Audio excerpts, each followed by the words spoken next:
breakthrough and innovative phone with 1xBet app. With 1xBet app, you can register and start betting in just one click. Intuitive interface and thousands of sports events every day. User-friendly app. Big wins, fast payouts.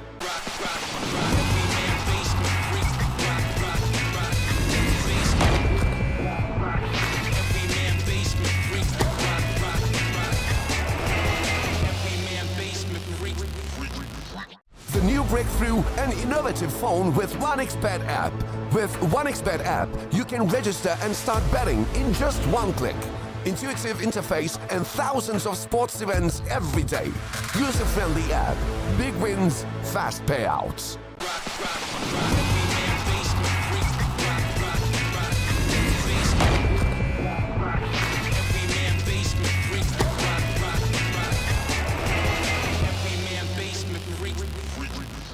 The new breakthrough and innovative phone with 1xBet app.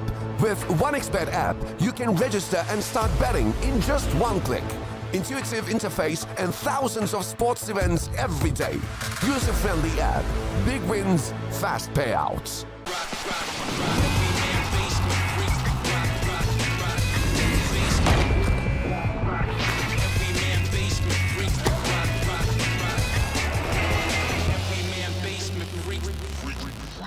The new breakthrough and innovative phone with 1xBet app.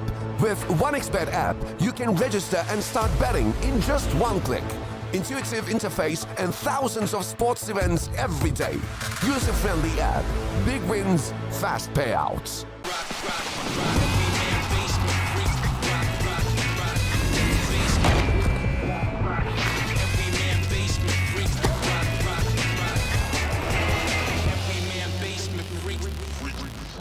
The new breakthrough and innovative phone with 1xBet app. With 1xBet app, you can register and start betting in just one click. Intuitive interface and thousands of sports events every day. User-friendly app. Big wins, fast payouts.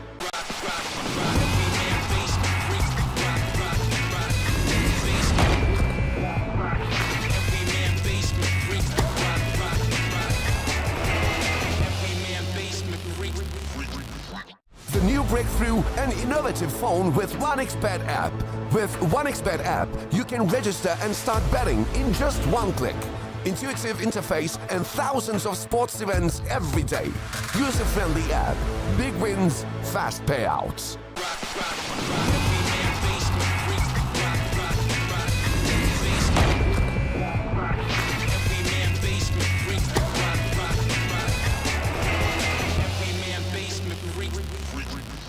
The new breakthrough and innovative phone with 1xBet app. With 1xBet app, you can register and start betting in just one click. Intuitive interface and thousands of sports events every day. User-friendly app. Big wins, fast payouts.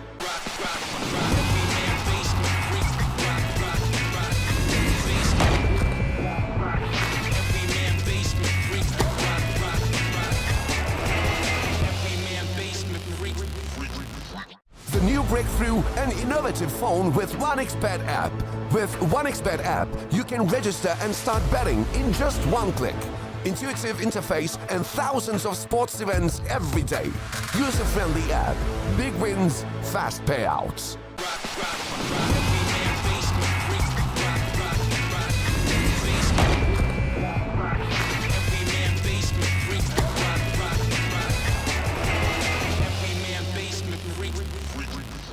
The new breakthrough and innovative phone with 1xBet app. With 1xBet app, you can register and start betting in just one click.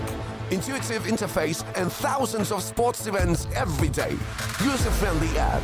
Big wins, fast payouts.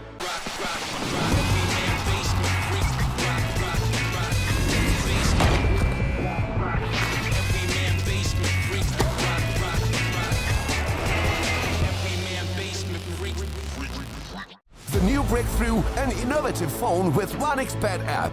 With 1xBet app, you can register and start betting in just one click. Intuitive interface and thousands of sports events every day. User-friendly app. Big wins, fast payouts.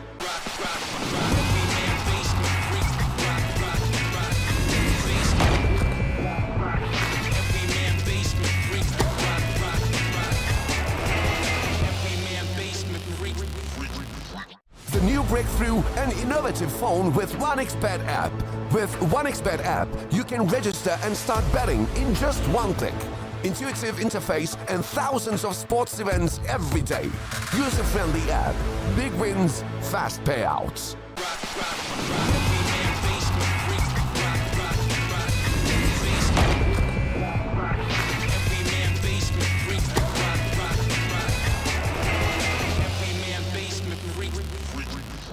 The new breakthrough and innovative phone with 1xBet app. With 1xBet app, you can register and start betting in just one click. Intuitive interface and thousands of sports events every day. User-friendly app. Big wins, fast payouts.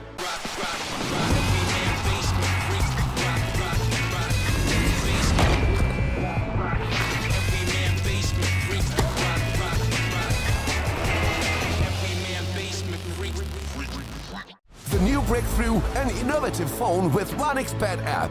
With 1xBet app, you can register and start betting in just one click. Intuitive interface and thousands of sports events every day. User-friendly app. Big wins, fast payouts.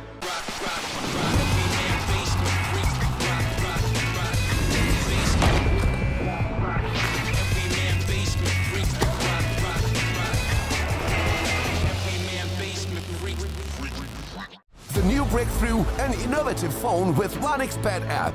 With 1xBet app, you can register and start betting in just one click. Intuitive interface and thousands of sports events every day. User-friendly app. Big wins, fast payouts.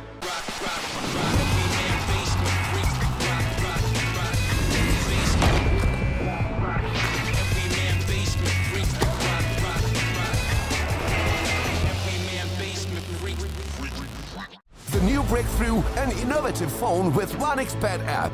With 1xBet app, you can register and start betting in just one click. Intuitive interface and thousands of sports events every day. User-friendly app. Big wins, fast payouts.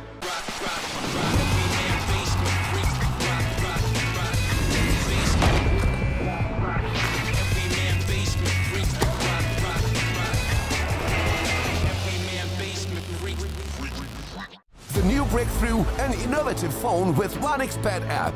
With 1xBet app, you can register and start betting in just one click. Intuitive interface and thousands of sports events every day. User-friendly app. Big wins, fast payouts.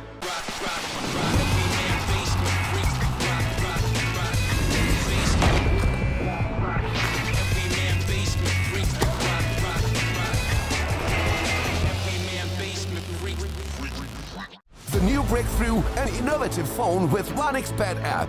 With 1xBet app, you can register and start betting in just one click. Intuitive interface and thousands of sports events every day. User-friendly app. Big wins, fast payouts.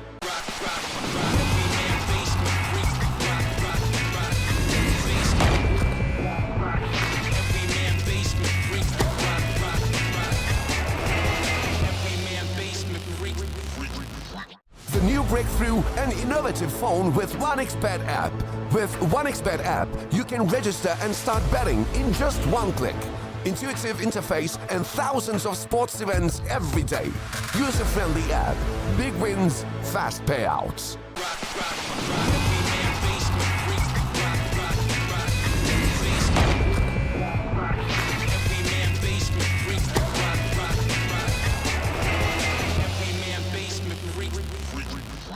The new breakthrough and innovative phone with 1xBet app.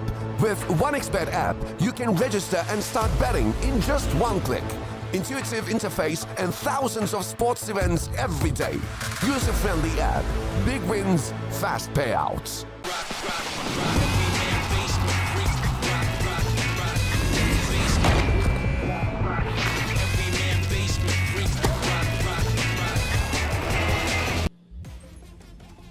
Good afternoon, ladies and gents, and welcome back. I'm just Bobby here with Datum, and this is day 3. Yes, the third. Matt, I think you. Okay. But yeah, welcome back to 1xBet Rivals Mekong, ladies and gents. This is gonna get real interesting. So we had the group stage.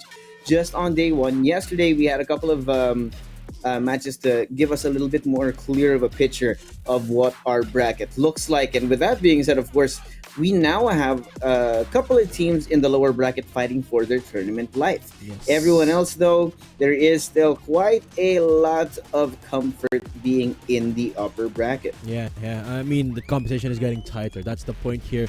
And the best part is we're getting a lot of top-notch MLBB. Some highlight performance yesterday, Josh, that I couldn't forget is at the top of my head, Zippy from Mythic Seal, unstoppable, consistent MVP. Stitch as well. It felt like the marksman and the cores yesterday were playing at a completely different level. But let's take a look at the tournament bracket to see what we're gonna be playing from here on out. Of course, today we've got 2 best-of-5 matches. One of those being in the upper bracket, and one of those in the lower bracket. In case you don't know, guys, we do have a double elimination format at this point. But what are the players fighting for here? What's the stakes here, Josh? Let's take a look at the prize pool. In case you don't know yet, we have a whopping 15,000 USD total prize pool. Yeah, that is a lot, man. 7,500 USD for the champion. Of course, 3,750 for our first runner-up, and so on and so forth. But man, that's a lot of money, if I'm being honest. And with that being said, I think a lot of us out there, the bettors who already have your 1xBet accounts, don't forget that we do have that deposit bonus going on. That's 100% if you use the code RIVALS. But talking about the games that are about to go on today, we now have our bracket on here. We're going to be starting off today with Newborns versus Mythic Seal to see if they're going to go up against Yangon Galacticos, and then our lower bracket elimination game between Zeno and Team Spectrum. But Datum, I gotta tell you, I gotta ask, who do you think, or who would you prefer? It's not about predicting, but for this question, it's about what story do you think is more interesting? Would it be the Newborns win, or would it be the Mythic Seal win here? Man, I'm all for Mythic Seal. I mean, we've already touted them as some of the powerhouse. Many tout them as the powerhouse of this tournament, and going off of or getting into playoffs off of a loss, it's got to hurt, man. It's got to hurt. Oh, and yeah, man. And they showed yesterday just how mad they are. 3-0ing Team Spectrum. Newborns, a completely different beast. Now they're playing up against Mythic Seal. But it's their first time playing here in the playoffs in round number 2. It's their first game here today, and Mythic Seal coming off of a very hot win yesterday. I think they're going to continue on here today. And then the second matchup, we have Zeno Esports versus Team Spectrum, of course. But I gotta say, I can't wait what Mythic Seal is going to show us today. And they are just, I mean, take a look at these highlights from yesterday as well. Zippy just getting MVP every single time on 3 different compositions as well. I think yesterday they were just starting to show us what they're capable of, and then today they're gonna start wreaking havoc here for Mythic Seals. Yeah, man, I feel like that one group stage game we had for Mythic Seal was kind of a fluke, right? They got reverse swept by their opponents. That was Yangon Galacticos, and it feels like right now they're on a revenge tour, right? We get to see the highlight plays out of these players. We got Ken doing his thing. We got Boye setting the team up for success. And of course, not to mention, when we see Zippy, when it comes to the late game, this guy is nigh on unstoppable. Absolutely. On different looks as well.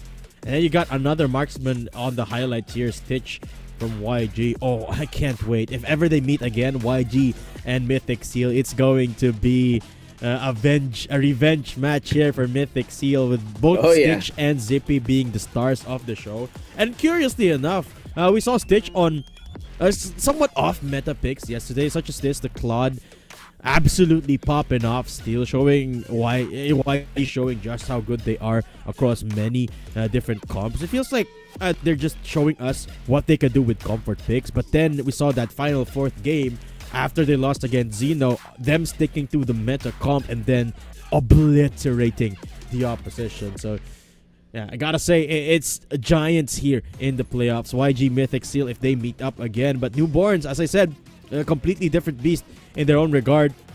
One of the fastest series we've had in the group stage was given to us by Newborns, barring that one game, of course, from Zeno Esports. So Yeah, it's gonna be a completely different playing field here, going up against Mythic Seal for newborns, and I'm excited. I'm excited for the best of 5 that are coming. By the way, guys, what Josh was talking about earlier, if you don't know, we have an ongoing promo at 1xBet. Use the code RIVALS, that's RIVALS, for 100% bonus on your first deposit in 1xBet. Again, code RIVALS for 100% bonus when you deposit for the first time here at 1xBet. You can use that to bet on the upcoming matches, of course, of which we have 2. Of course, the first one is Mythic Seal versus Newborn, and the second one later on is TSM going up against Zeno Esports. Now, that's going to be a serious matchup. Not to say that this one isn't, because both those teams are going to be fighting for their lives here, Josh. What do you think about this matchup? Yeah, I feel like this one's going to be really interesting, right? We talked about earlier how the bracket has gone out here, and of course, Mythic Seal just getting some sort of awakening, right? Someone has lit a fire under this team after that loss. These guys have a chip on their shoulder, and they're here to prove that they still are the best out of the country. Yeah, they've got they've got the first series sort of start a statement there, and they have to continue on here. Well, of course, if they want to continue into the semifinals, where Yangon Galacticos is waiting. Of course, the team that brought them, they gave them their first loss in the group stage. So, yeah, it's just the overlap of storylines here is just very, very interesting to follow. And Josh, let me ask you this though: we have 2 series today, and we got a lot of powerful teams, both in the upper and the lower bracket. Let's talk predictions. I want to go straight into it here. Newborns versus Mythic Seal. Josh, based from the few games that we saw from Newborns in the group stage, they swept their opponents 2-0. So who do you think has the upper hand here? Who do you think is going to win, and what score do you think is going to happen? All right, hear me out, okay? We've gotten to see Mythic Seal down in the dumps, and we've also gotten to see them just find their form the day after, right? As for their opponents, man, I feel like it was maybe a little bit too easy for them. They were the only sweep in that first series we got to see them play. So I feel like this is definitely gonna be a little bit. I'm a little bit more biased towards Mythic Seal just because of having been tested, right? Because some teams, when it comes to these games, and if you start off on a bad note, sometimes you just can't come back from it. Yeah, that's true, right? I mean, sometimes no matter how sound you are fundamentally, it is a challenge that a lot of teams try to overcome, is getting past falling behind. So what's your score prediction here? 2-0, 2-1? I'm feeling like it's gonna be a little bit longer, man. I feel like 3. it's Sorry, it's a best of 5. Sorry, it's a best of 5. Yeah. I'm feeling like we're gonna get either a 3-2 or a 3-1. But I'm leaning more towards a 3-1 in favor of Mythic Seal. Okay. I think it's gonna be the other way around, but it's a 3-2 in my opinion for Newborns here, man. Because I could not forget the way they performed against TSM in the group stage. Shizu out of his mind on that Suyo. I mean, it was the best Suyo we've seen in the tournament until now. So I'm excited to see what Shizu can do against a more similarly skilled opponent here in the form of Mythic Seal, or perhaps even greater, some would say. But we'll see that later on. My prediction is a 3-2 in favor of Team Newborns, but it is going to be close in my opinion. It depends on how both junglers perform and those setups that they have. Index on either the Kalia or the Cho, or we've seen some good Cho plays as well yesterday from Mythic Seal, right? So yeah, I'm not sure. It's gonna be a close one, but I'm giving the edge to Newborns here just because I think they want to stop Mythic Seal right at their tracks, and because they've had more rest as well. They've had more time to prepare, perhaps watch and the a games. little bit more tape. Yep. Yeah, between Mythic Seal and Team Spectrum. So, yeah, Newborns, they've got a lot of prep going into this series, but Mythic Seal, they've also got a lot of experience. But enough about theory crafting here, Josh, because we are ready with the draft here. Mythic Seal going up against Newborns here. And it's Mythic on the blue, NB on the red. Let's see what bans they got here. Yeah, I do feel like the hero pool. There's a lot of. I feel like that Venn diagram of the hero pool between these two teams is almost a circle, right? So I feel like this draft is going to be an interesting one. We're definitely going to be looking out for those big setup heroes. We're looking for Kalia. We're looking for Cho. Wouldn't be surprised if they do get banned out, and both teams are going to be forced to try and pull something out from their own back pocket. I would be expecting, of course, some Harith, and of course, for Mythic Seal, that's going to be the Badong. I do feel like Mythic Seal ever since the first day of Rivals, what's been happening is that they've actively been banning out the Badang. I feel like they have a personal vendetta against this hero in particular for no particular reason. Mm. Yeah, it could be just one of those things where they just find it annoying to play against particular hero. So, well, might as well do that. Put your players in a comfortable spot. But let's see, Mythic Seal yet to show us their first ban here, and the taking away one of those meta heroes. So we're going to be seeing a Joy in this first matchup. Badang taken away as well. So this is all standard, bog standard bans from here on out. Kalea available, Harith available, Hayabusa, Fanny all up for grabs into the banning. Phoveus, I expect would receive a lot of priority here if Phoveus does not get banned away. That's going to be a high prio pickup. Ooh, Lua Yi taken away by Mythic Seal here. I don't want to deal with the possibility of that late game scaling with the TP of the OT. So, this opens up the possibility of something like a Novaria, or maybe even a team fighting Faramis, something that we saw from YG in the group stage. Chip taken away as well. No more big TP plays available, but this opened up a lot of powerful picks. Suyo, Lucas, all available. Phoveus as well. Harith, probably going to be the first pick here. Either a Harith, a Phoveus, or a Kalia. Or a Kalia. Yeah, I do feel like that's definitely one of the things. Well, when it comes to the way that Mythic have been playing, it's really been about being able to set up the team for those team fights. They're one of the teams that's extremely aggressive when it comes to the early game. So there's no surprise that we do expect to see a Kalia, one of those big playmaking heroes at the very least, as their priority here. But knowing how NB have played, I don't think they're going to be shying away from that either. Yeah, I'm taking a look at what NB used in their group stage match. It's a bit far up in my match histories here. Let me hold on a second. They used a carry on SuperCon on their first game of the series or of the tournament here, which is particularly interesting. SuperCon, a big playmaker, in the second game played a Granger. So wouldn't be surprised if you see a Granger priority here. Had an explosive run on the Granger, of course, coupled with Index's Cho, which I could not forget. I keep glazing Index's Cho. I'm sorry. But yeah, you are. I say deservedly so because his Cho is just godlike. Blood It's so as well. good. Yeah, Blood as well. Consistently playing the Valentina. I'm a little bit surprised actually that Mythic Seal not catching up to that. So Valentina being up for grabs here could be one of the first rotation or second rotation picks here for ND. Really wouldn't be surprised here. I do feel like ND are a little bit more creative when it comes to the drafting. But in terms of execution, I feel like Mythic Seal can still pull that out. So that's going to be the Harith first pick for Mythic Seal. We'll just see what NB is going to be bringing out. Because this has been the consistent first pick for Mythic Seal. I feel like this has been the same all throughout yesterday's series and the day before that as well. Mm-hmm. Ooh, Zushin and the Kalia. Go for the Zushin instead. It's not a bad idea. Still pretty powerful, pretty aggressive. If you know how to utilize majority or the kit here of Zushin. Kalia taken away, so that's a good pickup for Index. Mythic Seal gonna have to adjust to that. Maybe it is their time. This is their time to pick the Cho for themselves.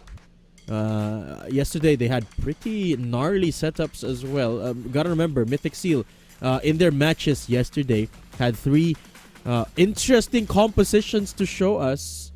But I doubt it's time to show interesting comps. Just go for the standard ones. Yesterday they put Akleri on a Selena, going as far as the double tank setup of the Gatot and the Phoveus and the Badang. Mythic Seal, let's see what they're going to be picking up for that setup side. Hilda is going to be their answer on top of the Hayabusa after banning away the Fanny. So that's a lot of early game potential already here for Mythic Seal.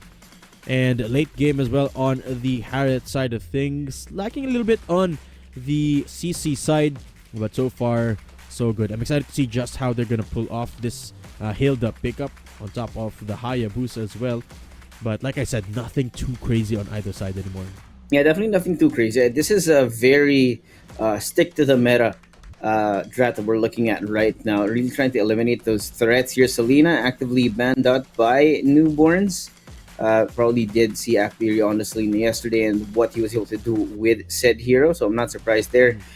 Acleary has been such a consistent player for Mythic Seal. So targeting that mage and just a lot of that extra CC that they could have gotten out of the Selena is great. But the Granger's going to be banned out by Mythic Seal as well, seeing as that they don't really have a marksman just yet on newborn side. They want to try and dwindle down the possibilities of what he wants to pick up here. Yeah, I got a bit I got a bit confused here. It's actually not Acleary from Mythic Seal. Acleary is from TSM. It's Nico. I believe it's Nico. Yeah, Nico, the mid laner here of Mythic Seal. Yeah, playing interesting comps yesterday. The Novaria, very powerful. They had a Sicilian as well, or rather, as I said earlier, a Selena in the hands of Nico, which was an interesting pick to say the least. But I don't think they're going to be bringing that out with it banned away by NB this time around. The show's gone. Cho taken away, so that's going to be a hard ask for Mythic Seal what they're going to bring up. Maybe just go for Gato Kacha in this conjuncture. I mean, they are lacking a little bit on the team fight department, so maybe that will help them compensate for the lack of AoE and CC for now. Hylos could be a pick as well if they want to double down on just a full-on run forward and type of W key approach here with the Hilda and the Hylos. Just run to your enemy, stun them up with a single target, and then get the Hayabusa going with the shadow kill. So that's something they could opt for here. The Hylos, an angle for Mythic Seal. And it does give them an option. Sorry to interrupt there, but it does give them an option of lessening the tools or lessening the options that the fogies could jump on with a Demonic Force. Remember, Demonic Force needs a dash or a bit of CC to be available to be activated. Carry gonna be taken away by NB here. I do like this. Yeah, I do too. Yeah, I feel like a lot of the things that have been missing from NB was trying to look around for those kinds of late game potential ways to secure the game, because whatever it does, or at least so far we've seen NB, the problem has been that they've always finished the game so early. We talked about this earlier, the fact that NB haven't been tested yet. We haven't even seen them draft in that direction as well. So we're definitely going to be looking for NB to kind of bring out all the stops here. They need a more well-rounded comp, knowing that Mythic Seal is definitely one of those better opponents here. Mythic Seal though, do have they're not gonna go for the marksman anymore. Just the Farsa, and then the Gato Kacha, as I was saying, for that team fighting. And this is an opportunity to pick up a Sicilian perhaps in the mid lane, but because of the blind pick Zushin, we will not be seeing that today. So Farsa playing into a Zushin. Actually, I've talked about this matchup yesterday. It's a little bit hard for a Farsa to get up to gripes with a Zushin, especially once that level 4 marks hit, because of the way a Farsa works. You have to stay stationary when activating the Feathered Airstrike, and Zushin loves those kinds of scenarios. Lucas gonna be picked up for the final pick here for NB. So we've got 2 drafts in our hands here. Josh, one for Mythic Seal, the other for Newborns, both in the upper bracket, hoping to continue on the run into the upper bracket semifinals, where Yangon Galacticos is waiting for their opponents. Which of these two do you like more here, Josh? Mythic Seals or Newborns? I'm feeling a little bit on the side of Newborns here. We said earlier that Newborns is a team that's really good at drafting out their ideas when it comes to these to rounding out what their game plan really is. So it's really apparent what the idea is for Newborns. I feel like Mythic Seal's current comp, like we said, it's missing quite a lot. We're not seeing too much of the check boxes checked, dotting the i's, dashing the t's, and so on and so forth. But at this point in time, I do feel like Mythic Seal do have the mechanics to try and achieve it either way. So we're gonna have to find out right now. Game number one now in the land of Dawn. Here we go. This is the upper bracket quarterfinals between Mythic Seal and Newborns. The first game in the playoffs here. Newborns Boye immediately getting pummeled by Index, who remember had a phenomenal run in that group stage. And I can say the same as well for Boye, but this time is playing a little bit more towards that team fight instead of the playmaking Kalea or Cho. Oh, stun connects onto Blood Duri, who has to back off onto Zushen. And look at the amount of support that Boye is providing for Nico in the mid lane. This really tones down the oppressiveness of the Zushen in the early game. Yeah. And we talked about earlier with things that have been kind of missing, right? I feel like Nico, we haven't really seen Nico right so far with the Farsa. I can't really see what the idea is around this current comp, right? Because the only CC that you do have, not counting of course your Feathered Airstrike from Nico, is around Boye, is a little bit around Kun as well. If we want to talk about the CC department, so it's really lacking. And the problem is they're going up against the Kari. That when it comes to the late game, it's gonna be a real headache because that movement's gonna be good. It's always been good for Supercon. So that matchup is going to mean a lot. Zippy between Zippy and Supercant on that gold lane. But both of those heroes very mobile anyway. The Harith and the carry, they could just chase each other down without getting lagged down on either side here. So let's take a look at this first turtle spawn coming up on the bottom side, the XP lane side of things. Index and Boye already around the air. The rotation's top notch for both sides. Demonic Force activated already on Super Bender. On the hands of Boye actually, as Mythic Seal seem to be giving away this first turtle. Take a look at the position of Sken. It's a little bit too far off. So NB just gonna take that turtle off. No trade from Mythic Seal, just a little bit of poking from Nico. Yeah. Now though, I have to see what they're gonna do to get back into things, right? We haven't really seen too many team fights. I feel like both teams are aware of that fact. Of course, neither of these teams have the Suyo, which has been one of the early game menace here. But look at the damage from Nico. Super Bender's, well, I mean, he is red, but he's in the red. Exactly. I'm gonna go for the recall now, the reset. And as you can observe here, Josh, it's a much slower pace of the game. There's been a couple of skirmishes here and there, but a lot of these engagements prove a lot of respect coming through. CC Mute into the Tsunami Slam into the back line, but the triple knockback coming in from Kun bails out Nico for now. Feather Airstrike from the back line takes down Shizu for the first blood onto Mythic Seal. Ken takes down Index. That's 2 on the board immediately as Mythic Seal get the jump. Great way to come back from losing that first turtle. And now look, that fight on top, the duel between Zippy and Supercon. Both low, pushed way too close. But if both got to be careful here, making sure that they're not going to be giving anything away to their opponents. You know that both these guys, when it comes to the gold lane, you can't let them scale into the late game. Otherwise, it's going to be one hell of a headache. But look at this, 4 people slowly roaming around here on top lane. Boye is aware of that, so is Zippy. So they're going to be walking away into safety. Oh, another Bender here for Super Bender as Nico taken down to half. Birdstorm still available. Bird Farm rather. As Kun here for the backup. A Super Bender deals a little bit too much damage. Can pop the Demonic Force again. Will choose not to, seeing as the turtle just spawning up and recall being used here by Super Bender. So Mythic Seal trying to get the jump on here. They do have a bit of a gold advantage, and Ken's got one more kill than Shizu has. So I think it may be time for Mythic Seal to try and contest this second turtle of the game. Boye jumping in.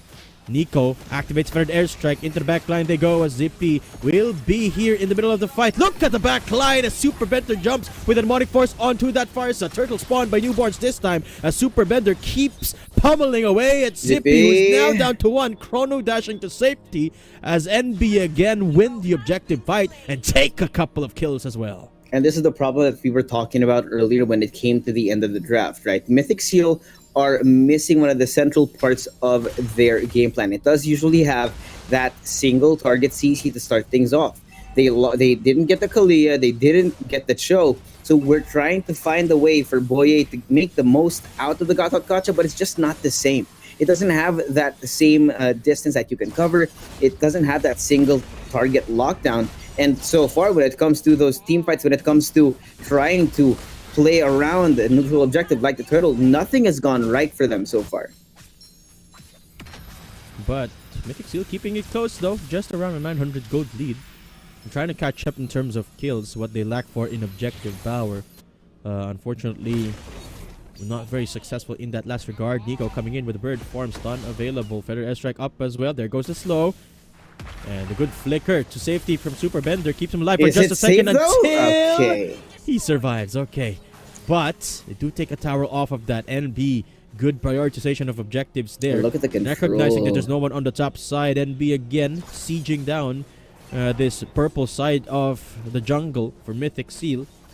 In this early game, certainly in favor of NB. Mythic Seal just doesn't have enough damage yet. They need items in the hands of Nico, Zippy, and Ken, so they have to buy time for the team fighting part. And NB have been so efficient when it comes to these, man. You can see how they go around the map, taking up that space in the jungle, kind of zoning out people from finding some sort of vision onto Super Cunt, which is why he's gotten away with what he has so far. Right? A free tower and no other fights. And now the fight for the turtle going on here, or not much of a fight, if one would say. Shizu takes it again, and not a single objective so far for Mythic Seal. Yeah, but the key here, Josh, is Mythic Seal just need to buy time a little bit here. Get to the 3-item mark, and then perhaps they can start looking for fights then. Because for an airstrike though, they get the jump on Super Bender, who will go down. The sheer amount of CC from Kun and Boye there, not letting the Phobius escape. So that's one kill for Mythic Seal, a good pick-off. Definitely a good pick-off here, and you're gonna turret off of that. They're still lagging behind, just 1,000. It's not too bad, but they still need to try and catch up, man. You can't be taking things slow when you're up against NB. These guys, they thrive when they're up ahead, and they are gonna be answered back. Zippy gets that tier 1 turret in the top lane. Again, another objective here secured by Mythic Seal, finally answering that bot lane turret taken away by NB earlier. Let's look at the setup from NB. They're actually trying to draw in, but that's Boye with a taunt charging up. It's pulled back in. Index here with the knockback into the Tsunami Slam. But that's a tanky target. Super can't go down. Good prioritization coming through from Ken as he gets the double onto Shizu as well. Index away. And Mythic Seal have shown us again how good they are with the team fights. A 3-0 Mythic Seal equalized the gold. There we go, man. They gave Ken the Hayabusa. You know it's going to be a problem when it comes to these team fights. Not to mention, Nico's positioning is great, right? The Feathered Airstrike getting so much value when it comes to these up-close and personal team fights. And we haven't even seen Boye do his full salvo of his abilities to its full potential. We haven't seen a big ult from the Gatokacha yet, so... Definitely not. That team fight prowess starting to ramp up for Mythic Seal. And this is what I love about this team. They barely make any mistakes. NB this time have to count their choices, have to select their fights more carefully. Because Mythic Seal are getting the jump on, and they're just so good at executing that initiation. Particularly in the hands of Boye and Kun, who's now jumping in again. Stun connects with that ulti, but will be flickering over the wall. Good decision making from Kun there. Catching a little bit too much stray, so we'll be backing off immediately. But the first Lord already spawned up. And NB showing a little bit of interest. Ken's so far away, though. It's going to be a little bit of a problem if the timing is not right. But Zippy is keeping them distracted. They're aware of the power that Nico holds in his hands as well, Zippy, but they're doing such a great job of keeping them away. Now, Nico slowly rotating over. Boye with a concealed. They're going to get ready for it. Here comes the Feathered Airstrike. A little bit too far off as Nico. Bad position from that Farsa, but the Lord getting taken. Then be secures it. Super Con goes on a killing spree. Double kill done and dusted for the carry, and Myth have to back off. 2 players down, and that was a good force from NB, recognizing that the far side is a little bit too far off, and Newborns get the kills and they take the Lord. And just when you expect it to go one way, NB pull it back again. I'm loving this game, man. You never know what's gonna happen. You never know who's gonna be ahead. Just Yeah. look at this. We already got a little bit of a jungle invade from newborns. They're trying to stifle Mythic Seals farming. They're trying to slow down them picking up these resources for the later game. Our gold lead is all but gone. We're down to what, 500, 600 of a gold lead between these two teams, and it doesn't really matter because here we're gonna get another fight. The Fight Tsunami comes through from in. The Tsunami Slam. Slam onto one of those players, and Ken comes in to try and back them all up. Nico from the back end Ken! does not get checked, and Nico deals the He's still going.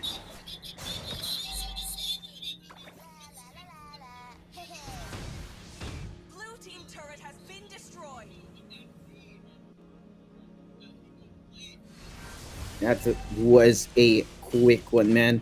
A lot of damage done for both sides, 3 for 3. But in the end, man, a Mythic do have the opportunity here to try and push this back just because of the sheer number of people that are gone. They can try and shave off a few of those waves because Boye also, they're just going to split up here, keep it nice and simple, right? Defend, keep it simple, stay alive, and wait till the late game. Wait till Ken and Zippy can pop off again. crappy fight there, but NB coming up clutch with Shizu there. I mean, it was not a fight that NB wanted to take because Nico had good position. If you can see, defended airstrike left untouched the entirety of the fight. It's a good thing that Shizu went into beast form and then started chipping away at the players of Mythic Seal, getting himself a nice juicy triple and then putting him a little bit ahead into the fight again. But you gotta consider Ken here, level 15 now, 534. He's got a little bit more gold in the pocket compared to Shizu. So at any point in the game, Mythic Seal can still look for a fight here despite being 2,000 gold behind.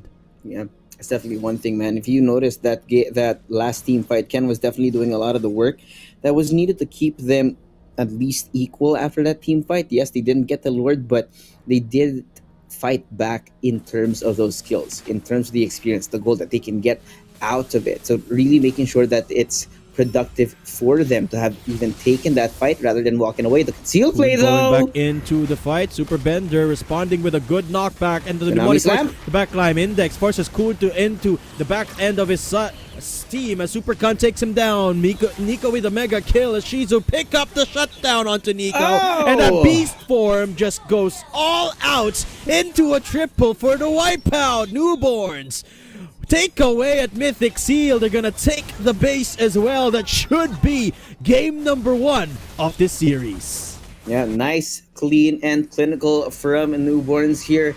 I do feel like what we were fearing for Mythic Seal during the draft did come through, right? We talked about Nico not having the usual long-range fights. Yes, he has the Farsa, but the problem is we do usually expect Nico to get a little bit more out of that mage role, right? The Selena, the Novaria, or something that we're very, and I wouldn't say comfortable, but we're something that we're used to seeing him on. And now it seems like he's always miscalculating the range of his abilities, thus being a little bit too far off from the action. Something that was really missing when it came to, I think, the last 3 or 4 team fights. It just wasn't enough damage coming in from Mythic Seal. Yeah, I think it's more of Blood doing such a good job on the 1v1 in the mid lane rather than a bad job from Nico. Blood did such a good job of keeping Nico around a 2,000 gold deficit behind, that even when Nico had good positionings, he couldn't find much as the Farsa because it just didn't deal enough damage. And then you gotta talk about Shizu, man. That Lucas just was popping off every single team fight. That was a turning point here for both of these teams. It was Shizu that always find the kills, and he just started snowballing into the team fights, and that is a stark contrast in terms of the playstyles here of both heroes in the jungle. Lucas versus a Hayabusa, of course, the earlier Lucas, more geared towards scrappy fights, towards more team fights, and is a little bit more sustainable, of course. Meanwhile, a Hayabusa geared more for the 1v1s and the more isolated fights that you don't have maximum value off when it comes to the team fights. And it just was at full show there that Hayabusa, just even if they were ahead in terms of itemization, when it comes to that team fighting strength, Shizu just shined with the Lucas, especially in conjunction with Blood, just taken away at the advantage that the Farsa were supposed to have. Just didn't have enough damage going there in the team fights, even with proper execution. So it really is every single tiny advantage that you can get here, Josh, that gives out the win.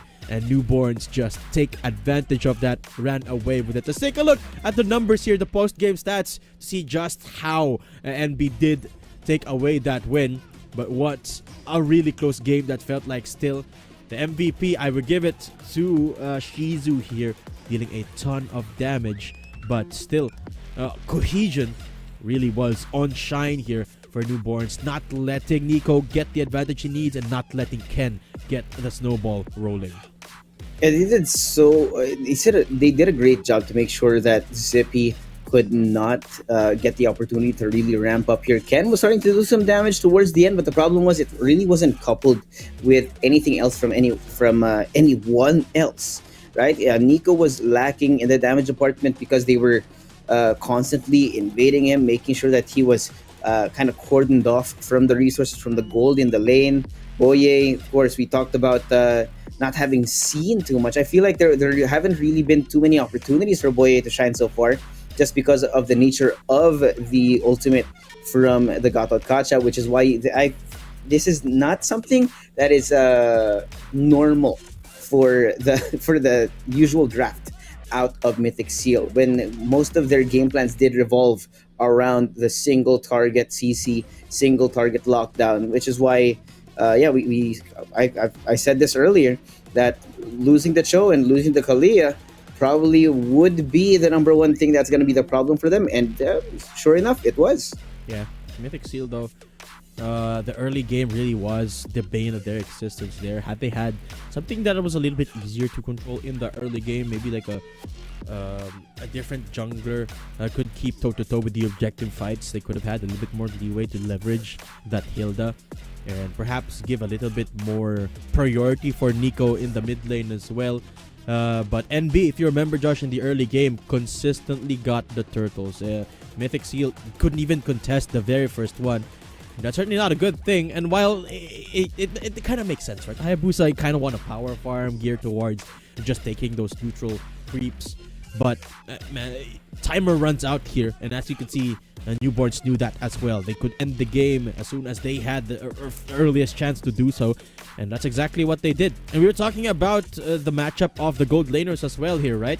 Zippy, for the most part, fended off Supercant, but Supercant just found more in the way of the team fight, who, by the way, is going to be the MVP of this game, just dealing a crap ton of damage, almost completing 5 items as well on the carry. It was that which quick. Is still super impressive for Supercant here.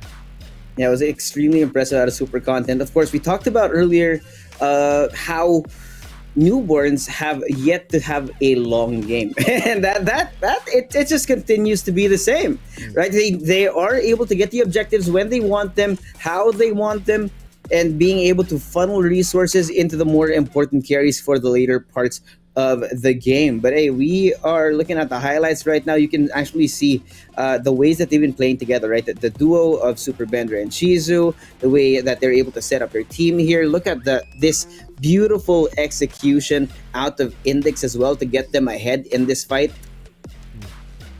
And I love the way they approach these team fights as well. They're going to scatter the moment Boye ults, and then they're going to regroup. Look at this, Boye.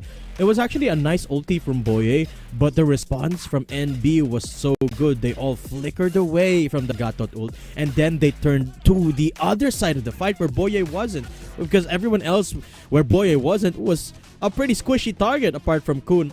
Yeah. So it's just the micro management here for NB, for each individual player. nullifying the only engagement tool in the team fight here for Mythic Seal that really won the majority of these fights. It was super impressive. I couldn't even see the players doing that until the highlights, but they were doing it all so fast as well. And it's just NB at top 4. Mythic Seal are gonna have to step it up micro-wise, and they have to have a perfect draft if they want to secure the comeback here in the best of 5. Yeah, and seeing how the draft went out our first game, I do feel like they need to be a little bit more careful now, a little bit more purposeful in their bans here. And we need to see something new out of Boye, because it looks like NB, like we said, they do have a pretty large shared hero pool here. If you're able to take away the Kalia and the Cho, those single target lockdown setters, then life becomes a problem for Mythic Seal. And Yeah. it just happened, man. Absolutely. And I could absolutely see how Aluoyi would have helped in their regard there for the case of either team actually, but it could be one of those things that both teams are very comfortable playing. Sujin banned on out this time, as Mythic Seal don't want to play against that anymore. They really want to give a little bit more leeway towards Nico here, which in my opinion is a pretty good idea, because that's what enables the rotations here for Boye if Nico is ahead, which for the most part is true for majority of our group stage and playoffs, but this time Nico is finding a little bit of resistance from their opponents, so you're going to be taking away that Zushin just to give a little bit more options here for the mid laner of Mythic Seal. Meanwhile, NB responds with a ban off the chip. Before we continue on with the draft, I just want to give a massive shout out to the members of our production team. The most handsome director I've ever had, Direct JM, and of course Zuki. Yeah. And Boss A and the boys in the background, of course, guys. Big shout out to the team there, always giving us the best broadcast possible. And let's go back into the draft here. Josh, Matilda taken away. Newborns, a bit of a different take in this match. This time they're on the blue side though, so I think they're gonna prioritize something like a Harith perhaps, or a Kalea as well. Or definitely, yeah. Well, the Kalea's been banned out. I do feel like that's one of the number one things right, that was it was a thorn in the side of Mythic Seal in that last game. The way that Index was playing the Kalea, so that's definitely gonna be a banned out hero for here. The Moskov, to make sure that Zippy can't scale into the late game. Yeah, I feel like Newborns took the time yesterday to actually watch the games and see what the hero pool looks like for their opponents today. Yeah, Moskov taken away as well. And you remember Mythic Seal, Zippy yesterday had an explosive run. And even today actually, his Irith wasn't too bad. Had the most gold the entire game. Just didn't have a good enough team fight to utilize all that gold, all those items. Because NB really good at playing, adapting to those team fighting moments. Let's see, what's the first pick going to be here? NB Harith still available. Joy up for grabs with the Kalea banned away. Hayabusa available as well. So is the Suyu. NB, they want to leverage that early game again. Maybe a Suyu is up for congestion, but they go for the Phoveus here. So they're anticipating that Mythic Seal are gonna pick up their Cho and perhaps a Harith for this first rotation. They don't want, I don't think Boye particularly favors the Gato Kacha anyway, and I would love to see a Cho on either of these players, Index or Boye. But the first rotation, they're gonna take both of the Harith and the Joy here. Oh, that's Mythic fun Seal. to see. Okay, let's gonna see. I mean, like this. At least NB already have a good preemptive pick for that in the form of the Phoveus, but that's gonna be annoying to play against.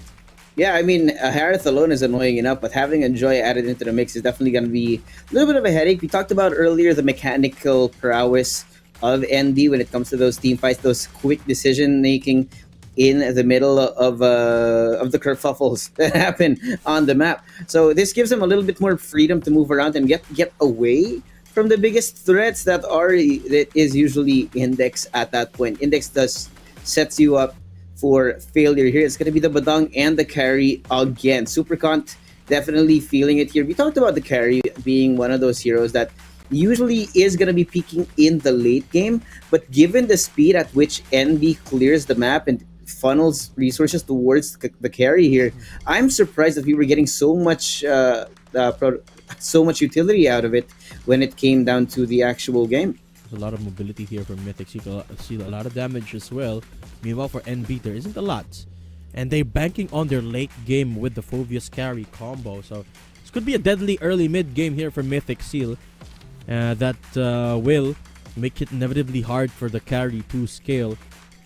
And let's talk about the carry pick. As you mentioned, Josh, it's more towards the late game. And the thing about a carry is it's specifically designed to fight tanks. Look at the roster of Mythic Seal here. There aren't any tanks. Sure, CC is tanky, but the raw output damage here of these three heroes could just take away at a carry, no matter how mobile they are. I mean, sure, carry is mobile, but it's a Harriet, it's a Joy, it's two of the most mobile heroes in the entire game here. So Mythic Seal definitely have the tools to shut down that carry if NB doesn't shore up their defenses. They need a little bit more damage, a little bit more CC in this composition just to try and catch up or keep up with the speed at which the heroes of Mythic Seals here play. So let's see what they're going to ramp up their composition here with NB.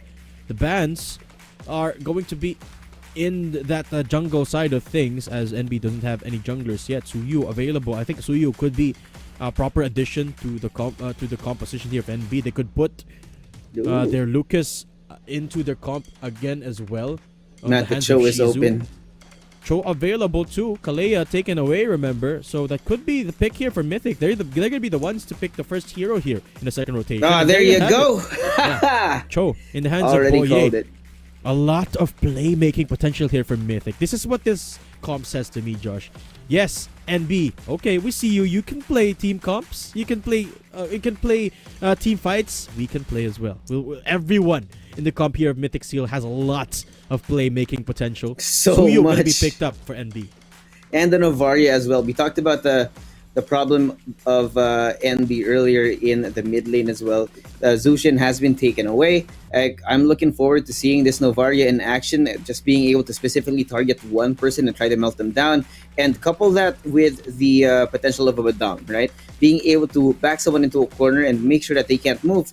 It gives off the same energy as, hey, I'll hold him, you punch. Here we go. It's Eve taken out this time. They don't want to risk the Farsa anymore.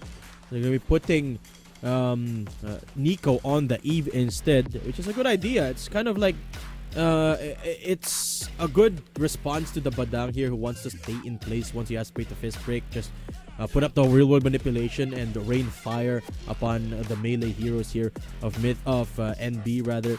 So here we go, Mythic Seal. This time they get their hands on the Cho, and a lot of playmaking potential available here. Challenge still big here for Nico to fend off the enemy mid laner on the form of a Novaria. One of his signature heroes he's going to be playing against this time around. And NB getting a whiff of that Novaria, taking it away. More of a respect pick here against Nico. Forced to play the Eve. So let's see how this transpires. Game number 2. Can Myth strike back? Or will Newborns keep on their streak going? Odds going to be showing up here, guys. Remember, use the code RIVALS for 100% bonus. Oh, NB actually not expecting to win by our betters. Wow. Yeah, I mean, we talked about how NB haven't really been tested, and well, they did prove us wrong in game number 1, but you never know. But now, Index up in mid. I feel like something that was sorely missed in our first game was the playmaking from Boye, just because he couldn't get his preferred hero set, the Cho, the Kalea here. So now I feel like this is definitely going to be much more comfortable for Mythic Seal, knowing that it's a little bit closer to their usual game plan. Early skirmish this time. Mythic Seal will be taking the Little Wanderer. You can already see the difference in that early game because of the Cho from Boye. Very different look, much more confident. His break coming through from Index. Even the jungle camps here gonna get challenged by Mythic, which is a pretty good idea against Shizu Suyo. Tone him down a little bit, get the jump on him. Just a little. Mythic Seal, for the most part, that's a successful early game, taking the Little Wanderer. And that's a good metric to know who's got the better grasp of the early game, is whoever takes the Little Wanderer. And Mythic Seal this time take that. Boye looking for a fight as well. And Index forced to retreat to their own jungle. So Boye already looking pretty good for starters. Yeah, definitely looking good, man. We talked about Boye just kind of being stuck in a corner that last game, but a little bit risky there. Shizu had the opportunity to try and punish him. But it is pretty much equal, at least for now. We are going to be looking at the turtle in a few seconds. Kun already has eyes on the prize right now. And wow, Blood. First little hit from him to get Kun a little bit lower. But they are going to be starting it off. Ken now beginning. Yeah, Mythic's already here on the air. Manipulation laid out by Nico. That's a lot of damage as Blood steals away the turtle. And NB turn the fight. Double knockup coming through from Boye as Kun gets the first blood. Takes away one of the players here of NB in the form of Super Bender. And Mythic Seal, they lose the turtle. But NB lose one player in response. Still, Mythic come out ahead with 500 gold in advantage. Yep. Looking at that, looking a little bit more comfortable. And I feel like at this point in time, Mythic Seal now being reinvigorated by getting some of the heroes that they do actually like to have, not being outcrafted this time around. There's much more comfort, much more potential in the playmaking. And you can actually see how they move around the map with confidence here. There's very little hesitation for this team. Something that was missing, just being able to commit to the game plan, is something that was missing in game one. Yeah. And if you remember their matchup between against YG, rather, Mythic Seal, every time they got a lead in the early game, it was almost a guarantee that they win the series, or the game rather, in particular. And this time they've done just that. I mean, I know it's still super early, just getting into those level 4, level 5 marks here. And I don't want to get ahead of myself, but Mythic Seal is already a good start for them. Zippy coming in with a little bit of poke damage as they contest for that upper XP, or rather gold lobster, as I like to call it. But 25 seconds until the next turtle spawns up, and Mythic Seal already setting up fences in the river. Yeah, and you can see it, man. They're just waiting for them to make a mistake. A little bit of an unneeded push, some overextension, and Boye can easily set them up. And Index, I think, is aware of that. So they're going to be looking around here. Boye spotted. They're going to be revealing their hands, at least for now, as the turtle's going to be coming in. Super Bender also joining in. Problem is, Shizu's a little bit far away from this. We'll just see if the rotations come in time. Ken coming in from behind, trying to sandwich them, but there's a lot of damage being done right now. But no commitments just yet on the team fights. None on either side. Mythic Seal just trying to poke and prod, trying to draw NB in, but no one has pulled any big ultimates yet. 8k HP counting down. Ken looking for the steal this time around. As here comes the knockback. Real world manipulation as Ken gets an entry going. Okay, Zippy finds the first kill as well. Mythic Seal on the kill on the turtle, and they take down Super Bender 2. Mythic Seal walking away with this team fight as Kun goes on the hunt. Dashes in, but Super Cunt's a little bit too pesky to deal with. But Mythic Seal walk away with the turtle, and they take a couple of kills. Kept it safe afterwards as well. Newborns just walking behind, right? They had to back off, make sure they were safe. I know they were not safe, man. Ken is out for blood. This guy wants revenge from game one, from being all but stuck in a corner for the entire first game of our series. So you can see that they have a fire lit under them. Look how far forward Boye is. Blood just walks into him. It's just so oppressive right now. Of course, they have a 3,000 plus gold lead. And of course, it's Boye we're talking about on the show here. This break coming on to Boye. As I was talking about him, he gets chopped down. But the immediate response is Vengeance. Served cold here. As Index gets taken down by Ken, who will be traded as well. So NB, for good punish onto Mythic Seal actually. A little bit of an overextension for Boye there. And still, even as the Cho has to be careful where he treads, and we have the potential to find another objective here in the form of the tower. And Super Bender and Shizu both on that bottom side. Zippy currently winning the 1v1 against Khan. He wasn't able to do in that last game. Super can't look for that in here they come. Teammates do come into the gold lane now. Super can't forced to back off, recalling. Yeah, they have to back off, man. It's a little bit too risky. He's so low. And if you give a little bit too much to Mythic Seal, they're going to start to run away with it. And they kind of already have Datum. We have a 3,000 gold lead between the two teams, something that we haven't really seen in the first game just because it ended so early. But now Super Bender setting sights on the turtle. making sure that they are known in their positions here to try and discourage Mythic Seal from trying anything. But everyone else is so far away. And now, Ken, Kuhn, everyone's circling around it like a shark, like a like a frenzy of sharks here, trying to just warn them. Around the But area, it's the getting Team Super Pet dangerously doesn't have low. HP, and the fist break gets a couple here, but it is Boye to go down as Index gets taken out with the real world manipulation here. Turtle still around 3,000 HP. The red tree goes in the way of Ken yet again, and Mythic Seal pick up another turtle. They get the kill, so does NB, but Mythic Seal keep their 3k gold lead. Yeah, keeping it, feeling it, and looking to extend it even more. I mean, it's turned the game on its head, right? This time, Mythic Seal starting it off good, got a couple of turtles, got one turret, and another as well on the back of that. And once we see Mythic Seal get very comfortable, right? When things start getting to this point, that gold lead is usually just gonna keep growing until it's just too hard to deal with. Let's see. Still some opportunity for Index to find the target. It isn't just Boye that is looking for marks, it's Index as well. Last time it's actually Index that got the jump onto Boye, initiated first, but the turnaround was just too good for Mythic Seal.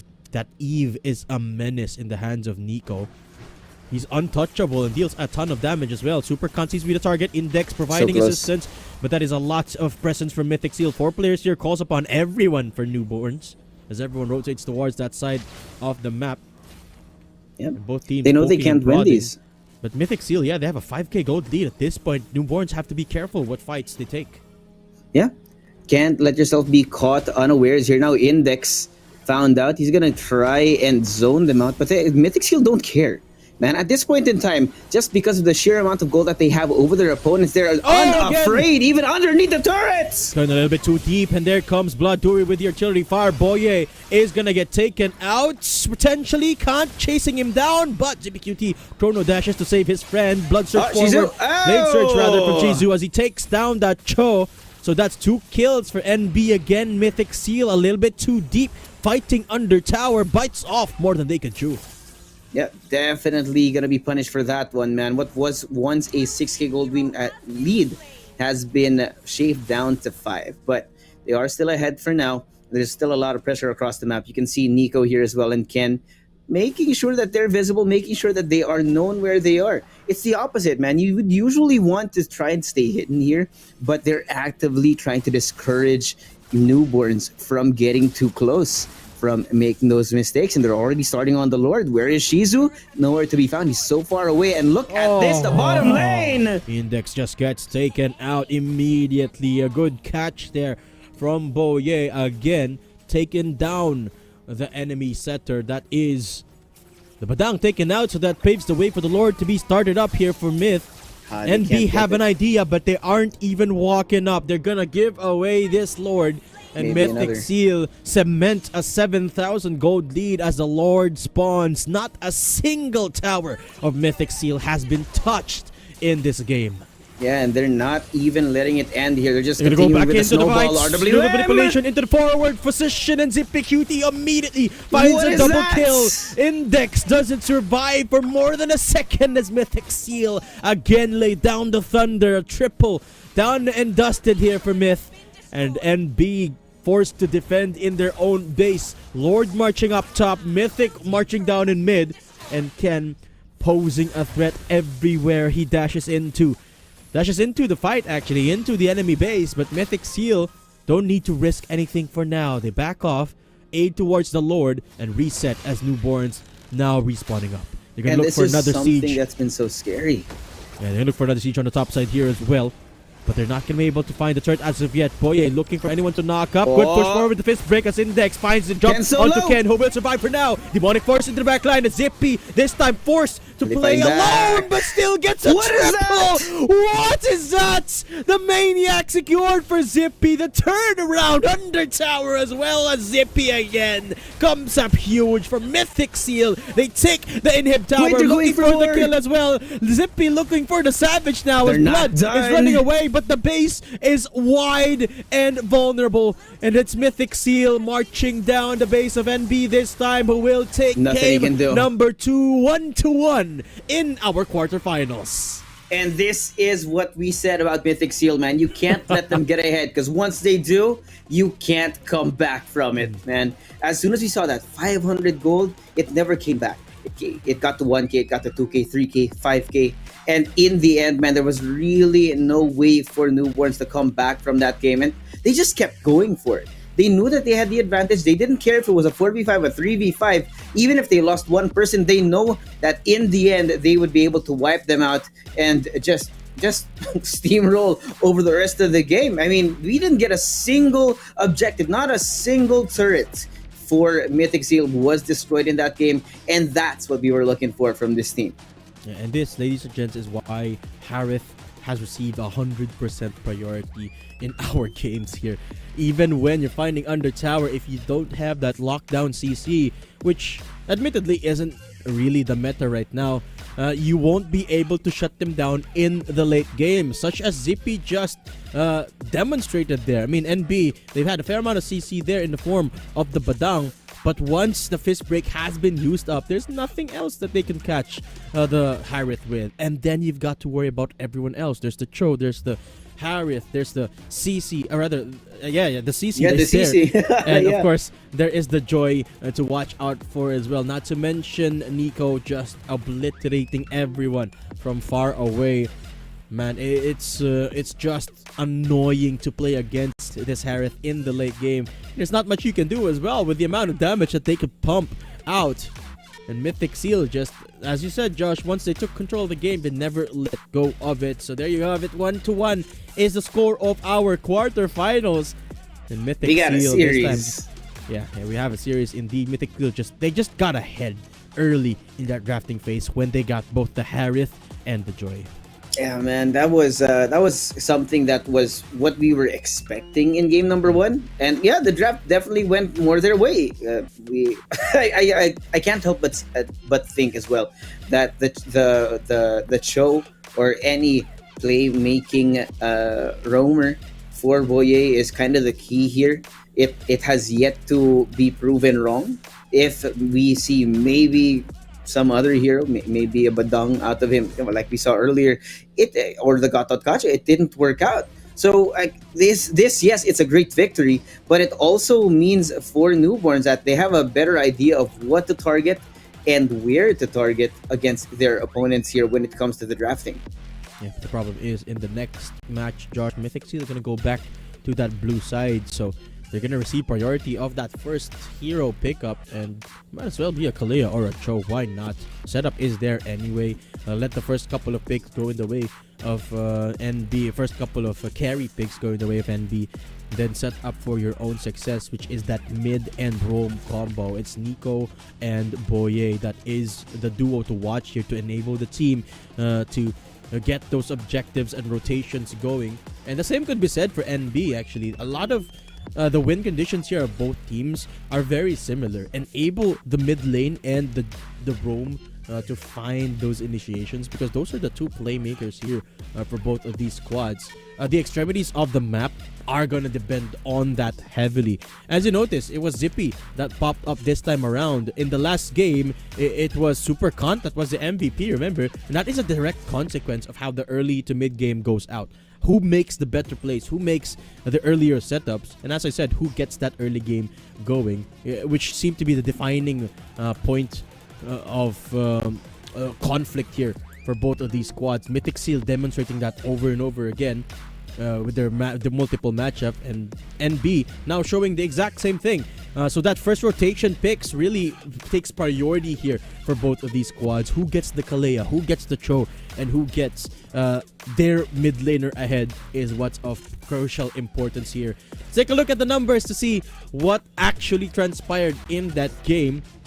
And Mythic Seal with a 15-6 score Again, another quick game here, Josh. 11 minutes 41 seconds. Not even getting to the 4 item marks for majority of our players.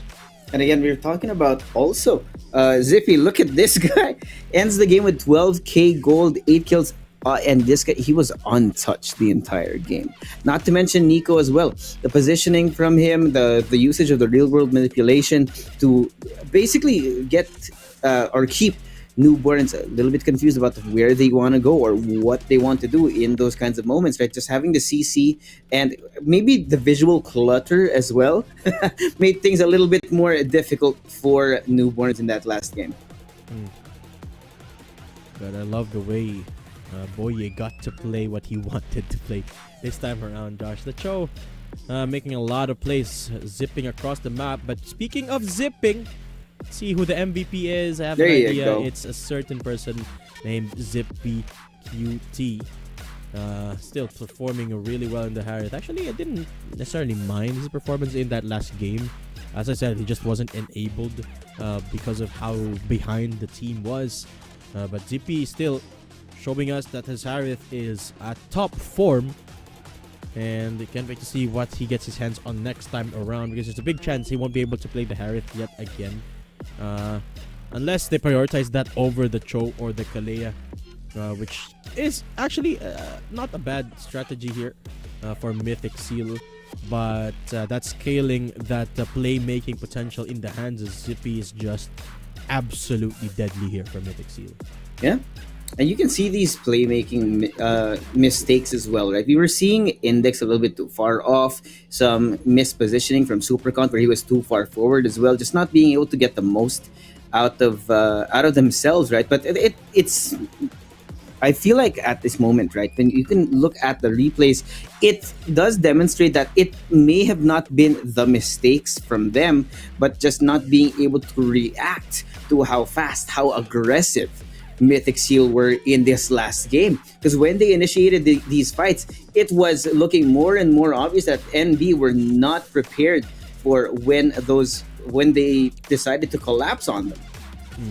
Yeah, so there's a bit of adjustment due on both ends here, but realistically, the fight begins at the draft, which will start in just a second, guys. Just a bit of an announcement for everyone who hasn't heard yet. We have an ongoing promo for 1xBet. That's right, guys. You can get up to 100% bonus on your first deposit if you use the code RIVALS upon cash in. That's right. Use the code RIVALS.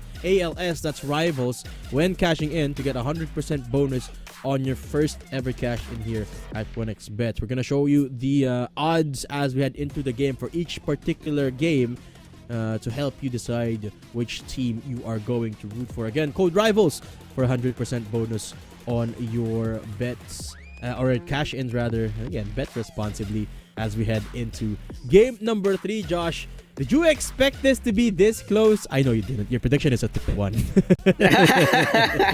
Hey man, it could still be a 3-1. That's true. It could still be a 3-1. But yeah, it is 1-1 right now. Mythic Seal have been activated. Just a little bit of a cold start on game number 1. We'll just have to see if they can keep this momentum moving forward or if newborns can fight back. Again. As I said, Mythic Seal this time taking priority on the blue side in our draft. So we take first pick this time around. First pick privilege will be theirs. I wouldn't be surprised if they just go for the Harith this time around. That's provided it gets past the drafting here. Cho, Kalea as well, the top options for Mythic Seal. But it has been the case for Mythic Seal. Meanwhile, for NB, they go for the Phoveus priority instead, which isn't too bad of a pick as well. But Mythic Seal, their drafting here is more conditional, I would say, in the first rotation. So they're gonna ban away the Phoveus. Fanny taken away as well, so that's already the Joy banned by NB. No more Joy available to pick up for Ken this time around, but the Harith's still up for grabs for Zippy to secure for themselves, so that could be, like I said, what Mythic is planning on too. Novaria is not banned away as well, which is something that NB have been taken away from Nico. They really don't want to give the Novaria over towards Nico, as Blood does do a good job on that Novaria too.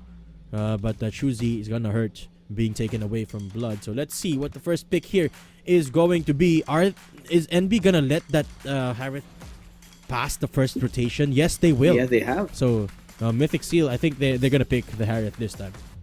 I do feel like the Harith is not the biggest pain point for NB, because as what was exhibited in game number 1, if they can deactivate everyone else and make sure that they can't set up the Harith, then it really doesn't matter too much for them. So it's more about trying to deactivate everyone else. As you can see, the immediate ban out for the Kalia in the first round of bans here. But the Badong and the Valentina for NB, if I'm not mistaken, that was a Badong from earlier. It's not too bad as an option for them, but as this again, it opens up the choke for Mythic Seal. Let's see if they want to give priority to that, or if they want to go in a different direction this time around, because you don't want to be too readable. But if the opportunity presents itself, why not? This time they're gonna approach that mid lane with a little bit of There a you different go. mentality. They're gonna pivot away from trying to counter Nico. They're just gonna go for the Valentina, which of course is more of a team fight option and fares pretty well against majority of the mid laners anyway. And I like that. I like that change of perspective here for NB. Just stop playing Nico at his own game and play your own philosophy. Approach the game with your own philosophy, which is a very good idea in my opinion here for Newborns. Try and reset for that game number 2 here. Game number 3 rather. 3, Lucas 3. secured here for NB, which is something that I was actually expecting from Ken in the previous series. Not Ken, Shizu from that previous series. So they're gonna be putting Shizu back on the Lucas, which is something that I love from him. Performs really, really well on that, as that's what they used to win that first game anyway. So Mythic Seal, they have a choice of Shuyu this time around for their jungling. Get that early game prowess with the Cho, and then the late game scaling of both the Luo Yi and the Harith. The Harith. Actually deadly enough. They don't need the marksman anymore in my opinion. The Mythic Seal can just play around these two carries in the gold lane and the mid lane and get something going for that early game setup. And a tank to couple that up with. Maybe a Suyo fits the bill really well here if it won't be banned away. So let's see what NB are going to take in response to that. They still are lacking a second frontliner here. They don't have a marksman yet. That is if they're going to go for a marksman. Joy taken away. Options still available. The carry, which NB love playing. Granger up for grabs too. Actually, no, Granger banned away, but the Moskov is up for grabs.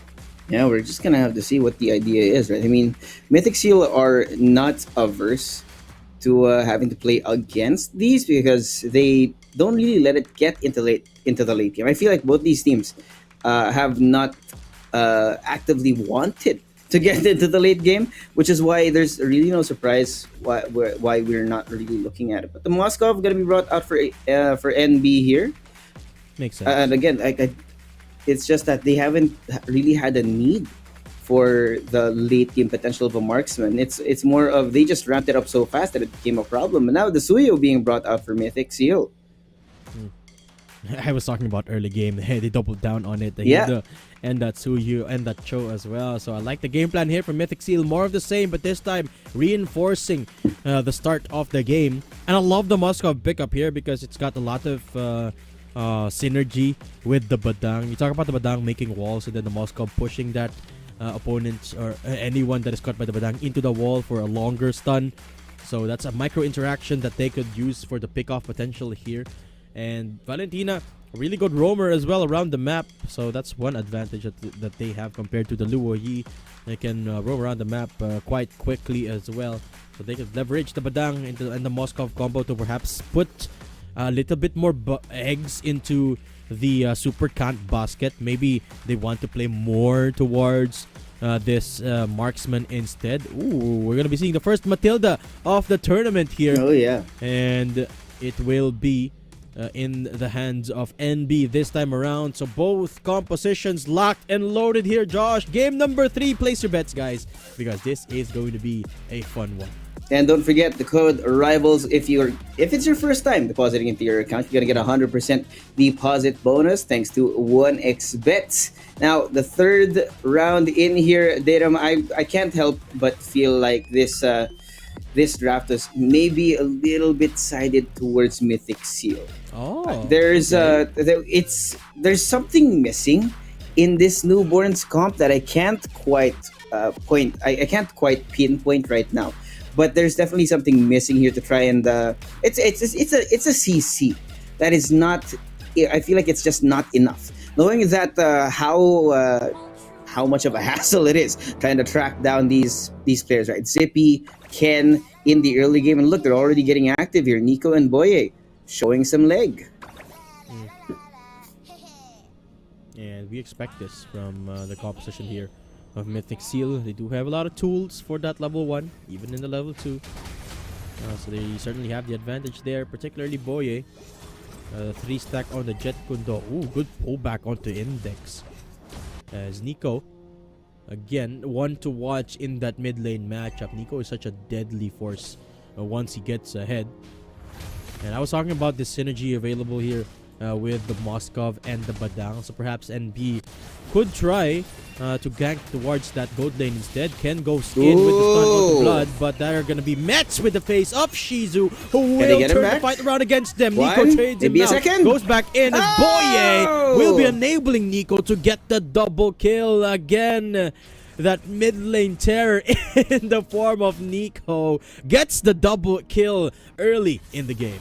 I tell you, we consistently forget that Nico exists, but if you actively try and watch what this guy does on a micro level, he's just able to pull out these plays that are just so good. I mean, getting the double despite the fact that they did lose Ken early in that fight is something that you would not have expected. But this is bad for NB. Luo Yi, one of the win cons here of Mythic Seal. I'll hold that thought. Zippy getting jumped here. Super Kant pushing them away. No ult available yet, which means Zippy will be able to survive for now. And as I was saying, NB, this is bad for them. One of the win conditions here of Mythic Seal is getting the snowball rolling for Nico and Zippy. They already have. They did. Nico 2 kills ahead of the opposition. Wait, but Ken's alone enabling here. Ken to start this turtle immediately. NB have to respond in kind. Oh, there you go. Running forward, Index. And it gets slowed down for just a second here as Boy enters the fray. We have the Dragon already available for this show, so NB can't even get close to this fight. Shizu poking and prodding. Wait. Boye, Jet Kundo to single knock off as Ken takes down the turtle for Mythic Seal. Shizu comes in with the beast form, but Boye just trying to run away. Super Cunt with a snipe down, takes down Kun. So that's a kill for a turtle. Mythic taking the objective. Not too bad of a trade here, but again, Mythic Seal, they have that 500 gold lead. We said this earlier, once they get that lead, they don't let go. So they have to try and actively take it, and they are going for that fight up here. Zippy just getting them away, barely alive. Index. Yeah. A little bit too risky. Yeah, Index is not having a good time with this Matilda yet. The early game just outshone by the Cho here. Wave the Dragon into the mid laner, and that's going to be a dead Valentina. Blood out for the count, and Nico on the board with an assist. It's Boye to get the kill, so that's 3-2 in favor of Mythic Seal. It's just so bad on both sides, man. You can see Superbender here struggling against Kun. You can see the lack of control that they have over the top lane because the Moskov just can't have fun, right? And Boye and Ken, these guys, they're so good at these rotations, being able to also set Zippy up for an early snowball in terms of damage as well. But here comes the DP up there. They're trying to get the Moskov here. But Super Cunt forced to flicker, but the Jet Kundo catches him mid-dash, and that's going to be a dead Moskov traded out by Zippy, who will go down in the hands of the beast form here of Shizu, trying to go back in, but a good knockback from Nico keeps them fended off. So that's a 1-for-1. As NB, good reactionary play to get Zippy downed. Way too fast, man. The playmaking capability of Mythic Seal, the decision making is so quick. As soon as someone has an ulti, as soon as you have one target locked down, they go in with a 5-man push, and it just ends almost immediately here. Yeah. Yet to see big proactive plays from NB. It's mostly reactive, but so far they've been able to, for the most part, answer to the aggression of Mythic Seal, but the objectives are really where is Mythic Seal making the difference. Boye again holding the line up against Super Bender. There's a double knock-up with the Dragon onto Super Bender. Nico there for the Bender fire. so Flicker low. forward. Oh, as a she's break with the of Super steal. Bender. Just try to catch this Duo Yi down, and it does. The spear. Takes down Nico, and there is going to be the kill in favor of NB. Spear comes in as well, but it's not needed. NB chasing down Kun, who has nowhere to run. Gets pushed back outside of turret range, and Kun will be going down after a bit of fight. That's 2 kills for NB, who evens up the gold. And now we are equalized. What we said earlier was that Mythic Seal, you can't let them get too much of a lead. And NB are keeping them on a leash, making sure that they don't fly too far away from them. And you gotta love it, man. The way that they played that, made sure that even if Boye did start that fight, NB were the ones that were able to finish it. It was beautiful to see the reactions from them. But now it's going to be a question of whether or not they can continue this, because now they do get 1 turret down. Mythic Seal, they've lost their lead in the early game here. And Newborn's a great adaptation. Zippy getting jumped again, this time with better anticipation, but So there's many 5 people roaming towards this gold lane. Zippy getting targeted, and I was talking about this too. NB putting a little bit more priority towards that gold lane, seemingly working out. She's reaping the reward. Super Cunt getting the ability to farm. That's given them a bit of a fight back in terms of the gold wars here. Equal somewhat. Less than 1,000 separates the gold between these two, as Bender coming in. And Boye with a good read as well. Mythic Seal this time playing defense. Given The so turtle focused. spawns up in just 16 seconds. But NB have been so focused here towards the top lane, they already know that Ken is down there. So they can start something on the other side of this, knowing that there's only 7 seconds up before this turtle comes back. Kun getting caught up. That's a fist break onto his face, and he gets stunned up for just a second. Hilda facing a little bit of trouble here in the hands of Kun. Will be forced Zippy. back yet again by Super Bender, but that is a tanky hero for sure, the Hilda. Boye goes in, gets the way of the dragon going, and Super Bender just gets kicked to oblivion. Index gonna get jumped. That's Master Kun with a lot of damage onto him, and Boye gets caught, but that is a Cho we're talking about. Gonna be able to dash over the wall, and Mythic Seal getting this turtle without contest. Very good initiation from Boye. TPing onto the bottom side, Super Cunt! can't pants down, and that is a Moskov down all alone. Good decision making as Mythic Seal pick up a double kill and the turtle. And they're going for more. Boye gonna go back in for more. Actually, his blood dashes into the fight. But spotting Con there means that newborns are just going to back off. Yeah. Now, back to 3,000 of a lead for Mythic Seal. Definitely going to be feeling a little bit more comfortable here. The items starting to get built up as well. As you can see, now, Supercon really can't hold a candle to Zippy QT's damage. And they have to be careful here. They are aware of Boye. Just inside of this, they're trying to bait him out. Spears coming in from Ken as well, as they're trying to defend their territory to keep them out of it. There's not a lot of options that NB could do at this point. Just play D. Set up for an ambush. But Mythic still not biting. There comes the Circling Eagle onto Ken. But that's a tanky target. Ken isolated for now. Will be taken out by Super Bender's fist break. And here comes Nico for the trade back. Shizu AoE too much of the Louis Wave the Dragon onto Blood, who will be able to dash back to the Matilda. That's a 1-for-1. Good jump on that Circling Eagle. As NB find their kill, but Mythic Seal trade in kind. They find their own as well.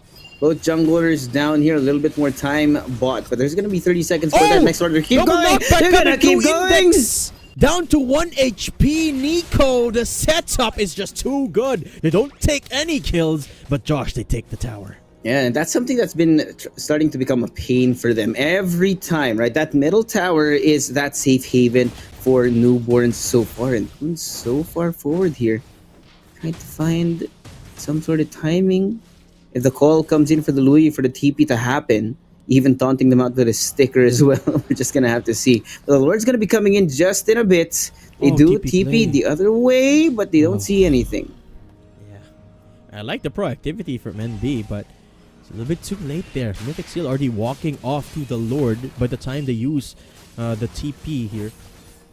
So they're gonna be catching Index, Index? here, circling Eagle to try and respond and Ow. run, but Kun is chasing him down. That's Index What? going down to Kun.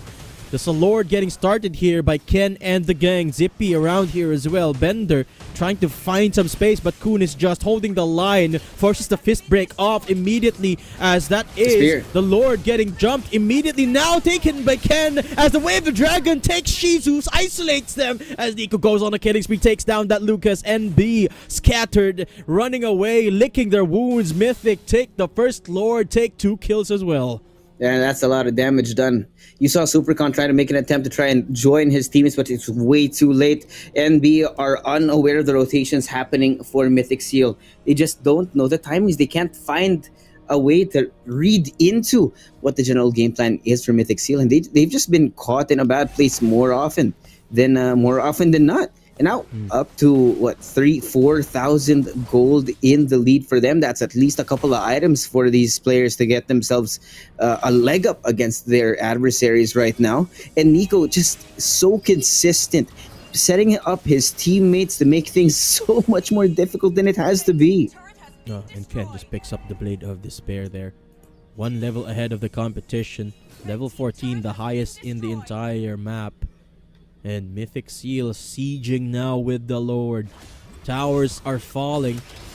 And again, Nico just becoming a menace. Boye up front in the faces of newborns, as Ken here with that massive immortal form as well. But NB's got a ton of wave clear, and they are gonna weather this storm for now. They do, but they do lose another turret here. Now Kun still exploring. Shizu just waiting as well. A little bit of poke from both teams before they do start anything, if they do choose to start something. But at the moment, they're going to be waiting for this reset. Waves are coming in again, and there's really no reason for Mythic Seal to go looking for these kinds of fights just yet. And Kun can just do this over and over. Heal the things here, man. Just, run around with the enhanced movement speed and then just regenerate in the bushes. And single-handedly, he's getting a lot of information. He knows already that everyone from NB is here. Paving the way for the TP play to come in. Ken goes in with a blade surge. But still circling Eagles isolates Boye for now, who will survive for the nick of time until here comes the re-engage from Kun, who takes down Blood. Boye looking for more. Wave the Dragon still available for the Cho, but they're gonna blow back into the towers, who will be taken down. Another one falling for NB. 2 inhibs down as Mythic Seal turns right towards this base. They're gonna whittle away at this minion wave as they back off. For now, Mythic Seal still giving NB the respect that they're due, but their base now wide open. Wide open is right. They do have one singular inhibitor still there, but the problem is they've just lost all this control, man. Mythic Seal can go ahead and just take everything from their jungle.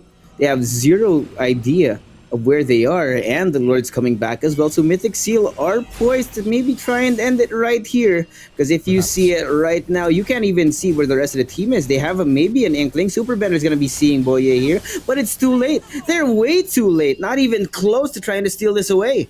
Yeah, it's just another Lord taken away by Mythic Seal here without any contest. And Newborns have to again try and clear the waves. This time the difference being they don't have 2 out of their 3 inhib turrets. Base exposed. Gotta stick it. Gotta play this close to their chests. Meanwhile, Boye having free reign. Mythic Seal could say the same for everyone else in their roster. They could play from whichever angle they want to. They have a liberty of options now, especially with the Lord marching down on this middle lane. NB have to play they're gonna go for D. the turret. And here comes Ken on the immortal form, trying to whittle away at the last turret available. Setup's Here gonna comes the come. jet. Oh, look at that! A big triple knockup, and Zippy QT capitalizes off of that initiation from Boye. Mythic Seal strike again, 2-1 in the best of 5. And this, man, that's what I said. They have a fire lit underneath them. They took control. Yes, there was a little bit of fighting back from NB, but it just felt like it was a show out of Mythic Seal. Just some beautiful gameplay, some aggressive exploration of the map, and I just actively making sure that they're not comfortable. They were not given any reason to feel confident in those situations for the entire game. Yeah, and as we've been laying out earlier, Josh, it's about the rotation, getting your mid laner ahead. So getting those 2 kills and the first blood bonus over towards Nico is a disaster scenario for NB. And we talk about how good Mythic Seals are as well at keeping their leads. They needed that lead on their carries, and they got it immediately. Before we even hit the 3-minute mark, Nico was already ahead, and there was never a way that NB could come back. There were moments where they were able to find some punishes onto the overextension of Boye, but ever since then, Boye cleaned up his act, and Mythic Seal just started running away with the game, taking objectives left, right, and center, and playing it really, really cleanly with just surgical precision here. It was impressive stuff for Mythic Seal, and I love seeing just how they perform when they're ahead. Ken, of course, on that Chuyu again, shining big time and becoming the leader of the pack here at this moment. 2-1 Mythic Seal. They strike again, and again the trend continues here, Josh. Whoever gets the early game lead is just gonna run away with the game. Yeah, I can't say I hate to say so, but maybe I told you so. No, I'm kidding. But yeah, I mean, Mythic Seal, this team has been so consistent. As long as they can get, and I feel like my theory as well is being proven that if you can get the setups from Mythic Seal, then everything should be going well. Boye, so consistent. Doesn't matter. As long as you have one of those setup heroes in his hands, then things get a lot easier, a lot more simple for Mythic Seal when it comes to those team fights, because it's not only good in the 5v5s, but it's great for picking off your specific targeted opponent. And the Lui as well, man, it's been the bane of the existence of newborns here. It's been so terrible to play against this guy. Yeah, and I love the way NB tried to adapt in that game as well. They pivot away from that mid lane. They knew that playing against Nico was not a good idea, so they put their eggs onto the Moscow basket, but Boye responded in kind. He reinforced that defense with the Harith of Mythic Seal here, and they did not let a lot of punishment go by. I mean, yes, there was a lot of priority from Newborn to try and shut down the Harith here of Zippy, to not much success. Actually, we got to the late game, Zippy only having 1 death. Meanwhile, Super Cunt having one kill only meant that pivot of attention didn't really give them a lot of reward, which resulted in a deficit in both the mid lane and that gold lane that Mythic Seal just took advantage of. And take a look at the stats here. Beautiful game for Boye without any deaths on the show, and of course Nico as well. Beautifully done on that Louis. Yeah, Boye once activated, man, he's someone that you want to actively run away from. And you could actually see it in the behavior of newborns in that last game. Whenever Boye would be spotted, they'd be intentional rather with where they go, how they walk around the map, because you don't want to be caught out in the open. Even with the Matilda Index, there was a great effort from him with the movement, with trying to set up his teammates. But I feel like here, Boye was just outclassing his adversary here. And again, another big fight that this time was won by Mythic Seal is that gold lane fight. As it stands, it's currently 2-1 in favor of Zippy up against Super Cunt, who I have a very compelling argument to make is going to be the MVP of this match here, Josh, with the most gold in the whole team. In fact, he's the only one who's completed every item. All 5 slots filled up, or 6 slots rather, filled up with boots upgraded as well in the hands of Zippy. So let's take a look who the MVP is going to be. Could be Zippy, could be Nico, could be Boye as well. It is Boye. It actually goes in the hands of Boye. It makes sense. Yeah. As Boye just had a perfect game, not dying a single time, and also setting up a majority of those impact team fights. And yeah, this guy is one of the most impactful roamers we've seen so far. I think when it comes to consistency of being able to enable your teammates, of being able to engage for these fights that more often than not end in a victory for your team, it's it's Boy that you talk about. And not to mention, of course, the rest of the team that's just so good on following up from those setups. Every time that he gets these, you'll see all of the abilities thrown on that one person that was misfortunate enough to be the target of Boye's Boye's knockup. Yeah, and I think Poon deserves a bit of credit as well. That Hilda is a menace. Look at that setup from Nico. The triple knockback, just pulling them back into the center of the circle, back into the middle of the fight. And again, that's another setup from Nico there. Getting 4 people this time. And he's just a Luo Yi god here on the mid lane. It's got to be addressed somehow. Mythic Seal, they've got it figured out. Just get their mid laner ahead. And it's just a thing as well, right? It's such a scary prospect when Nico gets ahead, because Boye then has free reign. Listen, the job of Boye here is to try and help Ken and Nico get ahead.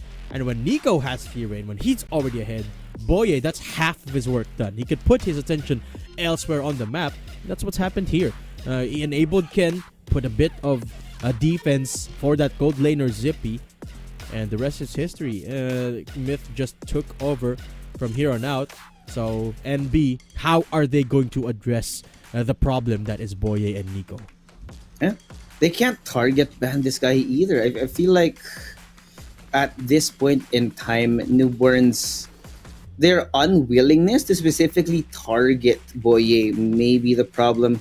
Whenever Boye does get a favored pick, this team finds that kind of stride. They have the confidence. They have everything. Because, like you said, man, Boye has been so central to the success of Mythic Seal. And when he's not activated, then the entire team just continues to fall like dominoes. So that's, if they can get this done in the draft and make sure that Boye is not comfortable, make sure that Boye doesn't have the same options as he had in the last 2 games, then they could extend this to a game 5. Yeah, but the problem again is the first rotation is going to be for Mythic Seal. Are they going to prioritize the Harith again? I think we can make a compelling argument that if Mythic Seal prioritize the Harith, get the Cho for Index, get the Kalea for Index, get that first pick. Because we're kind of forgetting how good of a Cho player Index is as well. Index is on par with Boye here. He's just getting outshone because he's not getting the same hero. So I could argue that it takes precedence at this point. As long as the Harith is out of the way, get that Cho, get that Kalea. Index needs his time in the limelight as well. And not to say that the Matilda was a bad idea. It was actually a pretty good tool that NB had to try and come back in some of those parts. It was what they used to even up the score at a certain point in that early game. But Index just has a very similar playstyle to Boye that I think they should just put Index in that show this time around. It will not get banned away because Luo Yi is the one that receives priority here. So it's Nico getting targeted. And why not target Index too? Kalea taken this time around. Get the Cho in the hands of Index. Just fight fire with fire. Fight Boye with Index. But instead they're going to put him on the Badang, which is not a bad idea either. But let's just wait to see how they're going to perform with that Harith taken as well. This is a good start of a draft for NB. Yeah, I mean, when it comes to these actual team fights, the first step is always the initiation. And that's why Boye has been so central to the wins in these ones. So again, just leaving him to pick up one of his preferred picks, the Chaldea, in this situation is not going to be an easy one. Add to the fact that they have a Granger, they have a Novaria. This early game is going to be painful to watch if NB are not careful. Yeah, I'm smiling, Josh, because Nico finally gets their Novaria again. And it feels like no matter who you pick against Nico's Novaria, it's they're struggling every single time. One thing to note though, we are getting Zippy on the Granger, which is not something that Zippy has found a lot of success with in this tournament. The last time we saw Zippy in the Granger was in the group stage, and remember they lost that series up against Yangon Galacticos. So I'm not sure how it's gonna fare off against the Harith of Super Kant as well, who is also very comfortable on that particular hero. The one good thing that Zippy's got going for themselves though is Granger's gonna have an easier time to deal with the Harith in that early game. He's got way more range, way more early game strength as well. So got a little bit of advantage going on for themselves, but the track record shows that Zippy hasn't had the best success with this particular pick. So that's going to be interesting to witness. It puts a lot of priority for that gold lane success as well of Super Kant, who somewhat has been overshadowed in this series. So let's see how this pans out. Second rotation of bans coming on through NB. Still No Hanzo. no oh yeah, Hanzo banned on out. Mythic Seal do not have a jungler yet, so options starting to get limited. Suyo is still up for grabs though. And so is the Hayabusa, if I'm not mistaken. Yeah, there's the opportunity for Mythic Seal to pick up one of their prio picks that has been the Hayabusa, which has been getting quite a lot of success for this roster. There is, of course, the fact that they're going up against the Lucas. I would prefer the Suyo against the Lucas in this situation if they want to maintain that dominance in the jungle that they've shown so far. Keep NB off kilter, and this right now it's a very early / mid game column for Mythic Seal, which they've really been thriving in, mostly because they don't let it get to the late game. But that's besides the point. That's true. And so far, okay, the bans will be completed now. Faramis taken away by Mythic Seal. So that mid laner is a big question for NB. What are they going to put blood in? They could actually go for Valentina again. I wouldn't mind that for NB here. Just steal away at these big ultimates from Mythic Seal. They could try their hand at something like a Farsa this time. Or something completely different, perhaps. But they're going to go for the Hilda instead. Take that away from the hands of Kun, who was such a big headache in that last game. So Hylos could be up for grabs here. And there you go. And the Hayabusa. Curiously enough, Hayabusa will take precedence here for Mythic Seal. But it does also make sense. NB, though, they need something to wrap up their composition with. Something in the way of their XP lane here. Let's see, what is it going to be? They do have already the setups available now with a lot of tankiness. So they could offer something a little bit more robust at this point. Let's see what this... not XP lane, sorry, but the middle lane, rather. And they do have a fair amount of damage already. They just need a little bit more versatility in their comp. Luo Yi would have suited their comp really well, but they banned it out this time. Farsa up for grabs. Eve is available as well. Maybe Valentina could be Valentina, made. yeah. Valentina. Trying to steal away the Tsunami Slam would be great for them. Picking their own poison here, and it's we're definitely not getting two Badungs. Now we're gonna see what the hero pickup is once we head into the game. But guys, in case you don't know, we are having a promo at 1xBet. Use code RIVALS to get 100% bonus on your first deposit.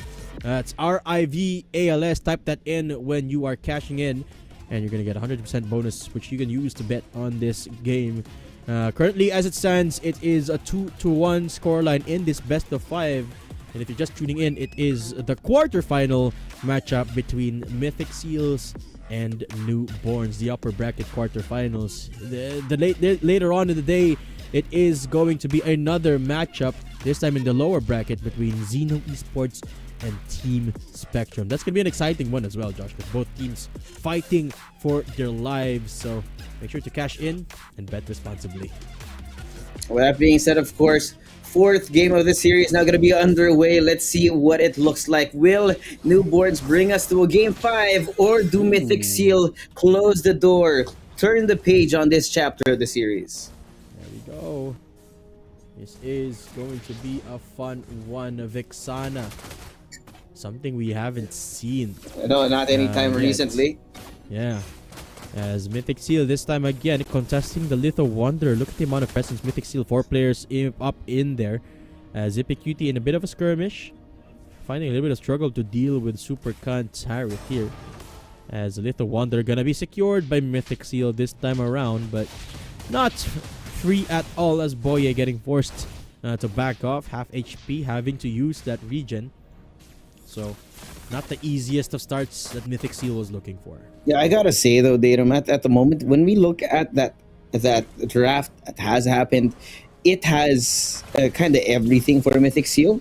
So it's all going to be falling down to execution and whether or not they can force the errors out of newborns here. Because I feel like it's a little bit more unsafe for newborns. If you look at that mid lane matchup, the range from the Novaria just takes precedence over the Vexana, at least in the early game, and the damage that can come from the Novaria in the late game is also going to be a problem if they can lock them down with the Tsunami Slams, with the Glorious Pathway as well. Turtle spawning up. Let's see. Might be a fight breaking through soon enough. Index. Yeah, here they come.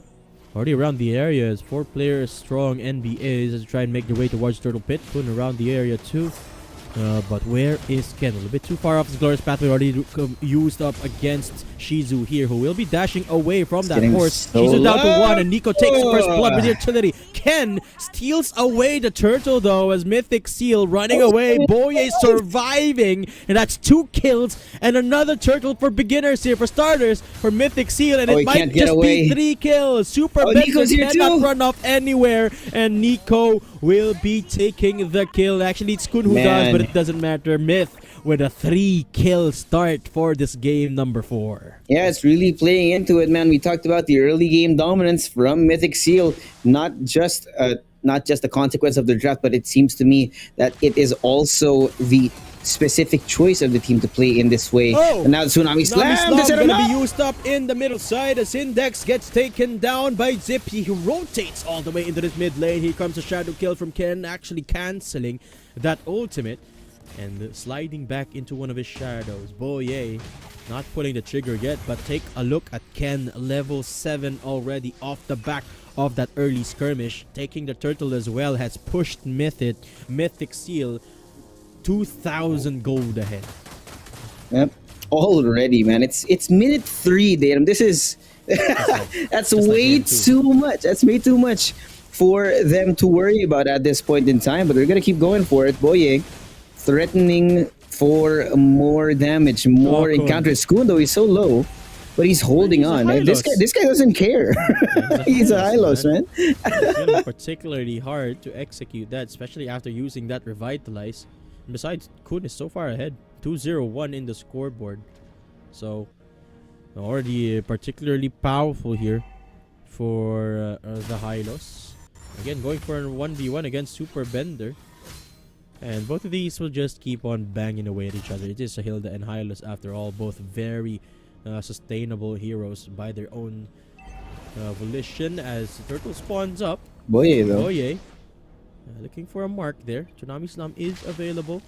The Index not the best target to use that on, seeing as they are the Padang, and Boye still just setting up the passive there, knocking up into the Tsunami Slam. Here we go again. Behind, flicker behind the safety as the Glorious Pathway from Kun will be forced to isolate the fight onto Super Bender, who does go down to the hands of the shadow kill of Ken, as it doesn't matter if Kun is doing a 1v3, that 2-0-1 Hylos does not care how many people are in front of him. He's just gonna go and fight everyone in his path.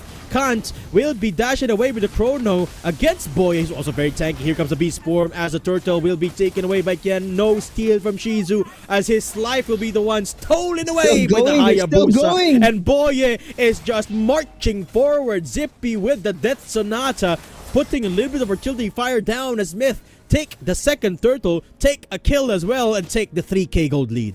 And this is looking so dangerous for newborns, man. 6-0 to start it off. 2 turtles, so many kills. Now another along the way. Index just RKO'd out of nowhere. It's looking like full-on domination for Mythic Seal. They're still going. They're still going. And Supercon can't get away. Yeah, Supercon just dashing away, trying to outplay Boye here, but that is a very tanky Kalea. And the fire down from the Death Sonata. Zippy will just demolish Super Kant there, taking down the Harriet. So Super Bender gets defended from by Ken, and NB cannot find anything on the map, Josh. They haven't even found a single kill, haven't found a single objective in this game. They need that tower in the top lane, but look at the rotations coming in from Mythic Seal. They've already found the Markets Index running away already. Flicker not available for the Badang, and Zippy QT will be backing off. So that is another point of contact that NB will be running away from. 4,000 gold, 8 kills, and 2 turtles, and they're continuing to move forward. Look at this, Super Bender Super making an attempt. Bender. This might be possible, but Kun's so tanky, man. This guy can't be killed. It's 2-0-3 for this Hylos, and you don't want to be in a fight against this guy. No, you don't. No, you don't. I mean, Kun might not be able to kill you, but he will not die. It's Zippy to take the tower as well. That's the first tower of the game. The second, actually. The third. Oh, the second tower. Oh, the third. Third big objective. Make that the fourth big objective here for Mythic Seal, as the fifth one is spawning up in just a second. That's the turtle I'm talking about. Mythic Seal sieging down this mid tower this early on is a nightmare scenario for NB here.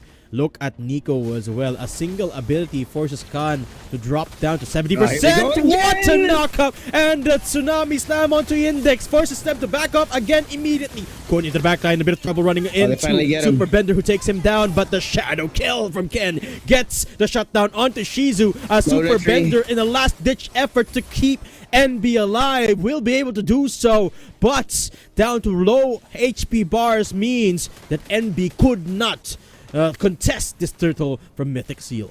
Yeah, they might have gotten the kill, but it's not going to be enough to get this turtle.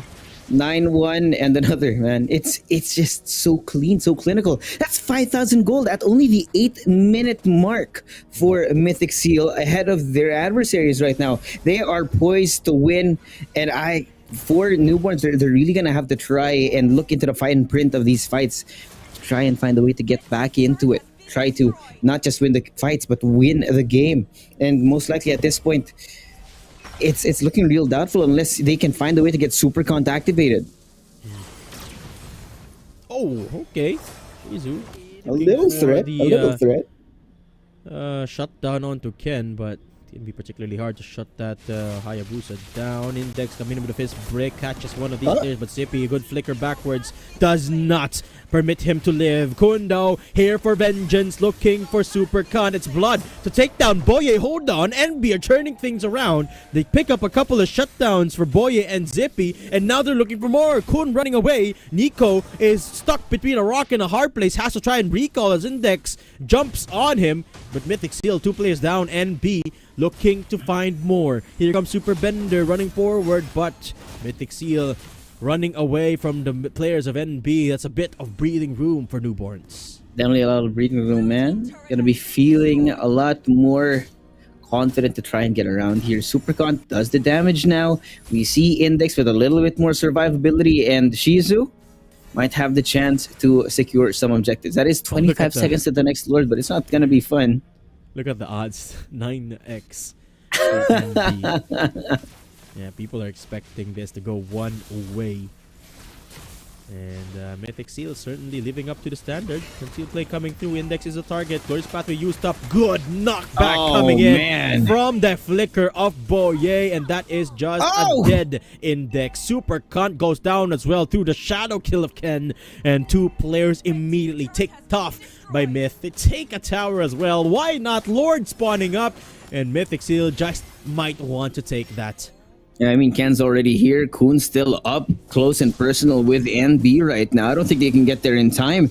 And Nico helping out as well. The artillery coming in from Mythic Seal. They want to go in for maybe one more turret, maybe a few more kills here because it's going to be falling anytime soon. Zippy takes it down. Here comes the CC from Index. That's a double Zippy knock-up with the Vexana. dead. And Shizu finds the kill onto Zippy. The carry is dead, as you said, Josh. And NB have found some breathing room, but not without a trade. Mythic Seal take the Lord in response. So still something going in the way of Myth as NB try and claw their way back into this game. Yeah, man, it's going to be a really hard fight. An uphill battle for newborns here. Because yes, they are getting some kills now, but they still have yet to get any objectives apart from that one tier 1 turret in the top lane.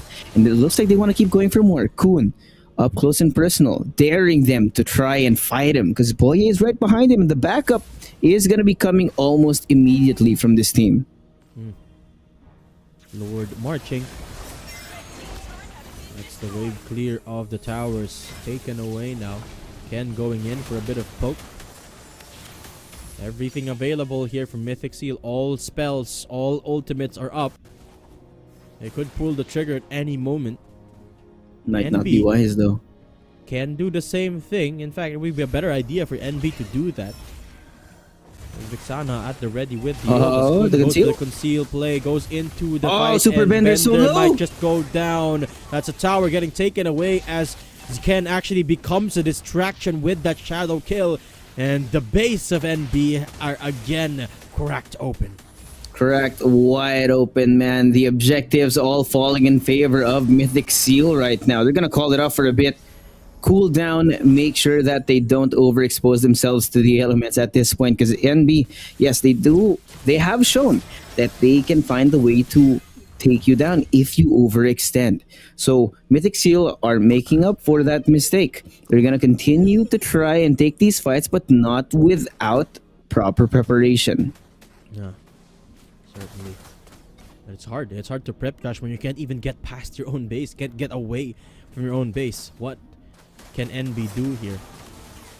The damage It's not is looking certainly like lacking much. at this point. Oh, Look at Kun. look at that poke.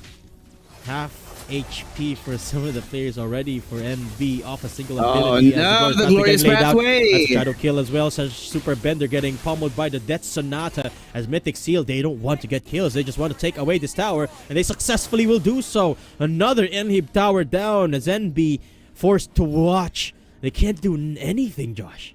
Yeah, nothing to do, but here they're trying to go in. Conceal play being brought out. Kun just outside, but they were way too slow, way too far away to start anything. And even if they wanted to go for Kun, they could not. And now, get the vision in here, boy. Here for the set of the Tsunami Slam. Onto Super Bender this time to start off the fight, and Super Bender just goes away for now. This is a bad fight to take from Mythic Seal because Super Cat has got a good position. He's not getting a kill already. Onto the back line, that is the Lucas, and Ken will be shut down. Mythic Seal, a crucial mistake. NB capitalizing on their jungler. comp, taking 3 kills in trade of 1, and they will take the Lord as well until Nico shows up. Maybe Nico can go for a steal. He is on the barrier after all, but nope, He lost can't it. even get close, and NB have a fighting chance off of that fight. Yep, we said it needed to get into the late game, and we are getting dangerously close. 14 minutes is approaching at this point, and with his Lord, along with the number of kills that NB got, we've whittled down this lead to only 1K, man. It's not too far off. It's not impossible, and it's looking very, very likely that they can bring this even longer. They can get it even closer. And the problem with the team fights is Shizu's already scaling up. And Blood, once Blood activates that ult, he summons that big minion of theirs.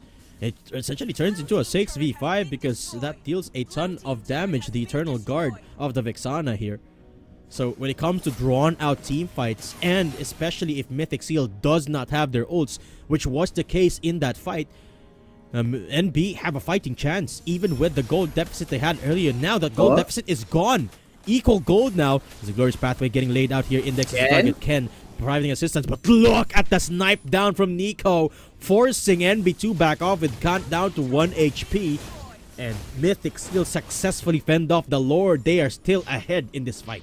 Yeah, definitely daring to go for more, man, but they're a little bit too slippery. NB, they know when to call it off. They've already got themselves out of danger. When someone's low, okay, we back off, because the timers right now, the respawn timers are going to be taking way too long for them to get back into things. But now they see it. Kun, Nico, spotted out. They have an idea that Ken is here as well.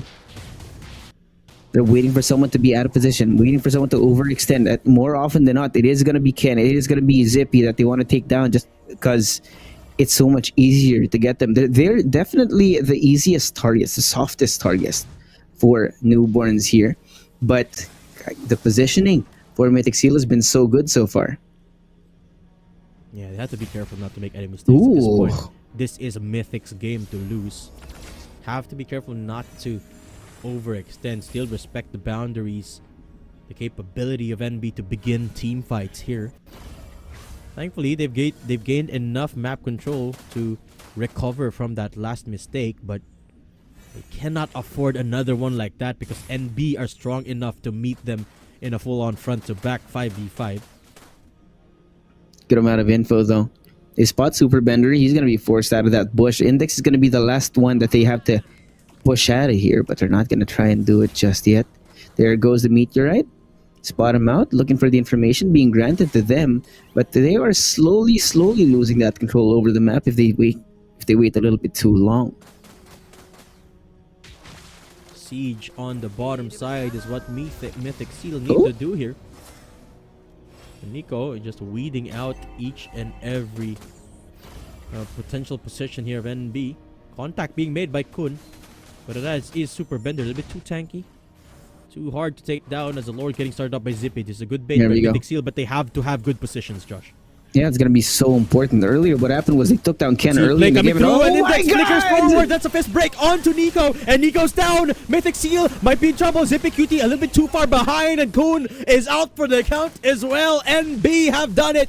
A beautiful initiation from Index shuts down the carries, but Mythic Seal not done yet. Mortality. Here comes Ken, tried to go for the steal. Zippy QT takes down Super Bender, and suddenly NB in a precarious spot. There is retribution available for Ken as the CC Muon plays out here for Boye, who doesn't get anyone with a Tsunami Slam. And here comes Shizu, who will take down the Lord. Ken could not steal it away, and Mythic Seal have to back off. And B might have just turned this game around. Look at the they have to run away as Mythic Seal are chasing them down, but they take down Nico and they take down the Lord. Okay, we're gonna have to back off right now. The Lord does come. It's gonna help them clear out these minions, equalize again, and you can really see what the misalignment is right now for NB, man. They earlier in the game they were a little bit too scattered, a little bit too sideways when they wanted to go for these fights, and now they've finally got it rounding out. Now that Supercont has the damage, now that Index can go up against them, and it's looking so desperate right now. For Mythic Seal, the win condition at this point would be to try and get a Lord. Maybe one kill. The problem is that newborns are so mindful of their positioning that they're not going to be giving anything away. I mean, look at this. They're going to be starting off again. A Tsunami Slam. Tsunami Slam into the back line as Index immediately goes down. Zippy collecting that kill. That's a good start from Index. As the Lord crouches down, it's a perfect timing too, because Mythic Seal can start to look for fights, and the Lord could be cleared up soon enough. That's exactly what Mythic Seal needs, because in the grand scheme of things, Josh, they could not fight NB in a standard team fight.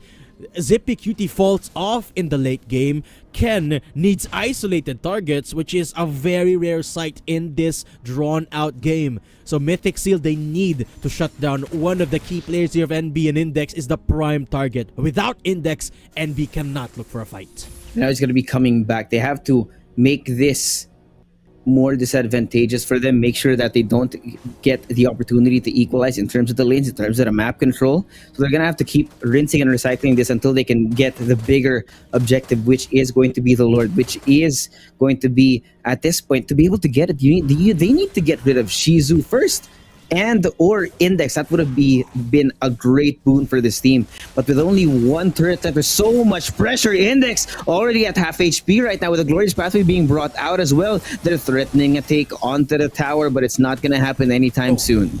Yeah, Zippy, good attempt there on the snipe down, but just not connecting yet. And you can see just how careful Mythic Seal are becoming. They're not investing their ultimate immediately because of what happened when they took the top lane in Hib Tower. Now they're being all careful, reserving their ults for the big fight. Oh, the vision. Look at the snipe down! And that is almost a dead blood. Glorious Pathway gonna be used up in the back line as they try and pummel pin down the Super Bender, and the killing spree goes in the way. Here comes Shizu, try and recover from this team fight, but there's nothing that the Lucas can do, because here comes the turnaround from Myth. Hold up, they take down Ken, and Supercut goes on a killing spree. That's a crucial target to take down as Myth gets fended off by NB. You're gonna try and get this Lord, though. They know that they're pushed all the way up, and so newborns are gonna try and bring everything they can into this fight, because they're gonna try and rush this down. They do still have Zippy that might have enough damage, but it's not gonna be enough. Not enough time has been granted to them. They're trying to fake this out. They find Supercut. They're gonna try and get some damage done over onto him to discourage him from taking this fight, and it's gonna be now a game of chicken. Who blinks first? Who is gonna be the first to make an attempt at something ill-advised?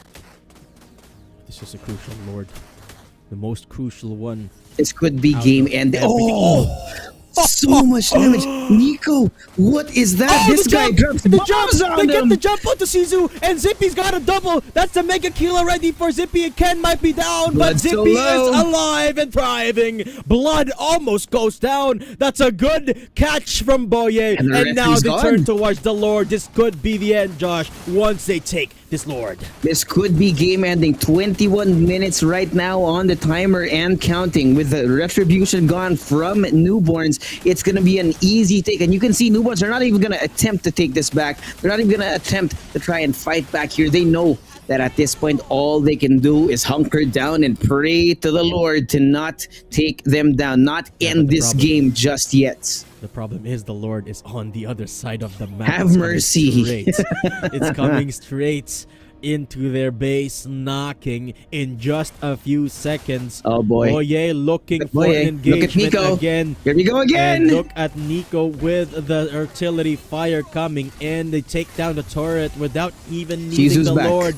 And now it's time to pray. NB have a big task at hand. Doom walking straight down their mid lane. And what can they do? They have to strike first. Index. My eyes are on the Badang. Have to find the mark before they can get chipped down by Oh, the Death Nico. Sonata. But already it's happening. Glorious Path they used up by Supercon. They don't What even is need that? the Lord. They take down Already. Shizu. And Zippy goes unstoppable. They turn it back. They turn around with this black. But Blood is going to be able to find the kill for how long? Lord is Not long enough. NB are falling apart. Can't might be get to doable. shut down. And that's the base. Mythic Seal have secured the revenge match. Avenciag and Galacticos, they're going to the semifinals. 3-1 in this game, man. The reverse, it wasn't even a reverse sweep, if you could call it that. But once they got the engine running, once they were warmed up, they steamrolled over the competition. Yes, this last game was labored, and it was a great effort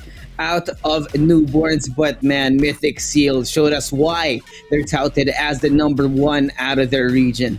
Yeah, it was impressive stuff as well. The adaptation in the game. I specifically remember that one time they were trying to siege that bottom side tower. Before that, 5 minutes before that, they got punished for sieging the top tower. Yes, they got the tower, but they invested all their ultimates, which paved the way for NB to equalize the gold after taking them down. They didn't have any oats, and NB got the jump on them. After that, they never repeated the same mistake. They adjusted. They only used one oat to siege the tower, and then they played more carefully. But then we gotta talk about that final initiation, man. The one that got the kill on Shizu. The one from Boye that caught the Lucas just when they needed him to. Remember, Hayabusa was down in that fight. They didn't have retribution, so NB could have turned the game around again. But because of a good catch from Boye, Mythic Seal sealed the deal, and they won the game. Yeah, that was some beautiful gameplay, man. It was getting way too close, way too tight between these two teams, because NB were able to bring it to a point wherein they were poised to just bring it back. One wrong move out of Mythic Seal would have meant a game ender, but Mythic Seal, man, they were smart about it. They knew exactly what the win condition was, what they needed to do, who they needed to avoid, and who they needed to target. And when it came down to the nitty-gritty of the mechanics, man, like we said, Mythic Seal, they don't fail when it comes to the mechanics. Yeah, and the thing as well you gotta remember is Mythic Seal's comp doesn't necessarily scale as well as the comp here of NB. So theoretically, the numbers game should have been in favor of NB there. They had a scaling Lucas, a scaling Harith as well, and the same is not as powerful when it comes to a Granger and a Hayabusa. So realistically, if there weren't any tower advantages there for Mythic Seal, they were fighting an uphill battle when it comes to the team fights, which makes decision making even more important. And Mythic Seal, they did not make any mistakes. After that first big one, they didn't make any mistakes. They adapted their playstyle, and the decision making was just on point. The mid-game adjustment here for Mythic Seal is really what makes them a terror to behold. It's not the drafting, in my opinion. It's not their micro prowess. It's the decision making of the team and the way they execute that really separates this squad. Yeah, man, the calling was amazing to behold from Mythic Seal.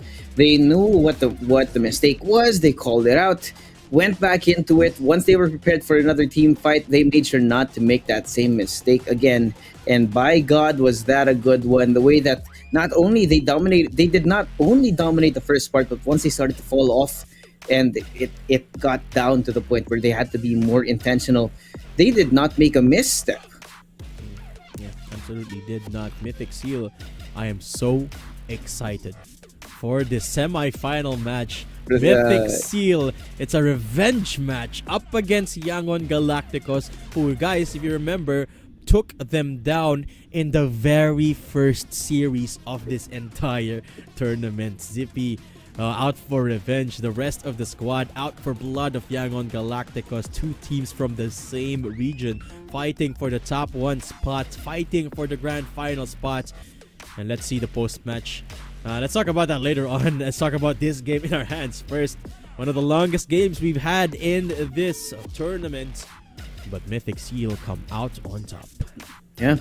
You can see everyone kind of chipped in here, right? Boye was definitely setting them up. And again, when he's on those setup heroes, this guy does not fail to activate the rest of his team. Zippy as well. We had our doubts about Zippy on the Granger when it came to the late game, but despite all that, this guy was the one that was getting all the damage done for his team to get rid or just melt down the entire enemy team when it came to those late game team fights. And by God, Nico, the artillery mage, the amount of damage done by one singular trick shot from this guy can get you so close to death. You would be knocking on death's door after getting hit by one of his skill shots. Yeah, it certainly was a big headache for NB. And of course, Nico, a force to be reckoned with. He's like the consistent stone here of the squad. No matter what position Mythic find themselves in, Nico is always going to be that level-headed, always horizontal, always performing player here of Mythic Seal. And showed us again the backbone of this squad. Mythic Seal, the playmaking potential of Boye, the consistency of Nico, and then, of course, Zippy, who comes up clutch in the late game every single time.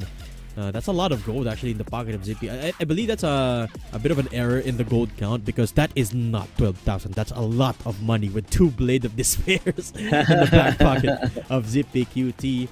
And B, a very decent attempt, a very good attempt for that. Your prediction is correct here, Josh. 3-1 in favor of Mythic Seal. What did that say, man? And B, they will be pushed down to the lower bracket to fight off whoever is gonna win in the next series that we have. Zeno versus Team Spectrum for our second matchup later. Wow.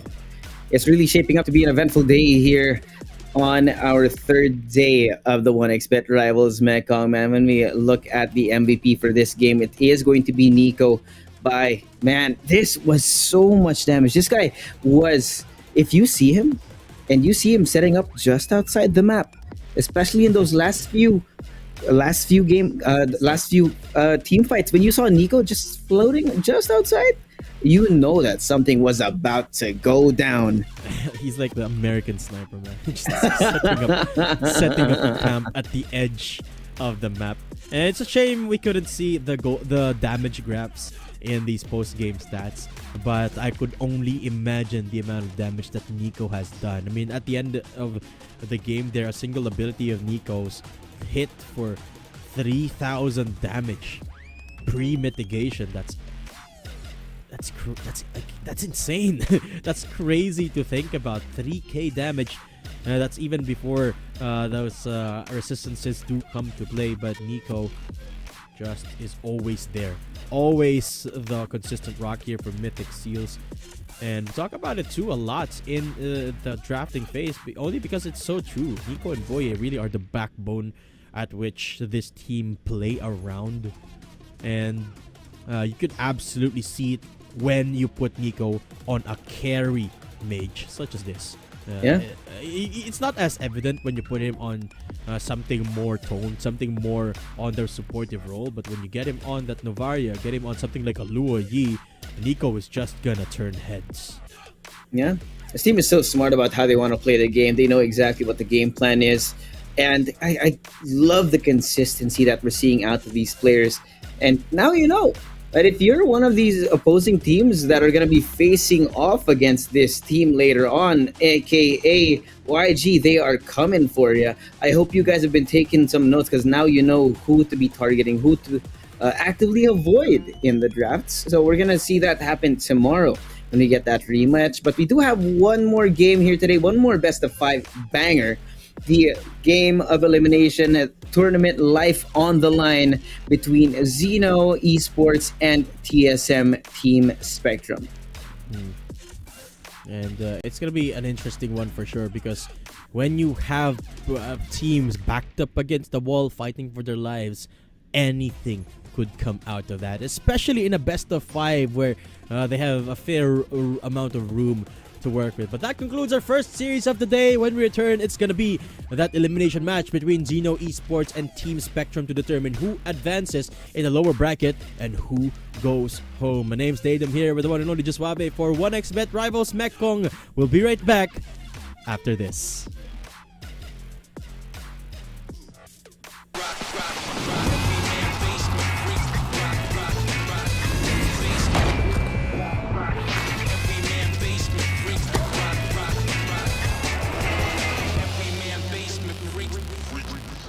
The new breakthrough and innovative phone with 1xBet app. With 1xBet app, you can register and start betting in just one click. Intuitive interface and thousands of sports events every day. User-friendly app. Big wins, fast payouts.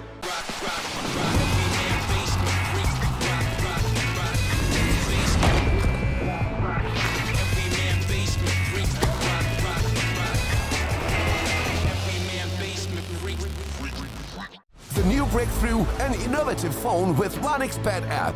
With 1xBet app, you can register and start betting in just one click. Intuitive interface and thousands of sports events every day. User-friendly app.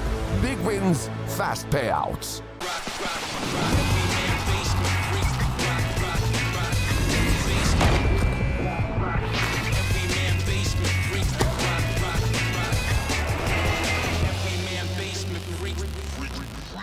The new breakthrough and innovative phone with 1xBet app. With 1xBet app, you can register and start betting in just one click. Intuitive interface and thousands of sports events every day. User-friendly app. Big wins, fast payouts.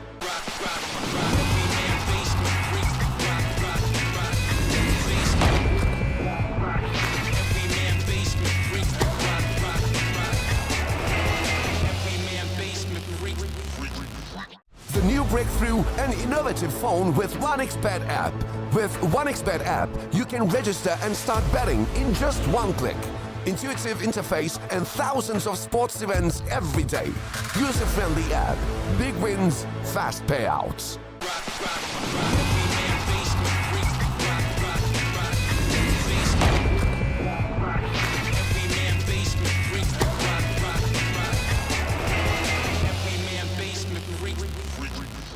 The new breakthrough and innovative phone with 1xBet app.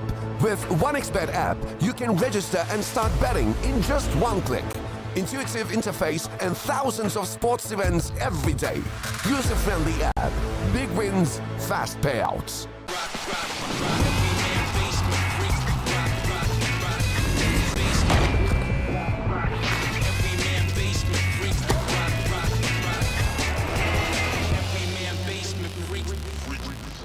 The new breakthrough and innovative phone with 1xBet app.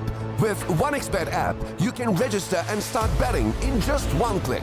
Intuitive interface and thousands of sports events every day. User-friendly app. Big wins, fast payouts.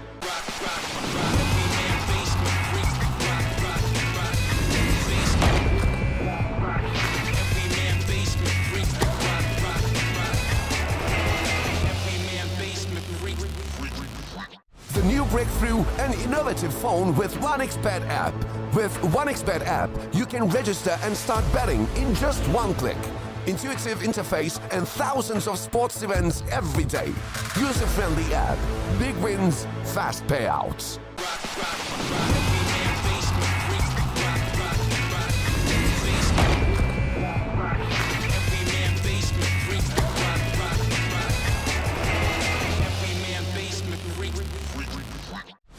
breakthrough and innovative phone with 1xBet app. With 1xBet app, you can register and start betting in just one click. Intuitive interface and thousands of sports events every day. User-friendly app. Big wins, fast payouts.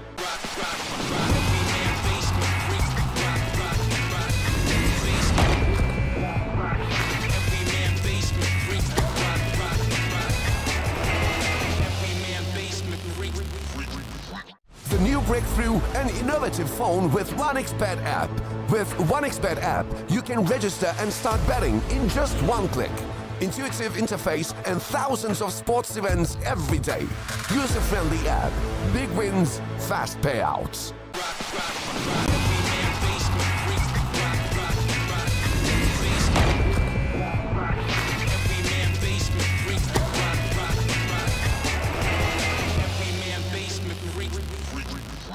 The new breakthrough and innovative phone with 1xBet app. With 1xBet app, you can register and start betting in just one click. Intuitive interface and thousands of sports events every day. User-friendly app. Big wins, fast payouts.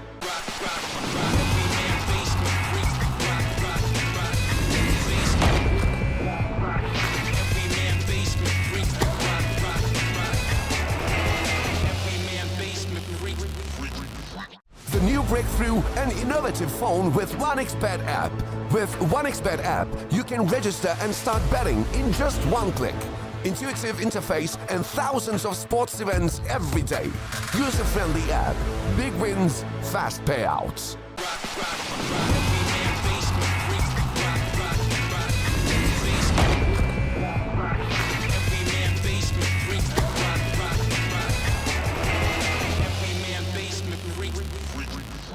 The new breakthrough and innovative phone with 1xBet app.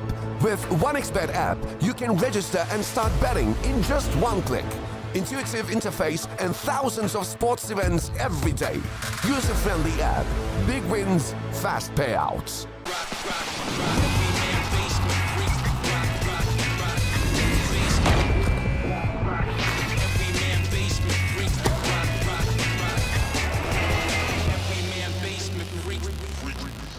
The new breakthrough and innovative phone with 1xBet app. With 1xBet app, you can register and start betting in just one click. Intuitive interface and thousands of sports events every day. User-friendly app. Big wins, fast payouts.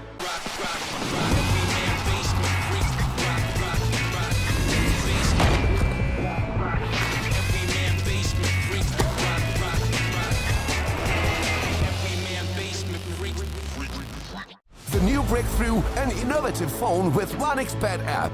With 1xBet app, you can register and start betting in just one click.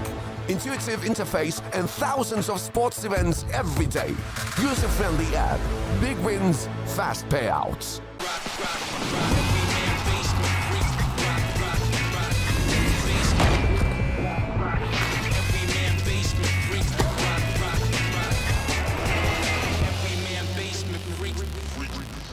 The new breakthrough and innovative phone with 1xBet app.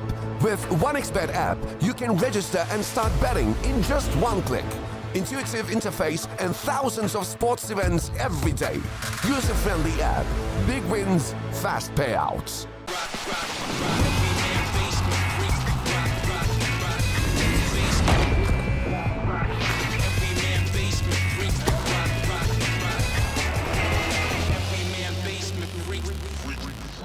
The new breakthrough and innovative phone with 1xBet app. With 1xBet app, you can register and start betting in just one click. Intuitive interface and thousands of sports events every day. User-friendly app. Big wins, fast payouts.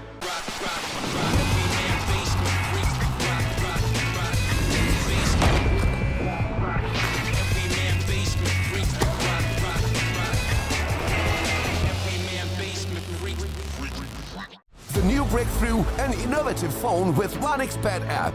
With 1xBet app, you can register and start betting in just one click. Intuitive interface and thousands of sports events every day. User-friendly app. Big wins, fast payouts.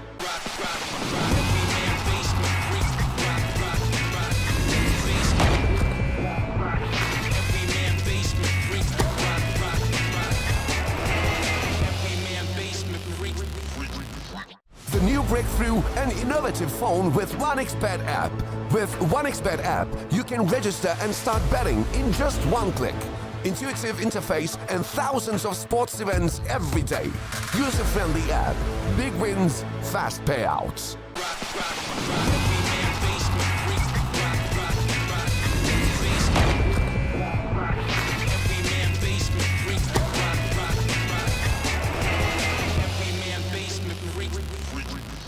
The new breakthrough and innovative phone with 1xBet app. With 1xBet app, you can register and start betting in just one click. Intuitive interface and thousands of sports events every day. User-friendly app. Big wins, fast payouts.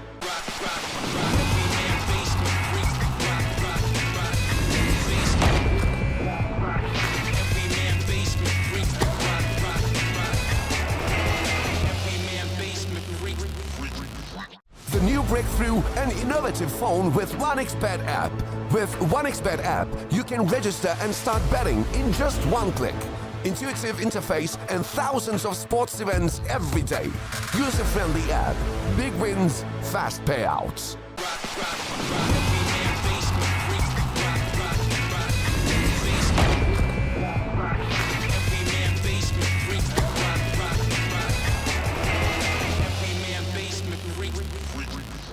The new breakthrough and innovative phone with 1xBet app. With 1xBet app, you can register and start betting in just one click. Intuitive interface and thousands of sports events every day. User-friendly app. Big wins, fast payouts.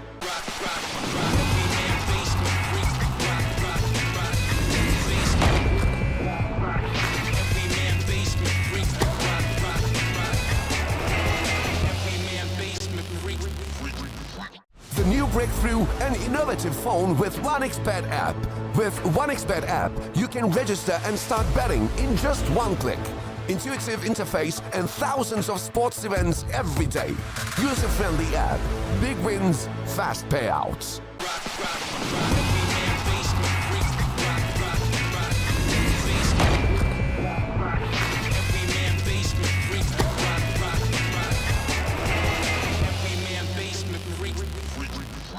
The new breakthrough and innovative phone with 1xBet app.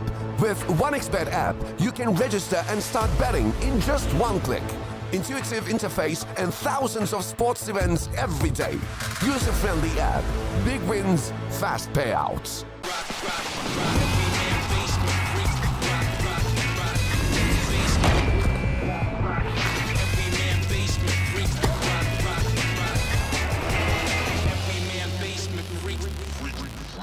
The new breakthrough and innovative phone with 1xBet app.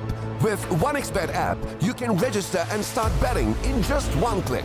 Intuitive interface and thousands of sports events every day. User-friendly app. Big wins, fast payouts.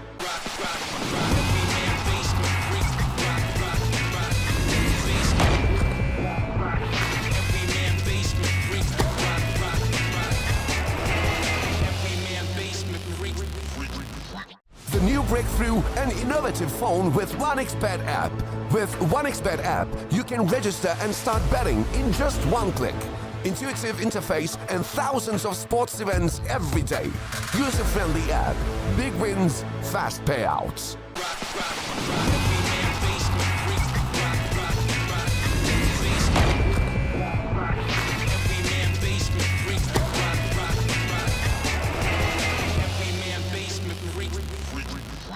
The new breakthrough and innovative phone with 1xBet app.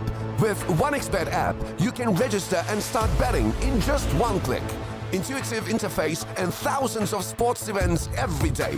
User-friendly app. Big wins, fast payouts.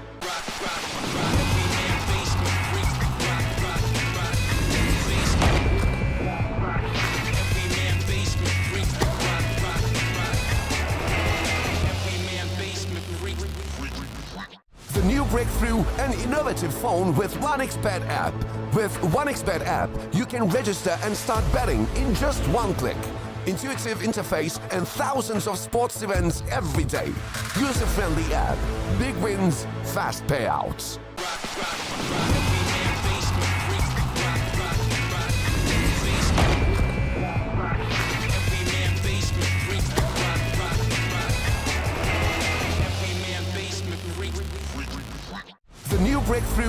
innovative phone with 1xBet app. With 1xBet app, you can register and start betting in just one click. Intuitive interface and thousands of sports events every day.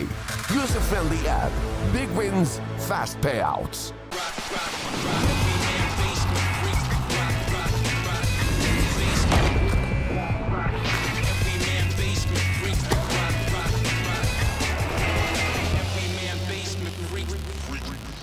The new breakthrough and innovative phone with 1xBet app. With 1xBet app, you can register and start betting in just one click. Intuitive interface and thousands of sports events every day. User-friendly app. Big wins, fast payouts.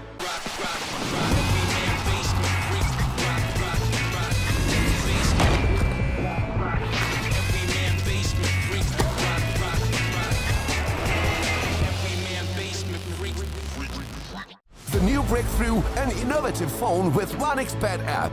With 1xBet app, you can register and start betting in just one click. Intuitive interface and thousands of sports events every day. User-friendly app. Big wins, fast payouts.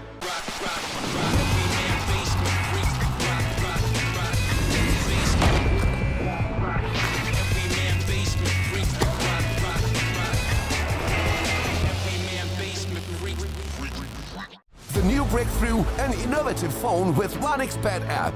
With 1xBet app, you can register and start betting in just one click. Intuitive interface and thousands of sports events every day. User-friendly app. Big wins, fast payouts.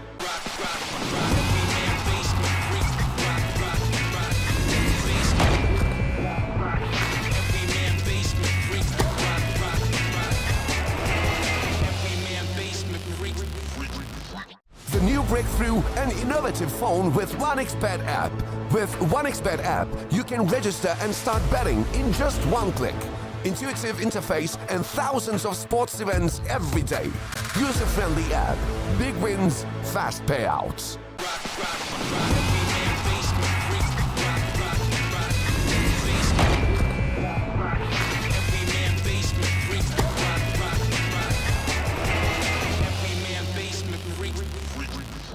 The new breakthrough and innovative phone with 1xBet app.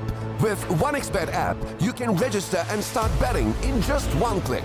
Intuitive interface and thousands of sports events every day. User-friendly app. Big wins, fast payouts.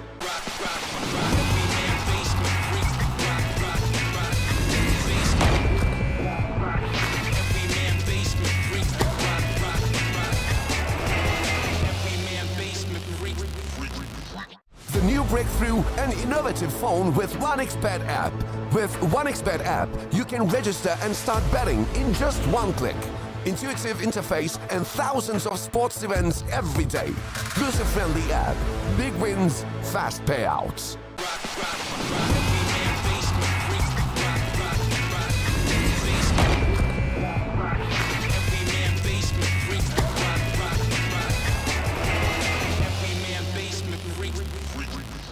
The new breakthrough and innovative phone with 1xBet app. With 1xBet app, you can register and start betting in just one click. Intuitive interface and thousands of sports events every day. User-friendly app. Big wins, fast payouts.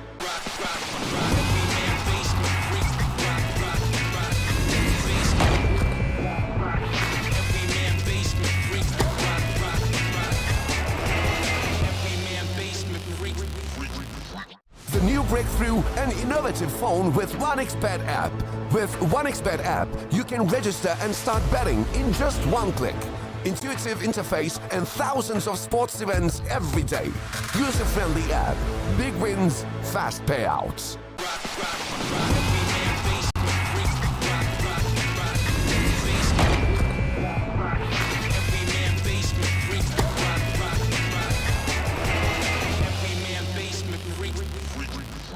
The new breakthrough and innovative phone with 1xBet app.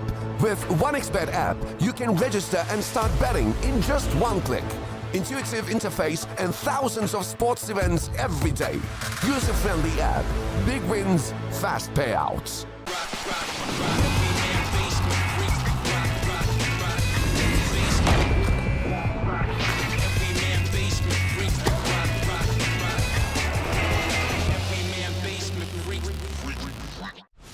breakthrough and innovative phone with 1xBet app.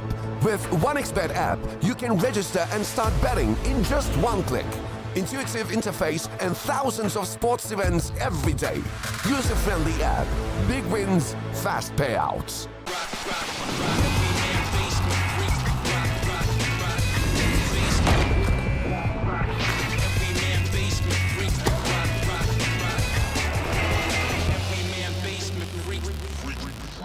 The new breakthrough and innovative phone with 1xBet app. With 1xBet app, you can register and start betting in just one click. Intuitive interface and thousands of sports events every day. User-friendly app. Big wins, fast payouts.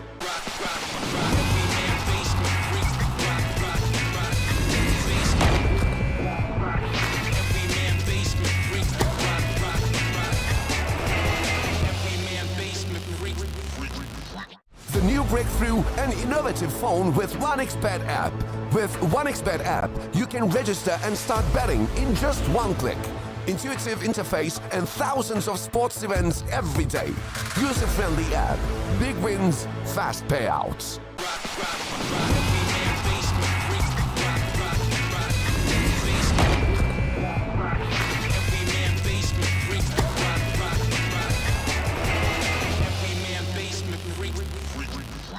The new breakthrough and innovative phone with 1xBet app. With 1xBet app, you can register and start betting in just one click. Intuitive interface and thousands of sports events every day. User-friendly app. Big wins, fast payouts.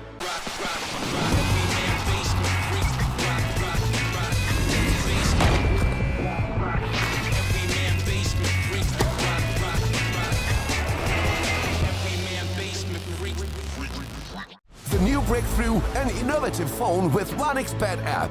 With 1xBet app, you can register and start betting in just one click. Intuitive interface and thousands of sports events every day. User-friendly app. Big wins, fast payouts.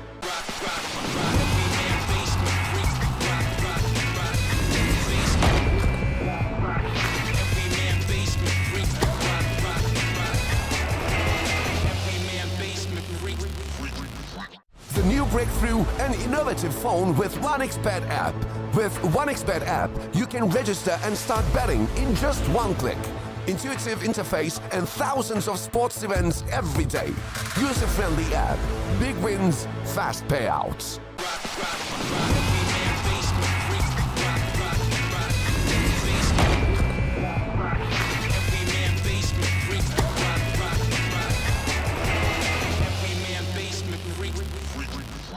The new breakthrough and innovative phone with 1xBet app.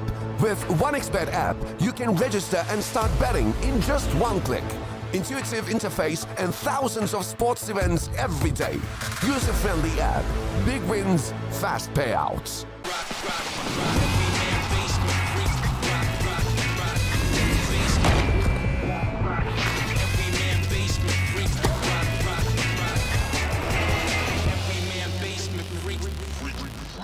The new breakthrough and innovative phone with 1xBet app. With 1xBet app, you can register and start betting in just one click. Intuitive interface and thousands of sports events every day. User-friendly app. Big wins, fast payouts.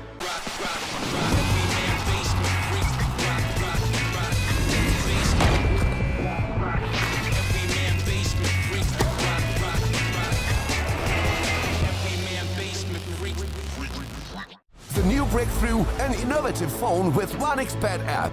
With 1xBet app, you can register and start betting in just one click. Intuitive interface and thousands of sports events every day. User-friendly app. Big wins, fast payouts.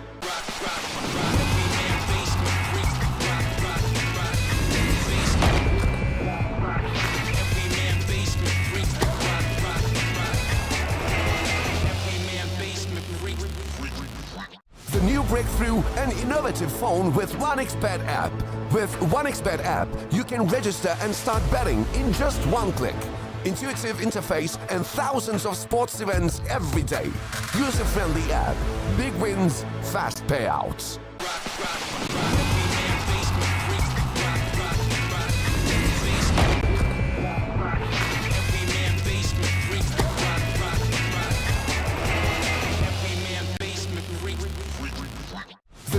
breakthrough and innovative phone with 1xBet app. With 1xBet app, you can register and start betting in just one click. Intuitive interface and thousands of sports events every day. Welcome back, everyone. You're still tuning in to 1xBet Rivals Mekong. This is still the playoffs here, but this time we're going to the lower bracket. My name's Zeno. I'm here with the one and only Joe Suave. And Josh, that was a banger of a series with a 3-1 scoreline and Mythic Seals punching their ticket into the semifinal. But this time it's a completely different story between Zeno and TSM. Yeah, both these teams right now on the back foot, fighting for their tournament life here in the lower bracket. If they don't make it past today, or if they don't lose it, then they might just be able to bring it all the way through. Because this is going to be a long lower bracket run, man. Knowing that we have a double elimination format, it just means that all the other teams that were seated higher than them are eventually going to come down to the lower bracket at some point.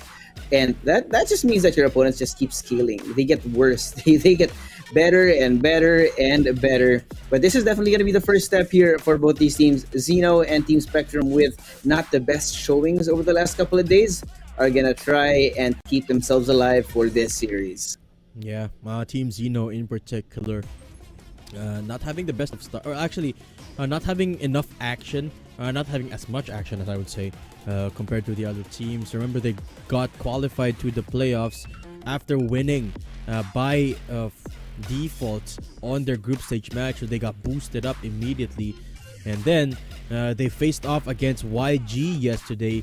YG looking at top form, apart from that one game where they kind of experimented a little bit with the composition. But either way, YG won the series and advanced to the semifinals. TSM, on the other hand, they lost yesterday to Team Mythic Seals. So these two teams had their work cut out for them because they faced against two giant teams. Mind you, the first two teams qualifying for the semifinals. So yeah, they got drawn the shorter end of the stick there. But this time they're in the lower bracket, fighting for their lives. One last chance, Josh, to get into the semifinals. Definitely some underdog stories in the making for now. Zeno, of course, behind the curve, one would say, but the same could also be said for TSM, wherein they haven't won a single series that they've played in just yet. So there's definitely something to prove for both these teams. Both these teams going to be having a little chip off their shoulder, and they're going to have to try and prove that they are not going to be going out without a fight here.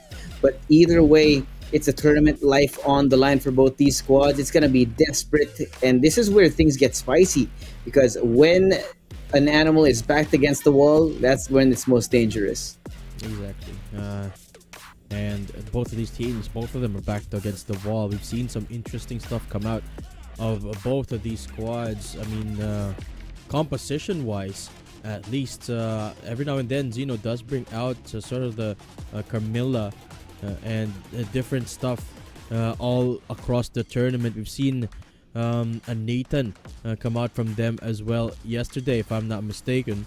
So it will be an interesting prospect to see how this drafting goes, considering that every now and then there's some sprinkle of spiciness between these two squads. TSM as a team, let me bring up their previous matches. I don't think they've brought up anything too crazy yet, but as you mentioned, they haven't found any success at all this entire tournament.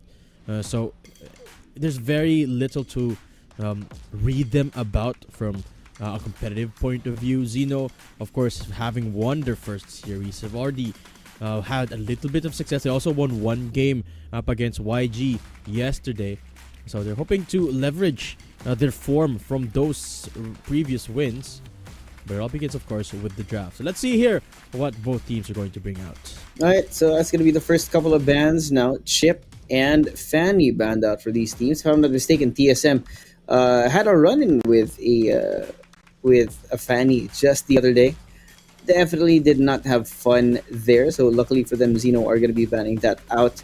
We are, of course, for both these teams, not found much success. I just feel like right now it's a blank slate, right? That we're looking for what is the full potential for these teams, and because of the lack of tape, the lack of VODs between each of these two teams, neither of them is going to be playing to try and cut them off here in the draft. It's most probably going to be more about the comfort for these squads right now. Perhaps. Maybe there's some scrims happening in the background we don't know about.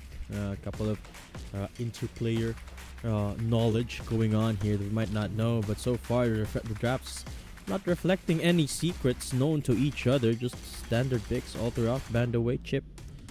Harith banned by TSM. Hylos and Fanny taken away by Zeno Esports this time around. So Joy being available. And a lot of options actually. Kalea still up for grabs. Zuyo, Zushin, Varia taken away. Zeno doesn't want to play against something like what Nico showed earlier. TSM gonna be the one to pick the final ban here. And Zeno could prioritize something like a Joy perhaps. Kalea up for grabs. Yeah, with the Louis Bandon out, there should be one of those two. Or perhaps even a Phobius, a preemptive pick. Yeah, there is a lot of like I said, a lot of dashes. We're gonna be looking for some of the more meta picks here between these two teams, of course, depending on their comfort here. Zeno, having this first pick is gonna be setting the stage for what the actual idea is behind this. I think Team Spectrum have not been feeling it too much. Zeno have played this Fredrin before, albeit not as successful as they would want it to be. But hey, man, when you're playing for comfort, you stick to your guns. Fedra is very versatile, can be drafted around very well across different ideas, as you mentioned. Could be drafted for a more tanky lineup, could also be for a pick comp, even a team fight. Fredrin not too bad in that regard too. So I don't mind the first pickup here, but I can't help but think that there's a lot more prioritized options available still on the table. Joy being one of them. Zushin up for grabs. And Kalea, there you go. Both of those getting taken away by TSM. So Zeno gonna have to adjust to that. I wonder if either of these teams like playing a Cho. I mean, it was a little bit of a. It was kind of a prio almost. pick that last game, the last series we had. Yeah, but that's kind of like a special scenario only because Boye and Index both They like love setting up their teammates, man. playing the Cho and the Kalea. So there's a chance we're not going to be seeing either of those, considering as well that Gato Kacha is still available. And yeah, let's see here. First couple of picks for Zeno. Hilda could be one of those setup champs that is a little bit easier to execute. That could be something to prioritize here. Give them a little bit of leeway.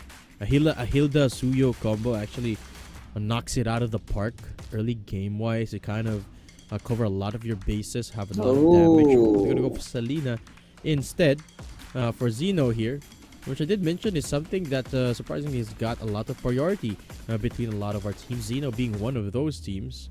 Along with the Badang, they get themselves a ton of pick potential already. There is definitely going to be some questions about how they're going to execute this, right? The difference in range that you need to have, that you do have between the Selena and the Badang is going to be, it's going to be coming down to the mechanics of the players to see whether or not they can actually make it work.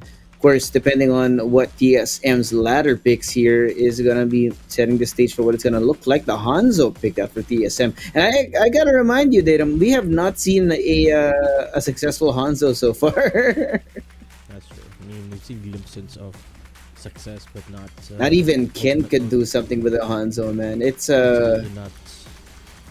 ultimately not translating into a win here. But TSM gonna attempt that.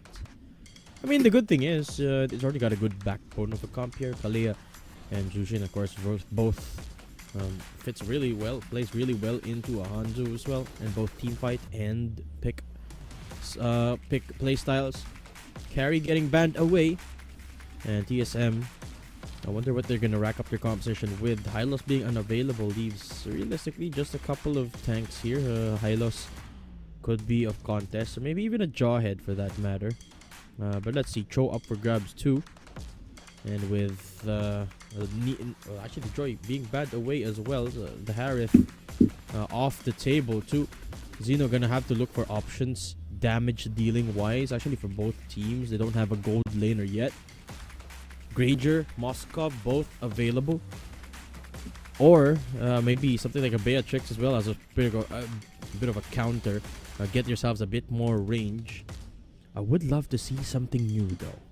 I have a favorite marksman, Josh, that I always love seeing, but I rarely get to see in competitive play by the name of Clint. Yes, I love Clint. He's so fun to watch. If you have a flashy player that knows how to use Clint, then it is usually to the detriment of their opponents, knowing that it's just how the mechanics work for Clint. I feel like, he's not the strongest out there. Definitely not one of the priority picks, but if you know how to execute the Clint with a solid game plan around it, then things get a lot more simple. But yeah, with that being said, neither of the teams have actually picked up any of those heavy gold laners that you would be watching out for in the late game. They do ban out the Moskov and the Kari, and Gatot is going to be gone thanks to Zeno's last pick. We'll see how they round out these comps at this point, because I do feel like TSM may be piecing together what could be a great pick-off comp. That's true. What would fit the bill here, marksman-wise? I mean, they also need a tank for their roster. Something with a bit of setup, perhaps. Jawhead comes to mind. Not the top option, though. Tigreal as well, if they want a little bit more teamfight prowess here to sort of complement the Kalea as well. Imagine if a Kalea throws you back into a Tigreal ult, but they're going to go for an Irithel. We've seen this before. I think TSM have brought out the Irithel before. It hasn't had the best time on in the Land of Dawn. When we last did see it, it does sow a little bit of doubt in my brain. But again, this matchup is one of comfort because neither of these teams have too much tape on each other. But at least now we have an idea of what that marksman choice is for TSM. Here in the gold lane, Zeno are going to have to find a way to counteract how mobile the TSM roster is for the late game. That's if we even get to that late game. Take a look at the comp here of Zeno. Yeah, take a look at the comp here from Zeno. It's all out pick potential here. Claude going to be there for that late game prowess. But if we get into... Well, it's really hard to imagine just how an Irithel is going to find success in the face of a Selena and a Matilda. You can very easily be pinpointed. So TSM respond with their own bit of early gaming here in the form of a Khalid. Now this I like. I like the Khalid here. I think it gives them a ton of CC setup and a ton of roam ability. And it's got really good early game prowess as well as the XP lane. I think it's one of the most impactful level 1 XP laners out of the entire game. Sure, it's not in the best state in the meta right now, but with every other option actually taken away. Gato Kacha is out, Hylos taken away, so it paves the way for some new heroes to come to fruition. Phoebus was available, but as you can see, there wasn't a lot of dashes on either side of the team here, so both teams opting to go away from that. And as you said, Josh, it seems like you're right. It's gonna be a battle of comfort here. Khalid and Irithel combo for TSM, and on the other side we've got a Selena and a Claude for starters for Zeno versus TSM. Both teams fighting for their lives in this best of 5. Yeah, now to find out how it's going to be going. Super Light and Super Bird, this mid lane duo. We know that they like getting active early, but it's going to be dependent on whether or not they can pick off Akleri here. He's a little bit too far off. They do have a little bit of a disadvantage right now in terms of where they are. But China, okay, he looks like he wants to start things right now, right here. Super Light immediately getting taken down to half a health bar there, and the Super Light's gonna get jumped again by Shan. This is exactly what I'm talking about. The Khalid level 1 nearly unmatched here. First blood already for TSM with Shine on the board. They're looking for more of it as well. A little bit of a gold lead, and the TSM we have yet to see in the lead, so we'll see how they handle this, how they avoid their mistakes, and whether or not they have a solid game plan. You can actually see the Hanzo also venturing forward inside the enemy jungle here. So it's gotta be some levels of invasion here. There's a fight actually going on. You can actually see that there's gonna be some problems here. Coin's already gone. Light is gone. TSM early in the fights, man. They don't even need the team fights. It's just 1v1s, 1v2s. Exactly. Our pick comp here, or actually the pick strategy rather, being shown well by TSM. The early game looking really good for them. And actually a bit surprising, it is Shine, the roamer, as the Khalid. They position Coin as the XP laner on the Badang. Interesting choice there. Tsunami Slam coming in from them. And TSM, they want to keep getting them away from it. So no action for now. They don't want to contest the turtle just yet. I think they have a feeling that they can't really burst it down to the end right now. It looks like they want to go in for the setup. Look at this! TSM, almost everyone in the red right now, but Young S still gets this turtle, but they want to come in with more. Boss Coin so low, taken down by Shine. The killing spree from him. Superbird backing it up, but they want to keep running for it. Karchko continuing to hunt him down, but he's so low here, he has to back off. Yeah. A good last-ditch effort there for Boss Coin. Try to steal away, but Shine. Uh-oh. Nothing just yet. Okay, just a little bit of a gentleman's agreement between these two teams. Yeah. Keeping each other alive. But it is 1-4 right now, Datum. And TSM have a pretty solid 1k gold lead. We'll see if they can keep this up at this point in the Earthel. Look at the position here of Shine. He's just letting the XP lane rain all Oh, wow. Zeno. Oh, wow.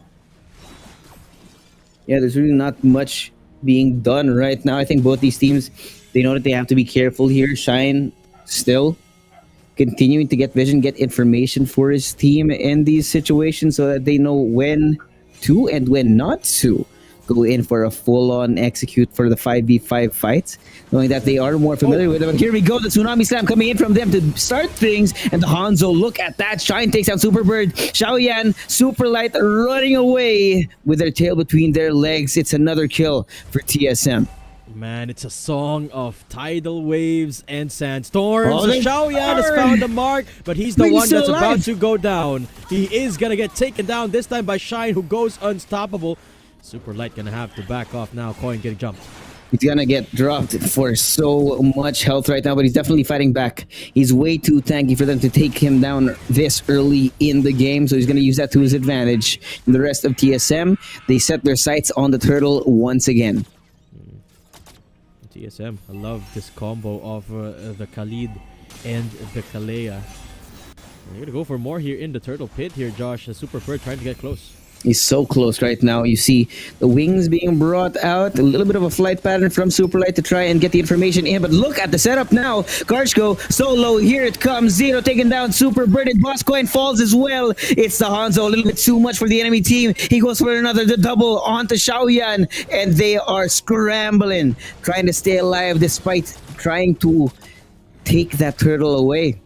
Yeah, TSM gonna be able to take 2 kills after that. Scoreboard now 9-1 in their favor as the turtle gonna get taken by Young S this time. Shine is just unstoppable on this Khalid. The raging sandstorm combo with the Tsunami Slam, just there's no counterplay to it. You just locked down for so long, and the thing is, you could also use that for not just the team fight, but also for pick potential. So TSM making the most out of their kit here, while also giving the enemy free reign over towards XP lane. It's okay, they could do that because Shine is just so far ahead anyway. As he gear towards a And bit he's more still going. skirmishes towards the top side here. Shine looking for more. Threatening another fight right now. Boss Coin brings it out, tries to separate them, but he can't.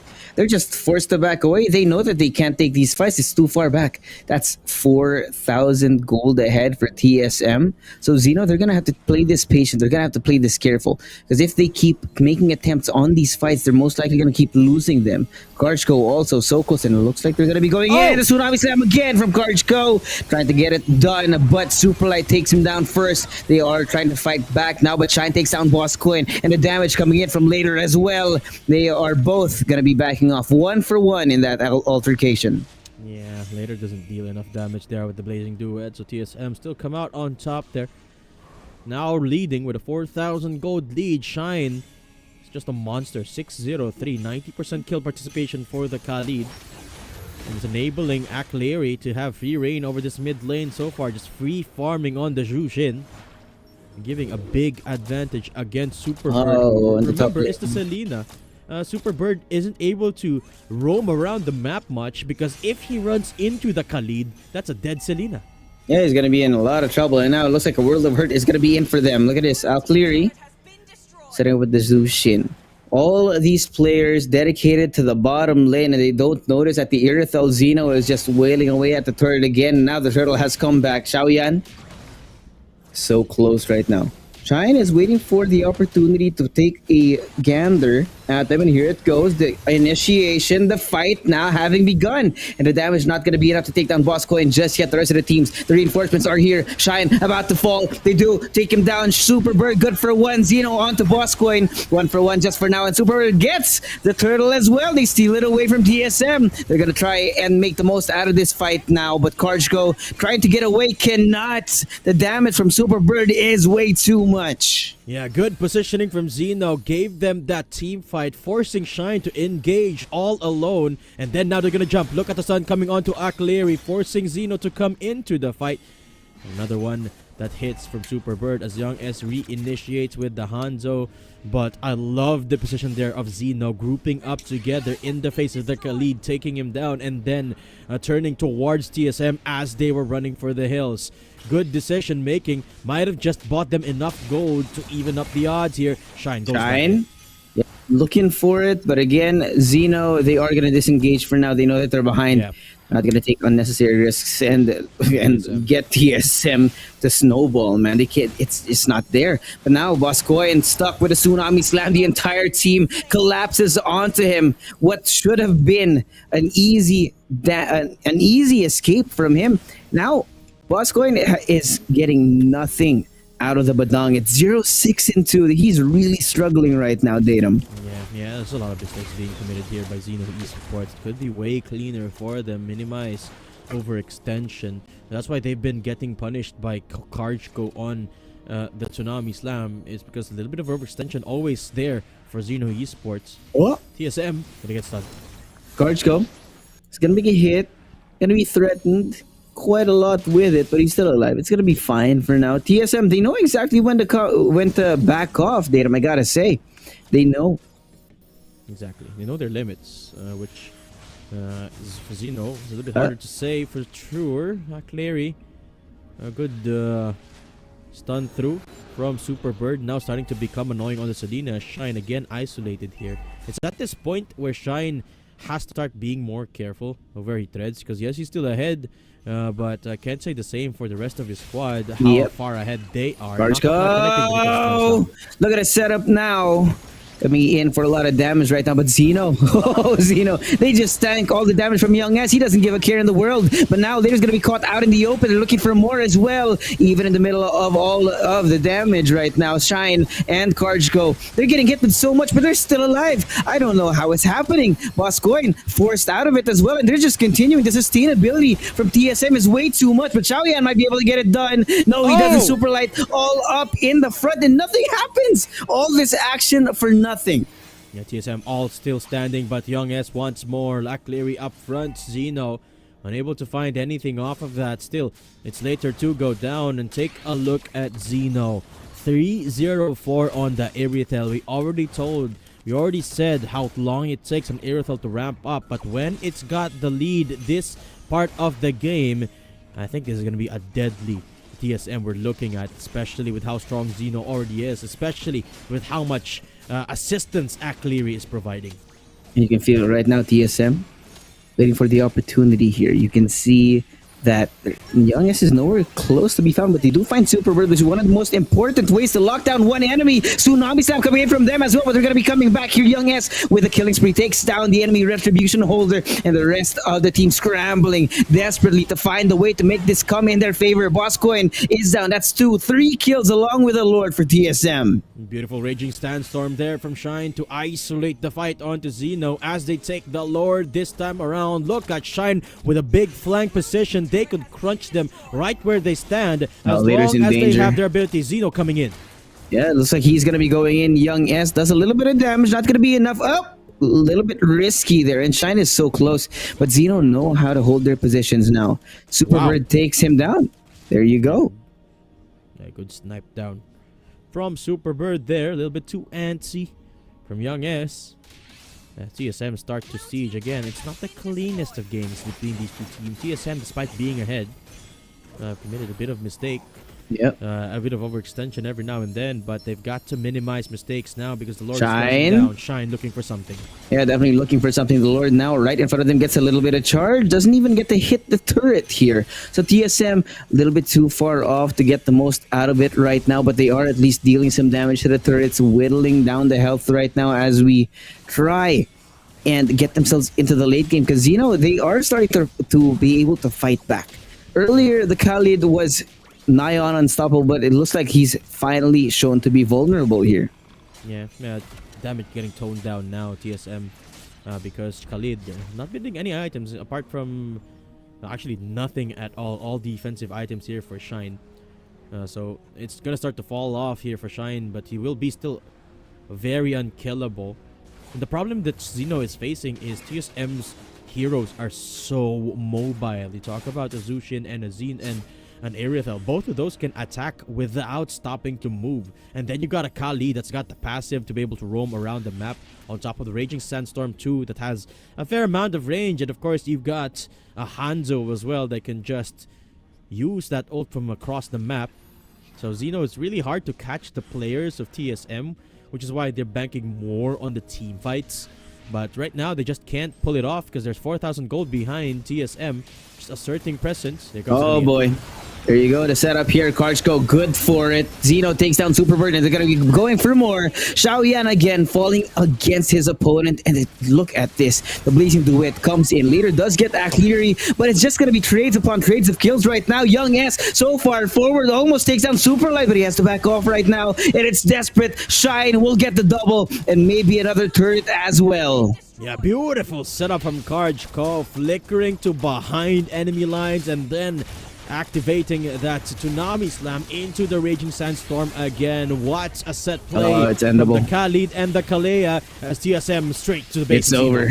There you go. First game now in for TSM. It was a messy affair, Datum. Both teams committing a fair amount of mistakes, but in the end, TSM was able to get that lead early enough and big enough for them to be able to secure this before it got into the hands of Zeno. You know what? I'm pleasantly surprised at how well TSM pulled that composition off. I mean, it makes sense to my head now. You've got a Zushin that's able to deal magic damage while moving in an AoE, and then you've got an Aerithel that's able to auto-attack while moving as well. Couple that with a Khalid and a Kalea, and you've got an immensely mobile team that their opponents could not keep track of. I love it. I love the way they approach that composition, and I love the way they utilize the Kalea as well to dunk enemies into their own fight and then not let anyone move from there on out. It's such a niche combo, but it works really, really well for TSM. We did say it wasn't the cleanest of games, but they did it enough times so that they were far ahead enough that some mistakes were permissible here for TSM. So they take the first game of this series. They pull out ahead against Zeno Esports 1-0, and I love it. I love the way they approach that as well on the Khalid. He basically just stayed roaming the entire time. I thought he was the roam hero. No, he wasn't. He was the XP laner, but there wasn't a time where the Khalid was in the XP lane. But I mean, it's just a shame if you don't make usage of the roaming capabilities of a Khalid as well, right? When you see how TSM have been walking around the map, it wasn't your traditional laning phase that one would have been talking about. And I mean, to be fair, the rest of the matches that we've seen so far, none of them have been the most orthodox games that we've watched. And I love that. I love that. You never know what you're going to be getting out of it, but TSM, Team Spectrum, they've done a great job starting off our best of 5 series with a win here. Only 2 more and they will survive. Yeah. I mean, we say only 2 more, but that's still very a tough ask from them. But at least they got off on a good start here in the best of 5. And I love the way the draft is as well. Very, very creative. And I love seeing a Khalid, man. It's one of my favorite heroes in the XP lane. It's been a while since I have. It's a big, big throwback. Back when Khalid was newly released, he was everywhere. Paired up against a Yuzong. Oh, those were different times in MLBB. But yeah, it's nice to see how they Age reveal. executed that.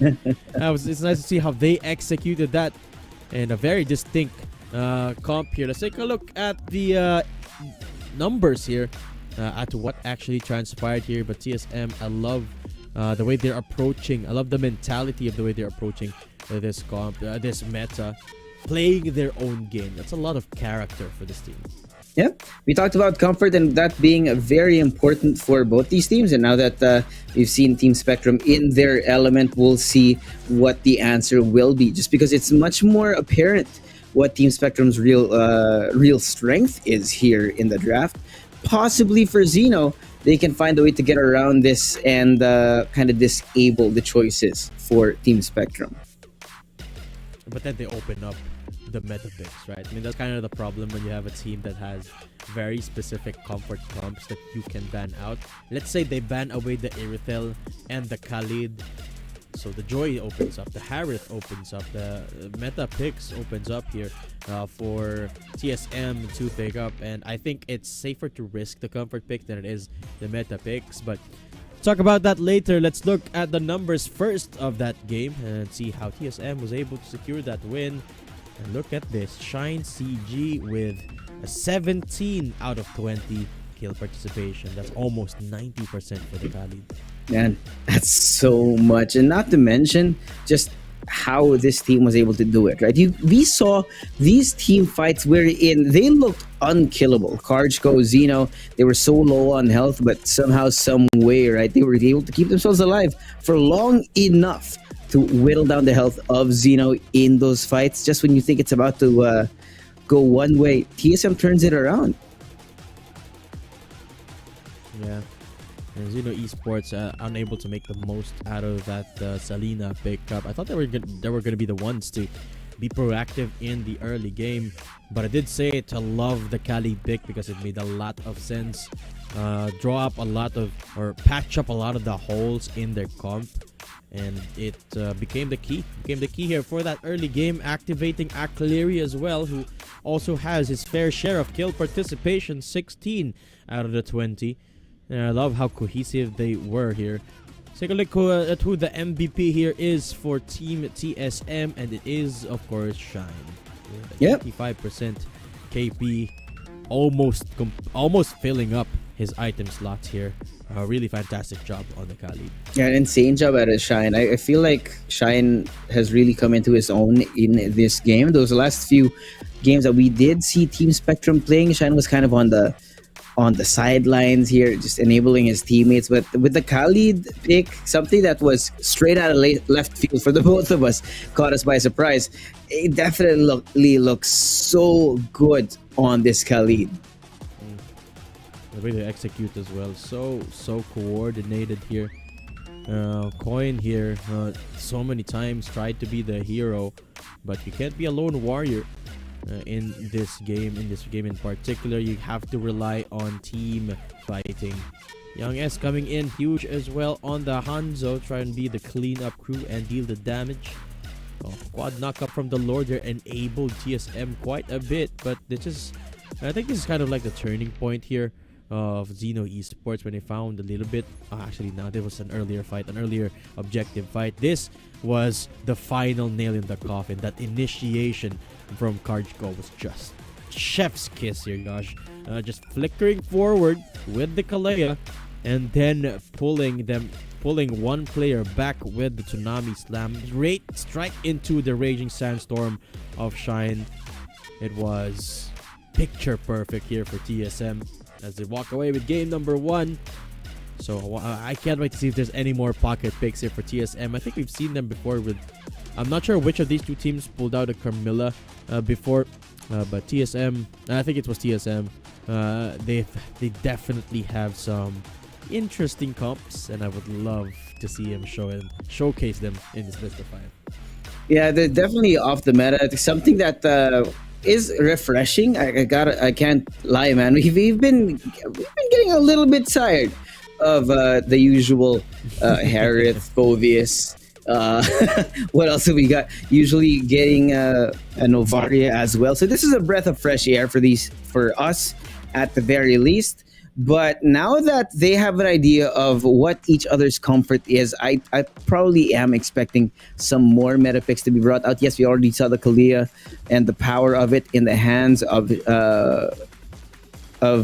both these teams actually, and we're gonna be looking for something a little bit different, something a little bit normal. Perhaps. Or just go the other direction completely and Just bring go up all a in. wild- Yeah, just Yeah, bring up a find wild all the combo. hijinks. Yeah, Give me bring an out a Atlas. Zilong. Give me a Zilong. Yeah. Heck, Give me a bring out- Layla. Bring out a Mia or something. Come on, TSM. Let's see it.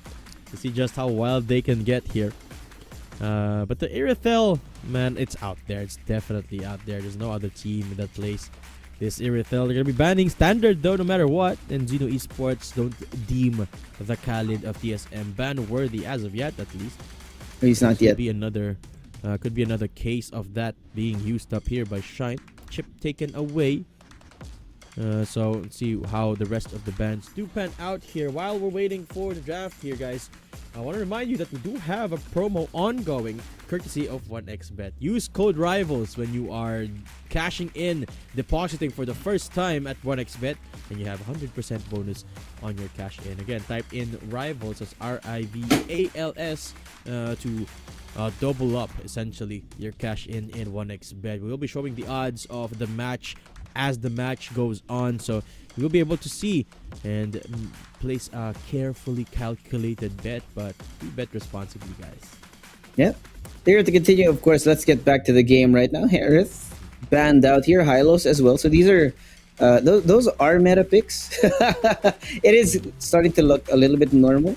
Maybe we'll see a Badang also banned out. That is one of the most commonly prioritized heroes when it comes to the drafting phase. For Zeno, after having seen what TSM have brought out, we're hoping that they try and deny it, but we're gonna get rid of the Got Out Kacha here as the last ban out of the first ban cycle. Yeah, it seems like I'm right here, Josh. Zeno does not deem the Khalid worthy of a priority ban here. TSM could just go for the same comp as earlier, unless Zeno has something in response to that. Azuyo would have fared really well up against that Khalid. Actually, the Fredrin first pick, not the first pick I would have expected here for Zeno. So let's see just how they're going to address that drafting earlier. TSM ban away the Zushin this time around. They were the ones who picked that up in that last game. Banning it around this time around means they're pivoting to a different direction. We might not be seeing an Irithel anymore with the Zushin away. And the Kalea will be taken by Zeno. So that's the first pick taken. Joy available this time. So TSM can pick that up for themselves. Maybe even a Phobius, just so they could deny it. A Phobius Joy combo to take the Phobius away from Zeno. Yeah, definitely a lot of options here right now to start it off with. But yeah, Zeno opening with a Kalia is, I'd have to say, yeah, it's no surprise. I feel like that choice of prioritizing the Fredrin was kind of ill-advised, as shown, as exhibited by what happened in that last game. But the way the TSM plays, they like playing their own game, and it's going to be a Moskov and the show. I like this datum. Knowing how Shine knows how to play, I wouldn't be doubtful if they do get this show. And the single target lockdown that they can get out of these two heroes is great. It's easy to be able to target maybe the Kalia specifically. But there's a lot of options here for TSM. Yeah, Moskov blind pick here is a little bit bold for TSM because Granger is available. Zeno can just pick Granger, counter, and they do that Moskov. That's exactly what I'm talking about.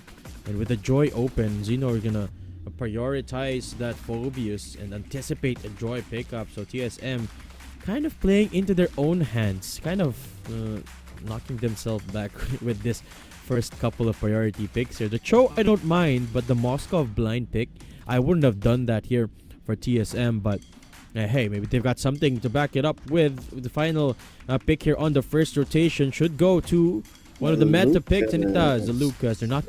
I think TSM could just steer clear of a Joy this time around, having the Phobius be baited out here for the Zeno.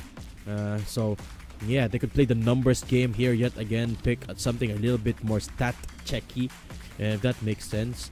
As Farsa gonna get banned on out. No mid laner yet for either side. Novaria available.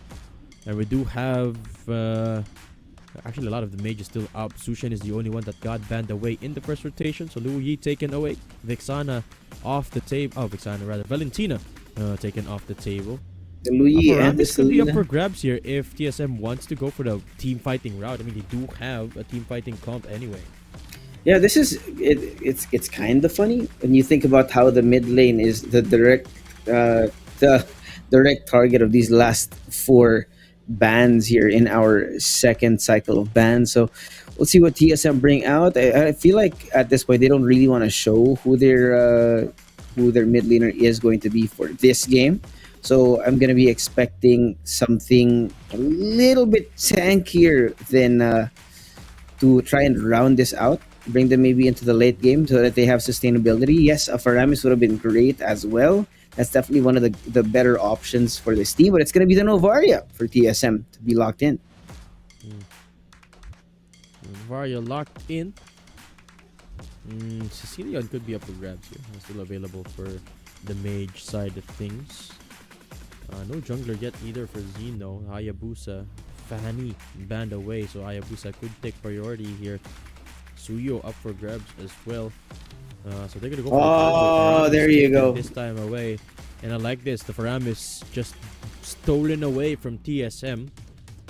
So Zeno have very scrappy composition here. A lot of utility to use, a lot of damage to use, and they can weather out a full team fight here if TSM decide to go that route. Gatukacha being taken away though means they have to opt for something else in the way of the team fight. The high loss, it does give them what they need, but it It's doesn't banned out provide too. that early initiation that they're looking for. Yeah, banned out on the high loss. So we could be seeing another new pick here for TSM.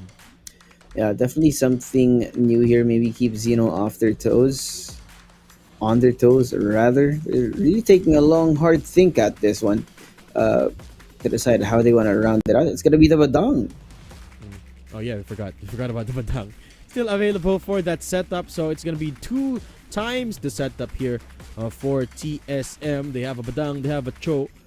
They have plenty of damage to couple that up with Moscow, Novaria, and the Lucas. But the problem I'm seeing here, Josh, they're gonna have to wait quite a bit to get to the power spikes here on TSM side. But Zeno Esports, they have a Granger, they have a Faranis. They could fight as early as level 4, and they have a lot of survivability. So it's a little bit scary here, the prospect of an early game for TSM. Oh yeah, scary is right for TSM. They're gonna have to bring this into the later part of the game to really be able to scale themselves up for this. But man, there's maybe a little bit too much. Knowing that both these teams, they're kind of messy, not the most clean in terms of the shot calling. It's going to probably come down to that when it gets down to the nitty gritty of it. The good thing the TSM does have though is they have essentially 2 roaming heroes here. Badang and a Cho, so we might have a bit of a fight actually in the early game. Let's wait and see just how that's going to transpire. It is a Cho after all, an early game instigator. So we might see some scraps here and there. I'm wondering what Karjko is going to build up here, or rather, yeah, on the Badang. Perhaps maybe the tankier route as Shine comes in for a bit of assistance. Little Wanderer getting started by Zeno, and because of that early engagement earlier and the rotation towards the bottom side, TSM won't be able to pick up the Little. Oh wait, they did. They stole it away. They stole the Little Wanderer away. So now they're gonna have to look for a fight here on the bottom side. Is super light. Yeah, but Shine's been spotted. They know that Karjko is here. Neither of these targets at the bottom lane are going to be easy to take away. So Karjko also tanking quite a lot of that damage, and Super Light forced away, making sure that he's going to be still alive for later. That's a lot of people. That's 4. And Superbird has joined in. Shine's so low, barely alive, gets out of dodge. Yeah, Zeno Esports know they have to get control of this early game, and then once they hit that level 4 mark, Just engage, engage, engage. That's the name of the game here for Zeno. Look for as many fights as they can once they get those ultimate power spikes, particularly for Super Bird here on the Faramis. The turtle spawning up in just a second now, and I think this is a prime time for Zeno to show their prowess. Super Bird have to shove this lane in order to get priority towards that turtle, but here comes Shine. Oh, going so low. The amount of damage done by Akleri here is great. He's gonna have to be a lot more careful, but the 1v1 here is interesting as well towards the top. Zeno trying to fend off his opponent here, the 1v1. Shine versus Coin in the mid as well, and the turtle is being wailed away by Young S. He's getting so close to taking it away, and there's not much contention. That's going to be the first turtle for Young S. They're looking for more. Yeah, the problem is they didn't get any mid lane priority there. Akleri just so much power in that wave clearing that Zeno Esports unable to get priority for that turtles. They had to give away first turtle of the game. TSM take it for themselves. So early game is actually a bit more quiet than I thought it would be. Still 0 kills at the 3-minute mark. And this has got to bode well for TSM. Remember, Larry scales heavily. Zeno scales heavily as well. So the pressure is on Zeno to make something happen, as Karjko will be jumped on by Xiao Zhan. Gonna be able to use the fist break to buy a bit of time, but he will be the first blood. I just noticed. Oh, hold that thought. Super Knight is down to 1 HP, and TSM find their response immediately. Yeah, hold on. I just noticed, Josh. We have Team Zeno and a player named Zeno. You know what? You're right. Maybe he's the namesake of the team, just with a different spell. I don't know, man. But they're on different sides. So. This game is so interesting, though. When you think about how this has been so messy compared to the first game, right? Wherein it's usually team fight oriented, but here we're seeing 1v1s across the map. We were seeing 2 players going for the turtle, 2 players fighting in mid, and 2 players fighting on top. So this is it's gonna be a scrappy one. You did say it was gonna be scrappy, and it is. But you gotta remember, Zeno are pressured to find the advantage early on. They're the ones with a time limit here. Up to a certain point, they won't be able to fight off the composition of especially TSM. for Zeno later on in the game. When the Moskov ramps up, it's going to be hard. But hey, the setup here, Boss Coin, solo, but another round coming in to keep themselves alive. And here, Shine is going to be pushed back. The staff brought in as well. Later, we'll take down Karjko and try to go for more. Youngest takes down Superbird, and it's just blood all over the river right now. 3 for Zeno, and that's going to be the advantage that they've been looking for, Datum. Yeah, exactly. I was about to point that out. Zeno had to look for fights, and that's what they get. They use the Nether Realm just perfectly, and they weather out that push. A little bit too anti as well from Young S, going in for the 1v3. Yes, Alucas is powerful. Not that powerful, as shown by that 1v3. Just gotten destroyed there, Young S. As a bit of a takeaway for Zeno. As they take the turtle as well, pushing them a little bit ahead here in the gold graph. 1,000 ahead. So they find another mark here. Shine, a little bit dangerous. They get him set up now. The Kalia coming in great, but it's not going to be enough. Not enough damage right now, as it's going to be confusion everywhere. Karjko pulled back, trying to stay alive, but they collapse onto him. Later, with the Granger, takes him down. And again, Zeno extending that gold lead. 2,000 now, Datum. The spear comes in, but he's not going to dare. Zeno will not even make an attempt. Yeah, TSM have to play a little bit more carefully from here on out.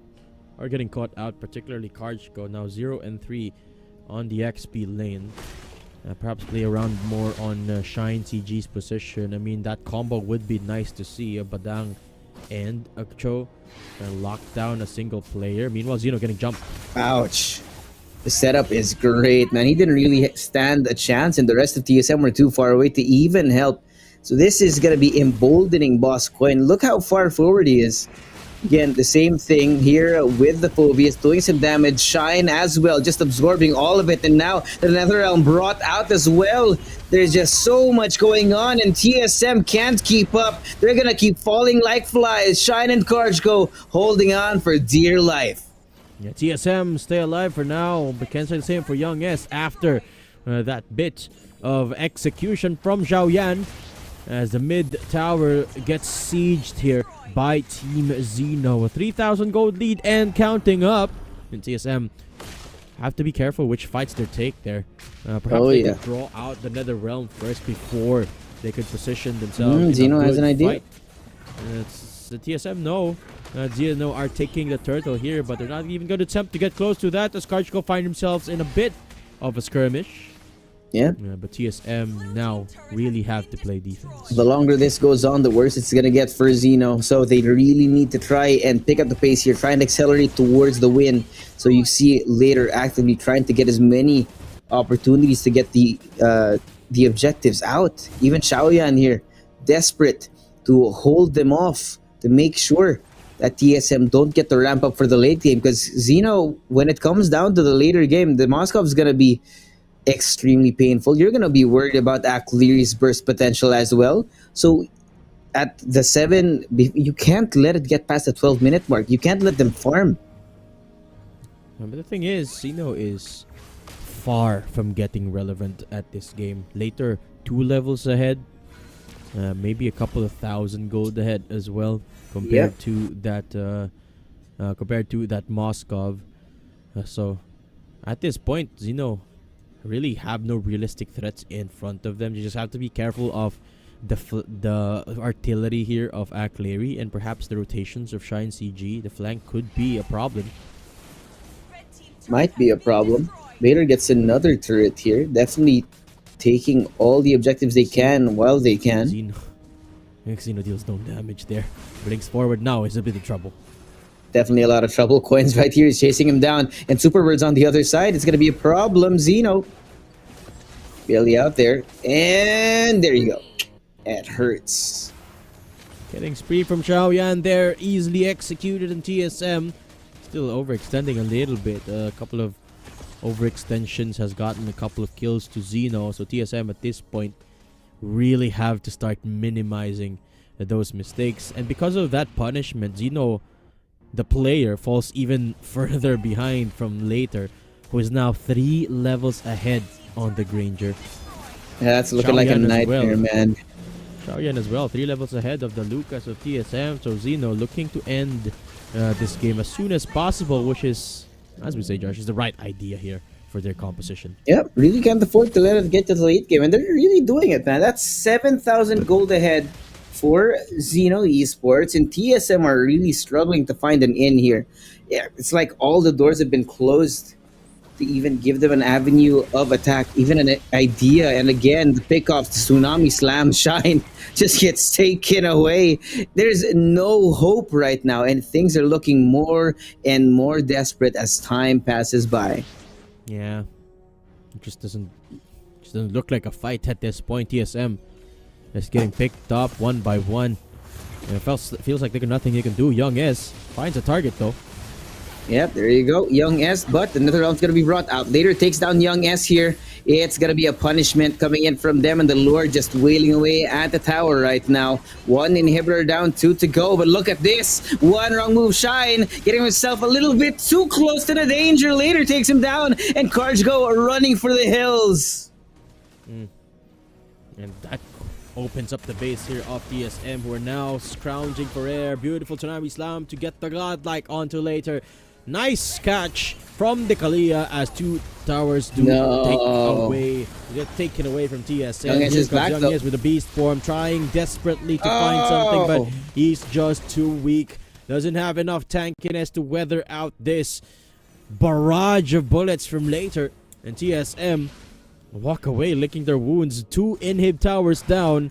Is there any way they can hold on to this game, Josh? Oh man, it's just so desperate right now. They need to reel it in. And Young S took a risk, got immediately punished. They need to find a way to funnel their resources towards Zeno, especially for the late game. Aklery is getting dangerously close as well getting taken down. So they need to be much more conservative with their positioning. But here we go again! Another tsunami slam coming in from them to start the initiation. Karchko not even being given any hope to live through that. It's just gonna be another death for him and another turret for Zeno. TSM, everything taken but the crystal, and it's so much more desperate from here on out. No more defenses, no more siege engines for them.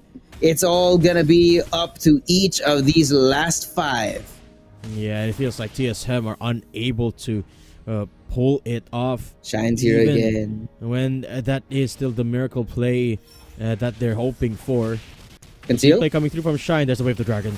Brings him in. Super Light is going to be in danger, but another round keeps him alive just long enough to take down Zeno. Wow. And there goes Young S Wow. as well. It's just way too powerful. The Granger from later. Oh, so consistent. Keeping them on their heels, on their toes.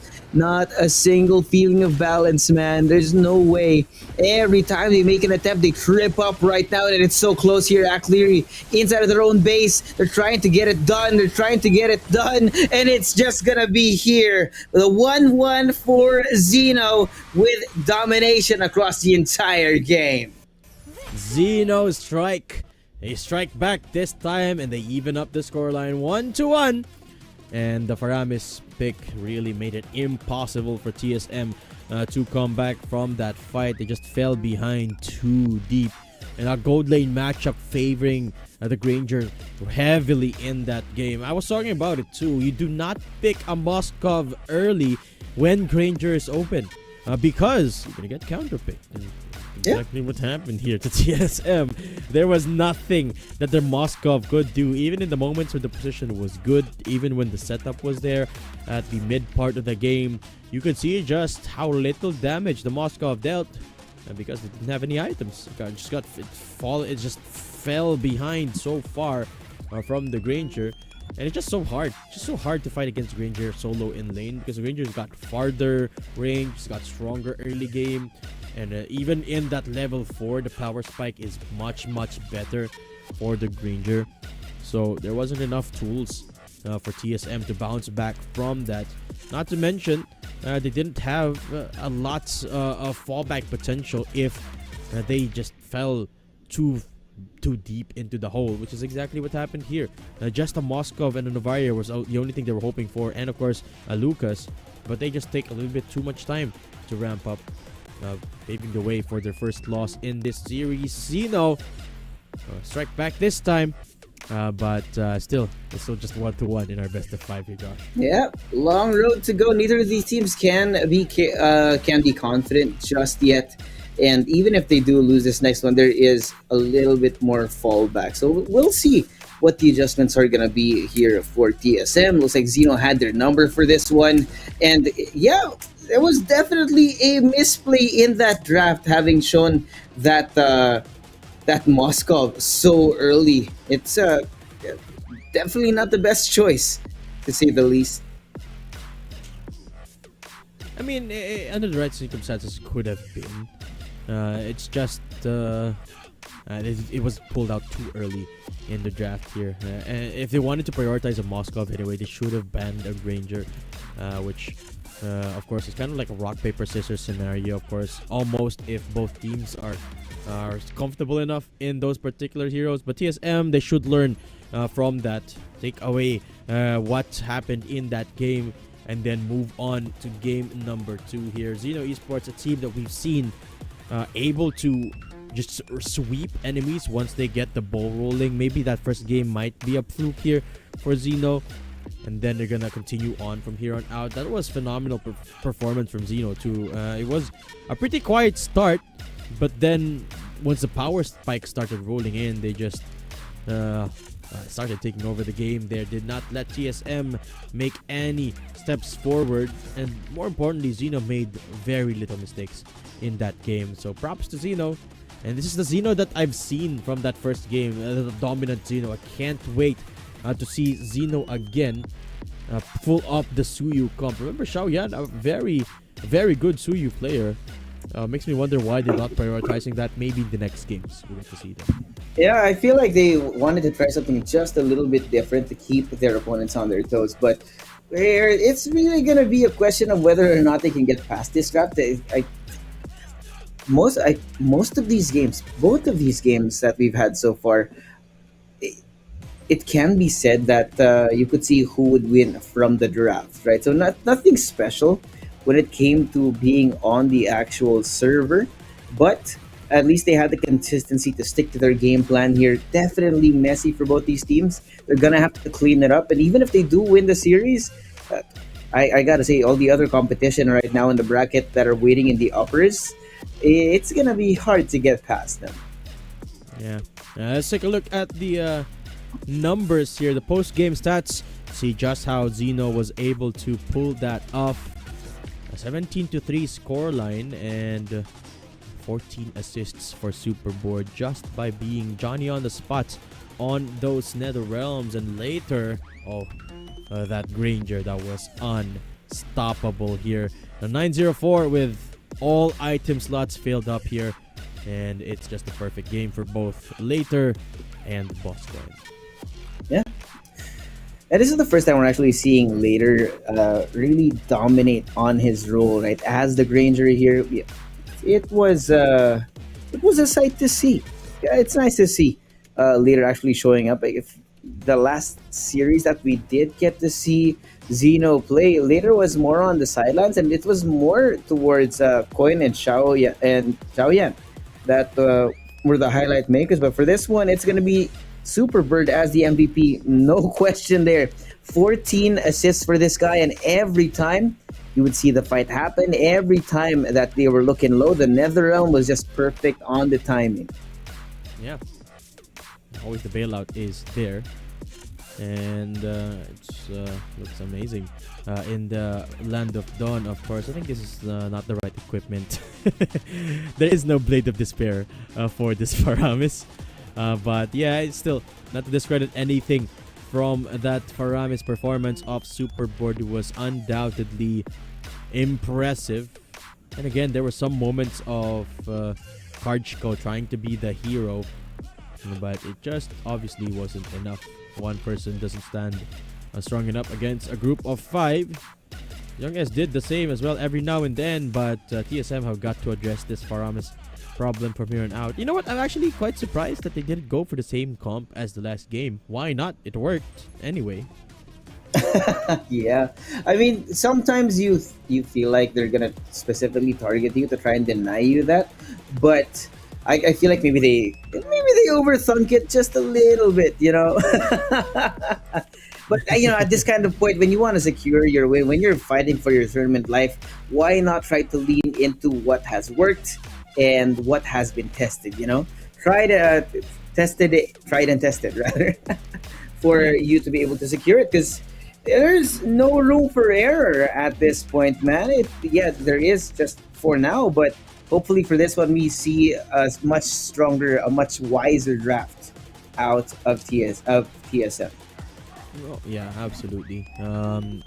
It's just a battle of the drafting here that really sets the tone for the rest of the game, because it feels like, Josh, the comeback potential in this series in particular, not that present. Especially once a team starts taking over. I think it's more of a mental game too, rather than just the numbers in itself. Sometimes really that plays very heavily into the matchup, right? Especially teams that are still on the up and coming. So yeah, it really depends heavily on how you execute the draft. And I can't wait to see how both teams are going to adjust, obviously. But Zeno Esports, I think they're the ones that are more experienced, having that success in the group stage. I think they're more favored to win this because of just how well they executed this game as well. So still have a couple of games to win, though, if they want to get the slot in the round number 2 of our quarterfinals. But any hero you want to see here from either of our teams, Josh, or any hero you don't want to see anymore? Any hero I don't want to see? There's a lot. In that last game, man, there was quite a lot of mistakes committed here. There was a lot of over commitments as well for both teams. I just feel like it's not on the heroes themselves, but on the players to try and keep themselves in check. Right, the decision making has to be better for both of them because the losses weren't. I think it's arguable that the losses weren't really about uh, the drafts or even the mechanics, right? It was the mental game when they started losing faith in themselves. They were kind of just giving away these fights. You could see Shine always overextended, always too far away from his team in that second game, and the same could be said as well for Akleri at times. So they need to get themselves back into the right mental form to be able to perform here. But with that being said, of course, the draft's gonna be on Fanny and Chip. No surprise, still gone. Badang though, a priority ban for TSM this time around. Mm. Quite interesting, considering they were the ones to pick up the Badang earlier. It feels like TSM have a habit of banning heroes that they picked in the earlier game, but no matter, let's see how they're gonna approach this draft differently. You gotta remember, Josh, the draft is where I think I could say this. That's draft is where TSM essentially lost the last game. Yeah, So let's see. we're being real here. It's quite simply what happened when there was no central idea around how TSM were going to play it. They also gave away what their win condition was going to be, which was the Moskov, and that just gave Zeno permission to draft around denying that. But TSM, though, they're going to be picking up the Kalia nice and early here. We saw that at least so far in this series, whoever gets the Kalia does usually get a leg up when it comes to the team fights. Okay, here we go. This is a good start for the comp. Kalia, very versatile, of course. Very, very strong, as we've demonstrated so far. Nasuyo Gatokacha. This is a proper response from Zeno Esports. As we see what TSM's response is going to be. Remember, it was at this point that TSM had a bit of a fumble when it comes to drafting last time around. So let's see how they are going to address that this time. Granger is up for grabs, actually. It wouldn't be a bad idea to blind pick a Granger here, considering Granger definitely has some counters too, but they don't necessarily fall within the category of being quote-unquote meta. But it would be a safer bet to just go for something stronger, something more robust, like maybe a Lucas for that matter. A Hylos could be up for their options as well. Phobius being available too.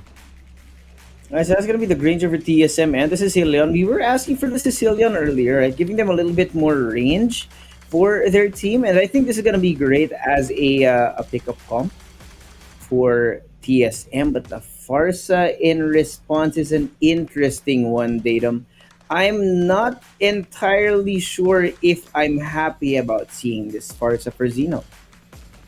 It's weird. It's a weird option. I'm just gonna say it like that. If you think about it, if a Farsa ults and the Sicilian can just pull that ult out and cancel that animation, cancel that channeling. So the drafting is all over the place today between these two teams. I would have gone for something else entirely. Maybe an Eve, maybe a Novaria for that matter. Heck, maybe a Selena could work in this case as well. Yeah. But a Farsa placed directly into the hands of a Sicilian. So I'm not sure. Maybe Yeah, the game plan here for definitely Zeno interesting. is maybe the game plan for Zeno is to just have Super Bird roam around the map as a Farsa. I mean, that is something you can do after all. Just go bird form, rotate towards the XP, the gold lane towards the objectives. That's something they could do here. But it's There bit is of a but there confusing- somewhere. Yep. it's a bit of a confusing draft here for Zeno. But let's see how they round it out, though. They do have two powerful picks here for the team fight. Make that 3. CC getting locked on up. I do like the draft around this Farsa, though. They've got a lot of backbone for the team fight. A lot of early game prowess. Late game potential is there, too, with the Farsa. So it's TSM's time to respond. They need a good tank with this comp. Definitely need a tank right now. Yeah, even with the Kalia, who is definitely heavy on the CC, they need a frontliner who can just absorb all that damage, right? Knowing that the Suyu as well as the CC can just dish it out at a rate that is kind of unmatched right now if you're comparing the two comps. It's gonna be Yes, we'll see what's gonna be brought out here. The last picks for Team Spectrum, and okay, they're so close right now to being beaten out in the draft again. They don't, for being honest, that's gonna be the Phobius and the Joy. Yeah, I like this. I like the Phobius Joy. Take away the Phobius from Zeno if you're gonna pick up the Joy. I like this decision from TSM. And it does favor their scaling a little bit too as well. Although, I do have to say, their scaling is a little bit on the linear side because it's mostly magic damage on the late game unless they could somehow get later ahead again. Majority of their damage in the late game will be coming from both the Cecil and the Phobius. And the Joy too, which are all magic heroes. So it's still good to have the option of the late game scaling, but nonetheless, it's still a good comp here for TSM. Zeno will be picking up a carry though. Just try and keep up with the dashes, seeing as they couldn't get themselves on that Phobius, which is more of a comfort pick in my opinion here than anything else, because again, it's one of those scenarios where they're playing into the hands of the enemies. It's curious to me why you would pick a carry after seeing a Phobius on the other side, but I guess we'll have to wait and see how they will execute with this Team Zeno. A very interesting drafting here, Josh. I'm scratching my head virtually here, but let's wait and see how this pans out. Yeah, that's definitely a head turner, man. The Farsa pick was not something I expected here, considering that the Sicilian was actively picked out. But we're just gonna have to see what happens on the server, because now it's game 3 of our best of 5 series here, TSM and Zeno. For those of you who just gotten here, this is an elimination game. Tournament life is on the line for these teams, and it's time to find out who's gonna be the first to go. Right, 1-1. Both teams having still plenty of room to work with. Zeno with a very comfortable pick here later on the carry. Super Bird on just the Farsa this time around, playing into Acleary. Cecilion. First time we're going to be seeing Cecilion in the hands of Acleary in this series. So it's going to be an interesting bout, this one. Little Wanderer, early engagement is gonna go towards Zeno, so a good start nonetheless for the Zeno squad as we go towards a bit of a stalemate for now. No real early fights, no real yet. fights. We're chill. Which, although to be fair, it does surprise me. Xiaoyan should be getting active right about now to try and make sure that he can get some value out of the early game potential here, but a little bit of a knock up, the taunt as well from them to get Shine distracted. And still, neither of the teams really committing to this fight. Maybe a little bit wishy-washy for these teams. I feel like right now we're missing something in the game plans for both these teams. Well, game plan is there for Zeno. Just look for team fights. Look for that late game. Set up with the Gato Cat. Yeah, but they're not doing it. Towards the Farsa. They can't do it as of yet. They don't have much ults for now. They do try and execute towards that bottom side though, with a mortal form of the Zhao Yan as they force that XP laner away for a turtle take. Perfectly timed for Zeno. Good macro actually for Zeno, as the only one here is Shine, but they will be trying to fend them off with the Feathered Air Strike. Here comes Super Bird on the first blood, and Zeno take the turtle as well. Right, first blood, first turtle. Zeno off to a good start. And again, we talked about Xiaoyan before. This guy, when he's playing on the Suyu, you want to look out for him because he's so hard to play against, man. The mechanics on this guy, he was the first successful Suyu in Rivals so far. Exactly. In the group stage, he was a most formidable Soyo that we've seen across the land of Dawn. So Zeno looking to recreate that here in game number 3 of the quarterfinals. Super Light getting jumped on by Shine CG. Will not have the Tsunami Slam available yet, so Super Light will be safe for now. Yep. For now is the key word here, man. The Little Wanderer is going to be coming back. And looks like Xiaoyan wants to get that as well. Get a little bit more advantages if they can. And the Farce in the hands of Superbird is really keeping Cecilion careful in his distancing. You can actually see how far back he's playing, just letting the lane turn red. lot of presence for TSM yet. And you gotta remember as well, right? They gotta have some form of early lead coming through for Zeno, the player here on the Granger. But Xiaoyan is the one jumping in. That's a Gatot ult into the back line. But Shine will be taken down nonetheless. Very airstrike just for a bit of assurance. As Shine able to flicker away. He couldn't get away! Just to get destroyed by the shurikens of carry. Zeno getting 2 more kills. And TSM still no response. Yeah, Zeno back to their usual form here. 3-0. Good early start. And Xiaoyan back to his old ways, man. He has the confidence to go all the way into the enemy jungle and just steal the jungle camps, stifling the farming prowess, the farming possibilities for Team Spectrum. We're getting spotted again here by Zeno. Xiaoyan on the immortal form, a bit too tanky to deal with as Karchko is the only one around the area. Here comes the squad of TSM. The Predators are activated already. Xiaoyan takes a turtle, and Super Bird takes down Shine. And the Demonic Forest takes Karchko a little bit too deep as Xiaoyan is the first to punish him. And TSM again, they fall. 2 players down, turtle given away over towards Zeno. Yeah, 0-5 here and 4,000 gold and counting right now for Zeno. This is the Zeno from game 1 that we were looking for. Confidence, the playmaking, the shot calling from these teams. We're just going to have to see how they move forward from this, though. A couple of turtles doesn't mean that you're going to win the game just yet. Zeno spotted out. Boss Coin's going to have to back off. That's a lot. That's way too many people. That's 4, but it does give later permission to go ahead and wail away at the turret down there. You're going to be setting it up. Nothing that Coin can do. The feathered airstrike in desperation does not get him anything. In fact, it just opens him up to more violence. Xiaoyan coming in there as well with the Blade Surge. Takes down one. So 1-for-1 trade. A Shine taken away now. The Phobius Demonic Force not enough to find Karchko of anything. A Xiaoyan finds a double. Zeno again win the trade. A 2-for-1. Yeah.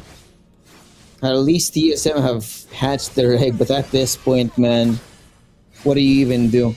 Not going to be focusing on the kills. You need to put together a game plan. How do we come back from the deficit that we're at right now? 5,000 gold, a turtle, a couple of towers as well. What do you do from here? You can't even get close because the farce is always ready and Later's already slightly fed. Look at the siege coming in. Double knockback from the Gatot as Xiaoyan goes unstoppable. Super Bird takes a tower as well. And Super Light, what an initiation, getting them just by the edge of the Guardian Fall. Just by the skin of their teeth here, and the turtle's going to be spawning in a bit. But Zeno, they're not interested in it just yet.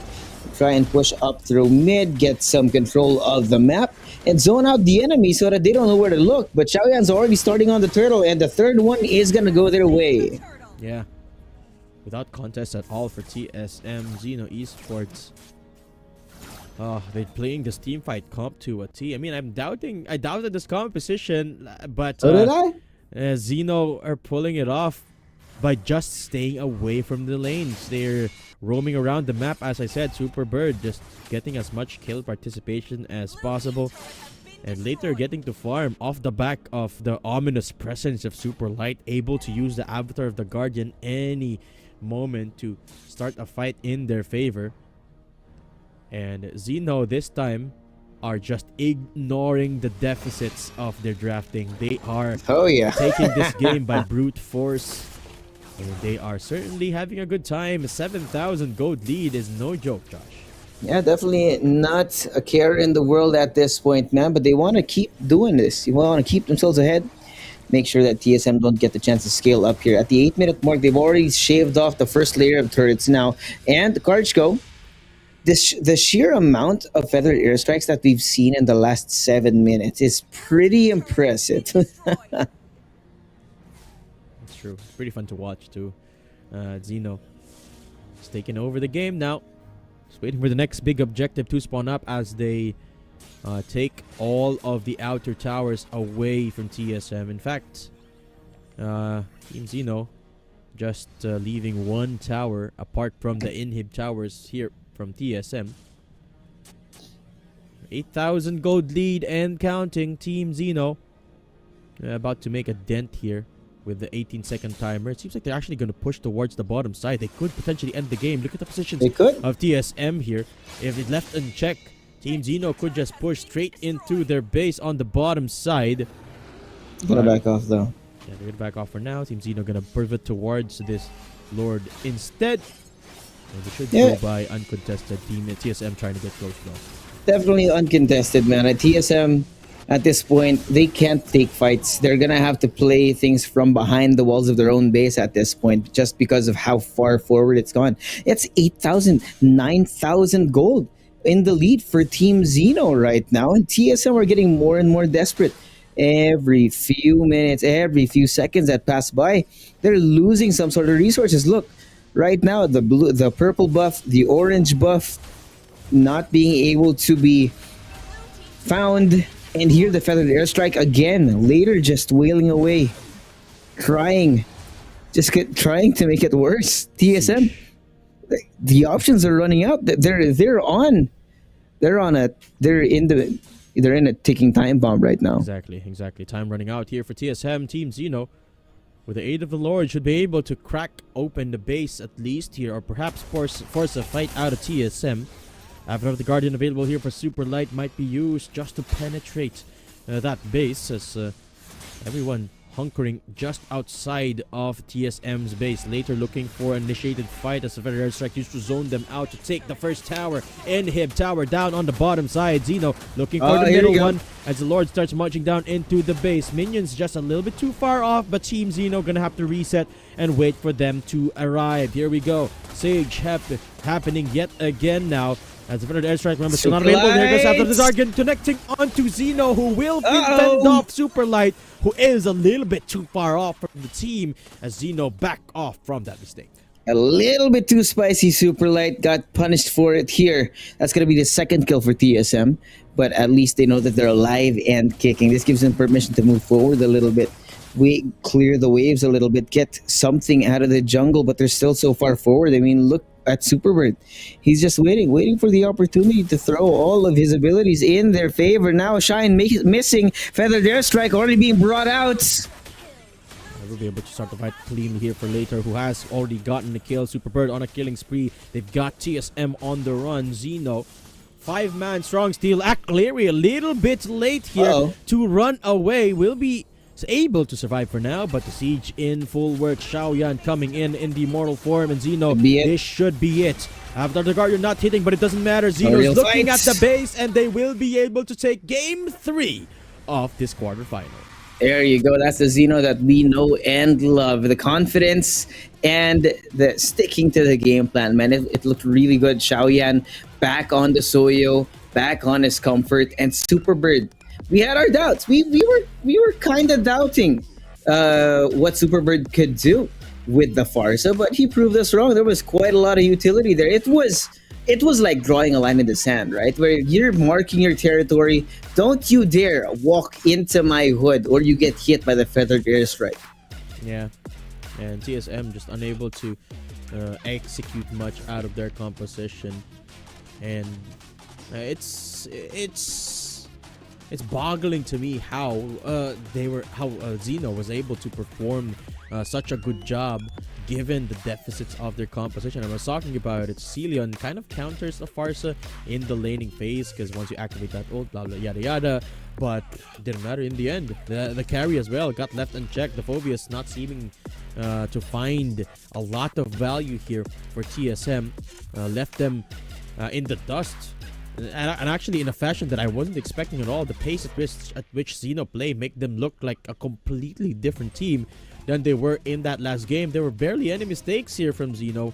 Meanwhile, TSM, they just looked like they just looked wounded in that game. So it's a much different look from both of these squads that I was not expecting, despite what the draft had to say about how the game was supposed to go. So Zeno, I believe they found their form here, Josh, and they are going to go and take this series from here on out unless TSM have a miracle to pull out. Yeah, man, they're looking poised. I feel like this first time when they didn't get outdrafted, when they didn't get outdrafted, the mechanics just went well for them. The shot calling was good for them. then it's looking pretty good for Zeno. I like their chances here. Yeah, absolutely. Especially if they continue on with this, right? I mean, they weren't supposed to have such an easy time in that game, and yet they did, which makes me believe in their abilities this time around. Zeno back on form, so I'm excited to see just how they will be able to pull this off. Guys, while we're waiting for the next part of our program, just a quick announcement to our viewers there. We do have an ongoing promo for 1xBet. Just enter the code RIVALS when you are cashing in at 1xBet, and you should be able to get a 100% bonus on your very first deposit. Again, that's code RIVALS, RIVALS, and you will have a bonus when you are depositing money into 1xBet. And of course, thank you of course to 1xBet for organizing 1xBet Rivals. Massive shoutouts to our production team who are working tirelessly day and night to give us the best show possible. Thank you guys so much for all the hard work. Yeah. Big shout outs to everyone at the HQ out there doing all the hard work. And it's not just us, man. We got other languages covered for Rivals here. We've got, I think, 4 broadcasts going on, if I'm not mistaken.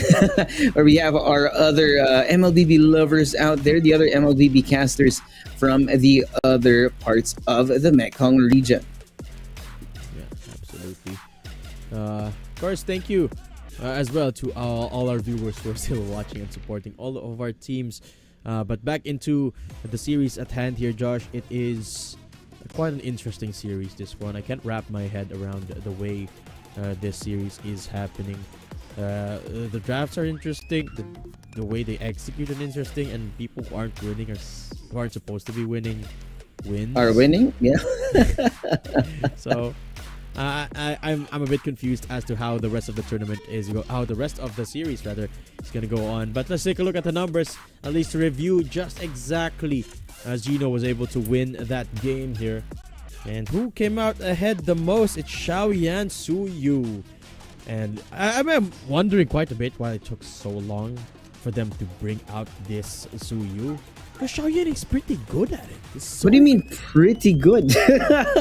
I feel like that's an understatement. Every time we see Xiaoyan on the Suyu, he's been getting so much out of it, man. The full potential of a Suyu, I feel, has been shown by Xiaoyan, and it's a surprise to me because it's not the perma ban. It's not the first ban for TSM. It's just so welcoming to me that they finally picked it up, and now they're 1 game away from surviving here and taking TSM out of the running for the rest of the tournament. Yeah, MVP gonna be showing up in just a second here, and of course it is going to be my boy on the Suyu, Xiaoyan, with 4 out of the 5 items completed, an 83% kill participation, and a deathless game as well. Beautifully executed. Just as clean as I remember Xiaoyan from the group stage. Yeah, we'll just have to see how this goes. If TSM have realized that that Xiaoyan is the one person that's possibly the win condition for this team, then maybe they'll ban it out. But so far, I mean, the drafts have been pretty interesting. And again, the Farsa just got left unchecked here. It feels like Federal Airstrike just consistently providing a ton of damage here for Zeno Esports. Just it didn't feel like actually we had proper position in those team fights to be able to counteract the way Superbird plays that Feathered Airstrike. So Zeno just looked to be on another level here in this particular game, especially with the way they had a huge lead, 10-minute mark, and they're already at 10 minutes at 10,000 gold ahead. It was just mighty impressive here from the Zeno squad. 1 more win, and they are punching their ticket to another round here in the lower bracket. And whoever wins this will be fighting once more for their lives against Newborn. So it's nowhere close to over, man. It's a tough opponent they're gonna be fighting against, but hey, at least they stay alive at 1xBet Rivals. And guys, do show your support to all the players down in the chat or in the comments down below. We do try and read the comments whenever we can. Actually, there's a question here, if I'm allowed to read it, from Kiao LC, if I'm not mistaken. Casters, how do these matches compared to other regions? It's a little bit unorthodox. I'm gonna say it's different, yeah. But Yeah. to be fair, each region does have its own approach to the meta, which is why it's so exciting when it gets to the international stage, because we're gonna see what really squares up between what it looks like when these regions square up against each other, right? Yeah, So it's nice to see something that's not our own meta at home. what I have to say, Kiao, is it's a little bit weird. It's a little bit weird to my perspective, anyway, because sometimes these teams, they draft against themselves, but then they're so hard to beat. It's the way they approach the game is so different. But no, don't get me wrong, the talent is absolutely there. It's just kind of a different way of getting to the win, if you know what I mean. And it boggles me how this type of approach to the game came to be. But it's interesting for sure. It's entertaining to watch, to say the least. It's a fresh take from MLBB that I haven't seen anywhere else. Certainly not here in the Philippines, from where we and Josh are from. So here we go, though, as we head into the draft of our potential final game. If Zeno can get their stuff straightened out for this series, as the bans do come out. Zushin taken away again. Harith and Chip are banned out this time by TSM. So Zeno, this time on the blue side. They could take the Kalia. Oh, it is banned out. They could take a Hayabusa instead, rather, or a Joy for that matter. Maybe even a Phobius for starters. Yeah, I mean, when it did come to the meta picks, it's definitely something that we're gonna be expecting right now. Kalia is gone. For Zeno, the way that it's always been is that for them to win at a team fight, they need to be the ones who push the button for it. They need to be the ones to call for the fight.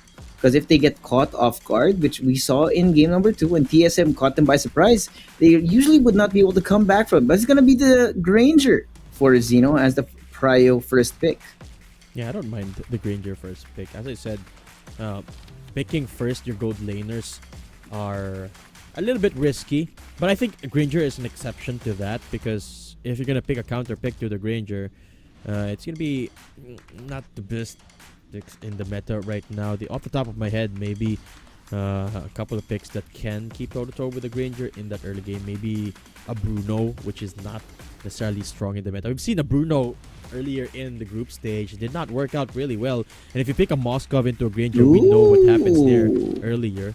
Joy gonna get picked up, and Agato Kacha as well. So wouldn't be surprised if Phobius does come out here for Zeno. Just to try and catch up, pin down that Joy. And then we've got the question of what tank they're going to pick, what mid laner Zeno is going to pick, of which they have a lot of options actually. But the Hayabusa is going to take precedence here for Zeno. So already a ton of damage for Zeno Esports, and they're sticking standard this time. Yeah, with the Phobius here as well, it's going to make it easier to try and lock down the Joy. But in response, TSM is going to be picking up the Hilda. We talked about the Hilda being sustainable in longer altercations. Just having the freedom to go back and forth between these fights without really having to risk your life should be a good tool to try and prevent Zeno from over-exploring, over-farming TSM's jungle.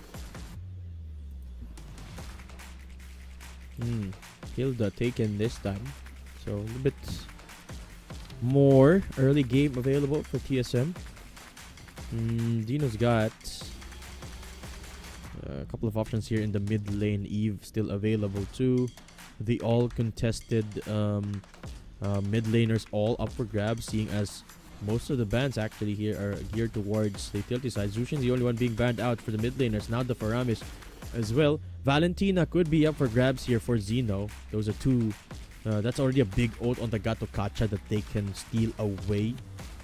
And I like the idea of the Faramis being banned, or now it gives TSM more of a fighting chance in the team fights. Irithel? banned away is interesting, considering It's Zushin interesting. is not up anymore, but it is one of those things that TSM love playing. But I don't think Granger is gonna have much trouble dealing with that Irithel anyway.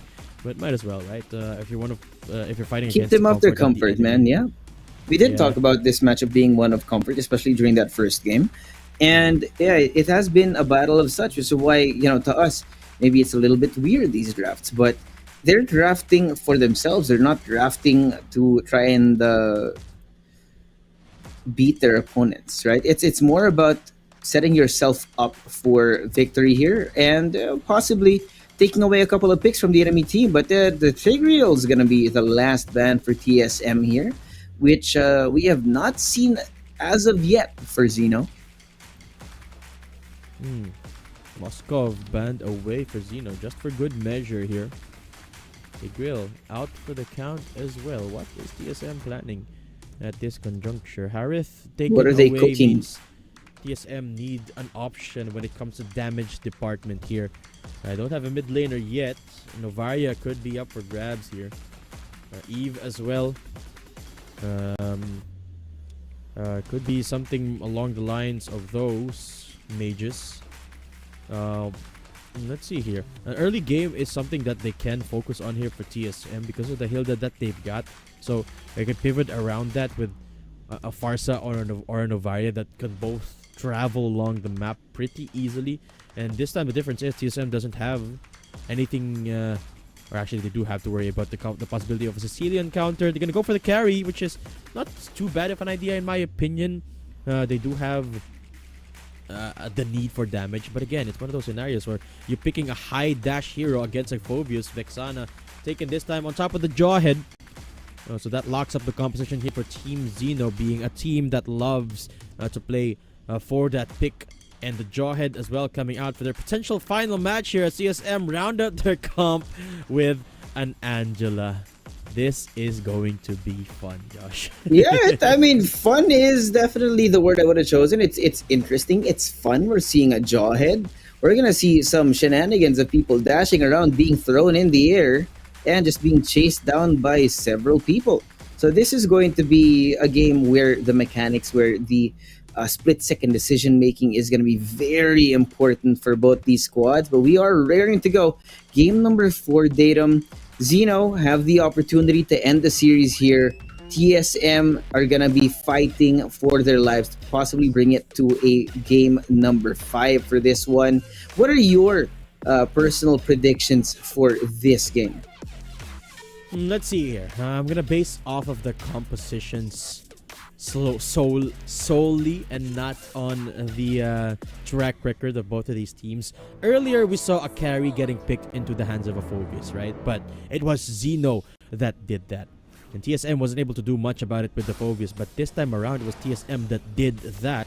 And I don't think they have the composure to pull off what Zeno did in game number 3. So I am going to go in favor of Zeno here. Just take a hold of that early game, get later going, and they do have the tools to do that. They have Super Light on the Jawhead to try and isolate some of these key players, throw them back into the He's fight. already threatening They it. don't have a Kalea, but they do have the Jawhead with the ejector. So Oh, Shine, he's so here comes low! Xiaoyan coming in. No ulti yet, but Shine is 1 HP and is now 0 HP. Will be the first blood of the game.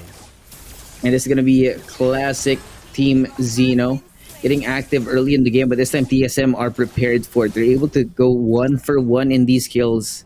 Gives them the first blood, but a nice return for them. Keep them in the game, not making sure that Zeno can't get too far away from them in terms of that gold. Let's see.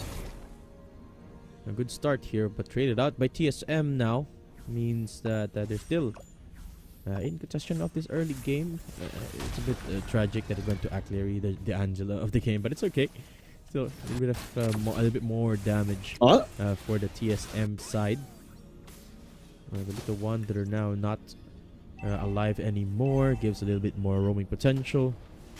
As the first the first turtle spawning up in 10 seconds or so. Boss Coin looking for an engagement. Kozanski now entering the fray. As Shine charging up, the taunt gets it, connecting onto Superbird, who's Superbird. forced to flicker away. Turtle spawning up, perfect timing for TSM to capitalize on. Where is Xiaoyan? Not getting closer means Not even Zino close. are just going to give this away. But Superlight and Coin just buying so much time for Zhao Yan here, who isn't even pathing towards the bottom side. Maybe they can steal away with Superbird. No, they can't. Kozanski will able to take Turtle away. Coin a little bit too deep here with the Demonic Force. A last-ditch effort to find something before running away. And a curious call for Zeno, giving away the turtle while also trying to annoy them, I guess, while fighting for that turtle. As Xiaoyan will be getting the kill onto Zeno instead. So they at least still find something on the board. A 1-for-1 trade, but TSM take the turtle. Yeah, but if you look at the gold, actually, for some reason, right, TSM may have been getting a little bit lax when it comes to trying to clear out these lanes, because despite that, that's 500, 400 gold ahead for Zeno. Should have been the key for them, but even after that turtle take, they really couldn't double up on getting more value out of it. So TSM, they need to get more confident. They need to choose to take these fights, but Superlight will be getting that kill onto Shine. And again, it's just messy across the board, Datum. A little bit so, I'm afraid. But Zeno, the decision making there, quite curious as well. But now Xiaoyan in a 1v1 against Karchko. Ooh. And you could see the power of that Hilda in the early game. Despite being 2 levels behind, Xiaoyan couldn't do anything in the isolated skirmish. Yet to see much of Superlight's Jawhead though. As now it's Boss Coin getting covered over 2 different people. Demonic Force used up just twice. But there is just not damage for this Phobius as Kozanski takes down Zeno with that 2v1. Yeah, it's something exceptionally messy for Zeno right now. They're getting caught out in the open. They're forgetting about objectives here. Yeah, they're giving some free stuff back to TSM, but weirdly enough, they're still in the lead in terms of the gold. They're still looking good. They still have that confidence. This is definitely one of the series of all time, Datum. It is, absolutely. Turtle started spawning, or rather has spawned up already as Zeno. First to get control of that river area. Karch goes around here as well. And Boss Coin just finally anticipating taking it, anything. Oh, the knockback into the Demonic Force. Xiaoyan takes the turtle immediately. Zeno looking to start the fight as Shine is a little bit too deep, but there's a lot of healing coming through for Shine, who stays alive for now. Kozanski comes in with the aid of the Angela, and Kozanski is just mowing them around, but unable to find any kills as of yet. There you go, the killing spree of Kozanski with the aid of the Angela. Zeno picks up Coin as well, and Zeno now falling apart in the hands of TSM. I am not sure what just transpired there, but turtle secured by Team Zeno means that they are still equal in terms of gold now. Map control, not so much, because that mid tower is destroyed by TSM. It'd get them quite a lot of sustainability, all thanks to the Angela, man. Shine should have been a long gone for that fight if it wasn't for Acleria. So the Angela is definitely a great pick here, but Karchko, a little bit too active, trying to look for more. Opens himself up to some sort of violence here and will be taken away for free. Oh, 2v2 though. Later is going to be caught between the crossfire of Zeno. Zeno! And, well, Zeno is just so tanky with that Angela buff. And Super Light just bit off more than he could do. They're flickered away, but here comes the backup of the Vexana. He's so low. Yeah, he's going to be able to fend them off as Super Light stays alive, but this carry is just taking over the game here, Josh. And the Angela pick working out for TSM. Yeah, we had our doubts here about D'Angelo, but it's definitely going to be a good answer here. Gives them that much needed sustainability when it's the lockdown comps trying to take down one person in particular. And Zeno's target selection, deciding who to go up against, has been a little bit sideways here whenever it did come down to it. Oh, ejector onto the back end. Karchko goes, but he's just too tanky. The Angela ult used up again for Kozanski this time. Draws the players of Zeno away, but now they can retaliate because the Angela ult is down. Turtle spawning up, and here comes the Demonic Force from Boss Coin. They will take down Karchko, and here comes Superboard for the kill. Mega kill onto Kozanski though, as he leads the charge to the enemy, taking down the Turtle. Kozanski on the double, and Zeno backing off double time as Coin will be the sacrificial He's lamb. running. That's a 3-for-1 in favor of TSM, who also takes the turtle. Josh, we might be in it for a long run because TSM are looking good this game. They are. They are looking good. There's been a lot of mistakes across the map for Zeno. TSM, on the other hand, they've just been taking advantage of all these mistakes. Just being just the wrong timings from Xiaoyan, Superbird being out of the open. And the Vexana pick for Superbird has just not been working out too well so far.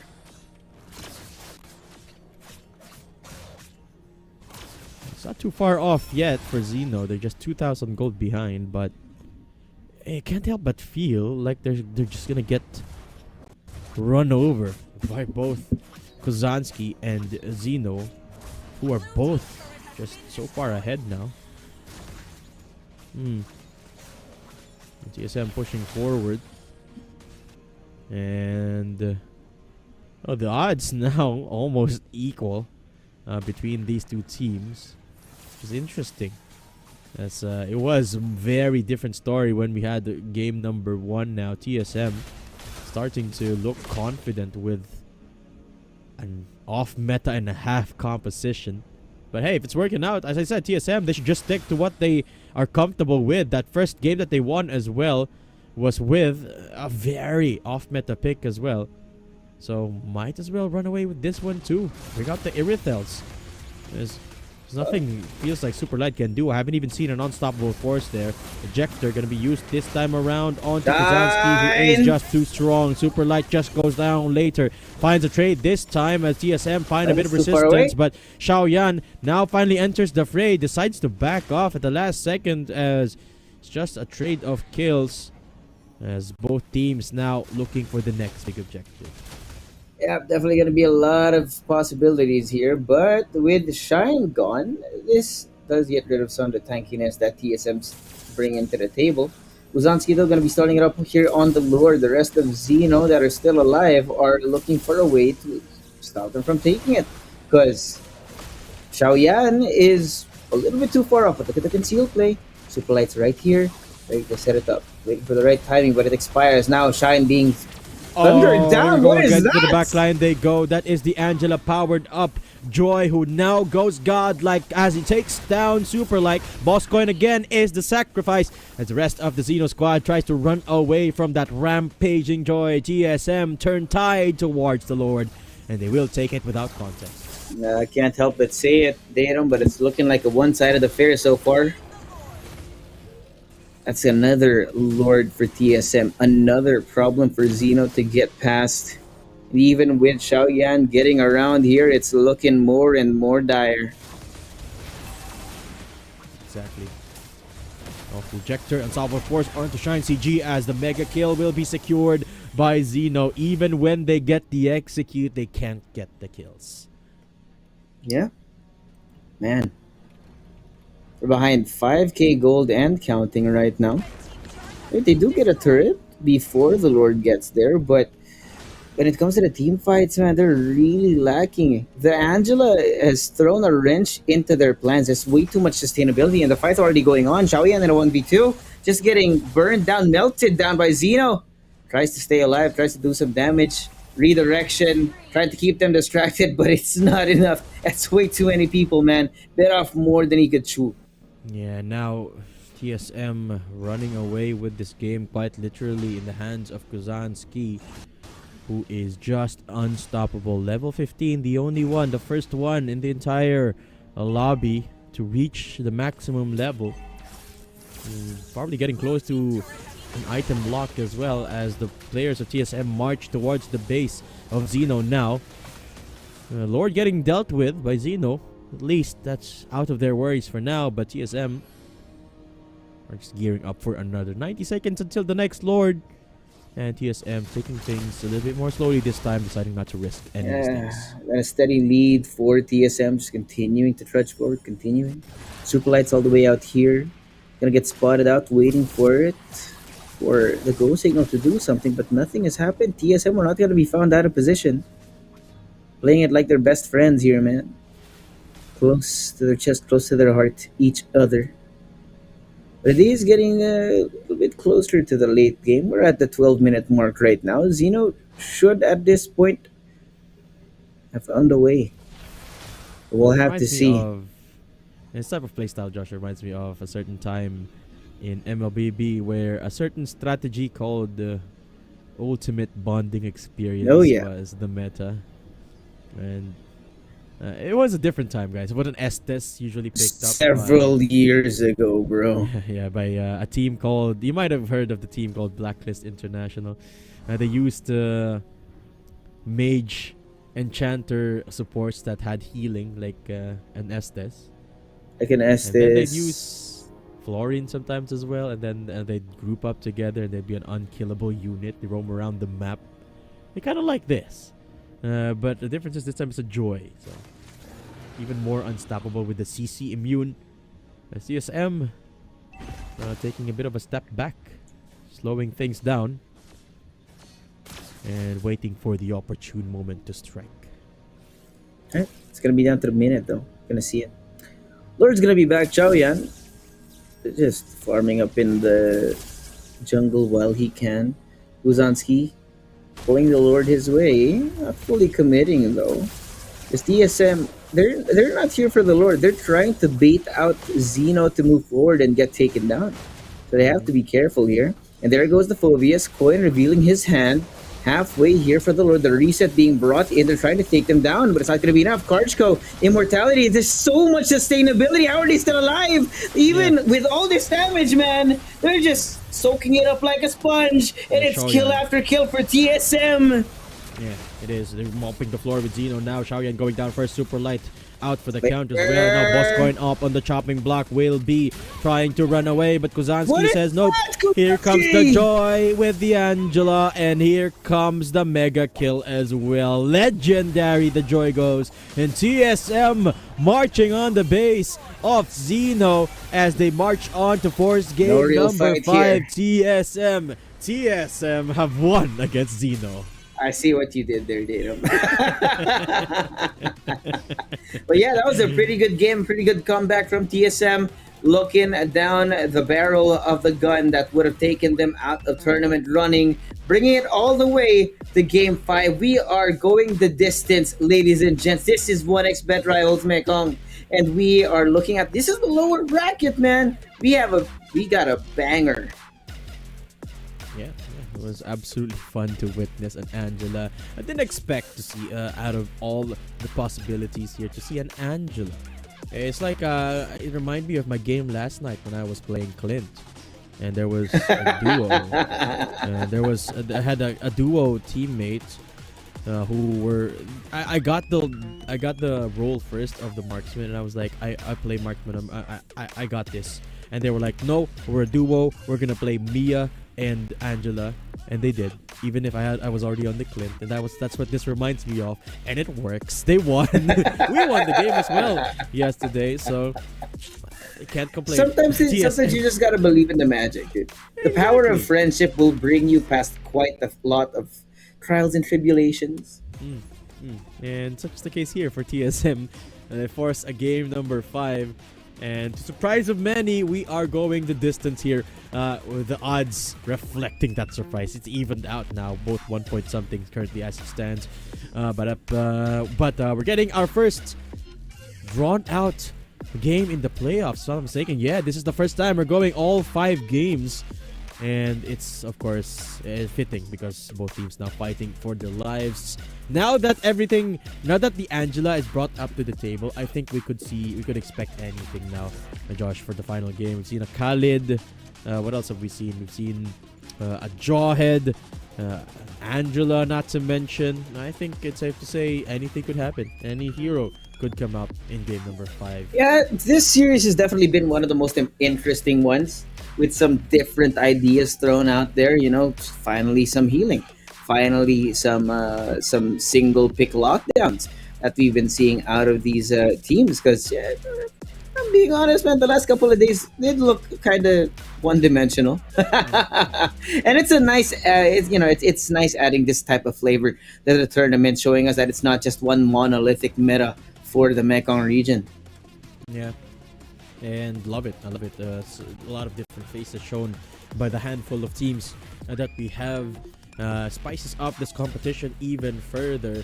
And guys, by the way, I have an announcement for those of you who don't know yet. We do have an ongoing promo at 1xBet. Just use the code RIVALS, that's RIVALS, when you deposit at 1xBet for the first time, and you will have 100% bonus, essentially doubling your money. Again, that's code RIVALS when you deposit for the first time at 1xBet, and you should get 100% bonus absolutely free of charge. As we head into the post-game stats, a deeper look into the numbers here as we analyze just how exactly TSM won that game. I'll tell you how. It's with an Angela and a Joy. Look at those numbers, Josh. Yeah, man, it was so nice to see. You'd see Xiao Yan doing God's work. You'd see later doing all that damage. But the Angela from Atlery would always come at the perfect time, healing them up. Just when you think they're gonna be dead, they just stay alive. They don't care. They were just absorbing the damage like it was nothing, man. It was, you know how we talked about how this team needs a meat shield? Well, at this point, everyone's the meat shield. Exactly. MVP, I wonder who is it gonna be. Is it Kusanski or Akleri? Could potentially be Shine as well, but it is Kusanski in the end. The legendary Joy. Oh, surprise. I actually thought Joy Kusanski already had all 5 items complete, but nevertheless still performing out of his mind with the aid of that Angela. A deathless game for Kusanski, and taking the spotlight this time around. And well, there's not much to say from an analytical point of view in this game. It's just Joy go boom, Joy go crazy, Angela Joy go crazy, Angela go heal. Go, and run around. They're literally just running around. Yeah, these were so funny to watch, man. It's when you see the start of the team fight, you'd think that Zeno was in a good position. But then Akleri would show up. Then Zeno would do all that damage. They'd get them stuck in a corner, push them up against the wall, and there's just no getting away from it. Not to mention Shine. The way that he was able to execute things like this, right? Get them in position, pull them back, and just the damage from Zeno to melt them into nothingness. It's insane to watch here, Datum. Definitely some highlight-worthy plays. Yeah, it's pretty fun. It's a pretty fun refresher to everything else we've seen today, and certainly a nice sight to see someone else taking the MVP this time around. It's Kusanski. I believe that's his first MVP of the day, if I'm not mistaken. That is. Yeah, I think so too. The win and the MVP certainly gotta feel good. Certainly gotta boost the confidence here of TSM. Something that they definitely need for this matchup. So now we go back to square one, Josh, with it essentially being a best of one. Both teams forcing game number 5 here. You have any predictions as to the heroes we're gonna see? You think we're gonna see an Angela again? You think we're gonna see a carry? Someone give me again? an Estes. An Estes. See? Would be so funny, Dana. If we see an Estes in 2025, that would be the highlight of this tournament for me. Well, it's not too far off from the realm of possibility here, you know. Maybe we get to see one. But TSM able to force us into game number 5 now. So, Zino Esports have their work cut out for them, which is... I'm quite surprised that we get even to this point that we're at game number 5, because Zeno sometimes look really, really good. The times the TSM have won, it's either due to a win in the draft or a very specific part of the draft that is just too strong, like this Angela and Joy combo.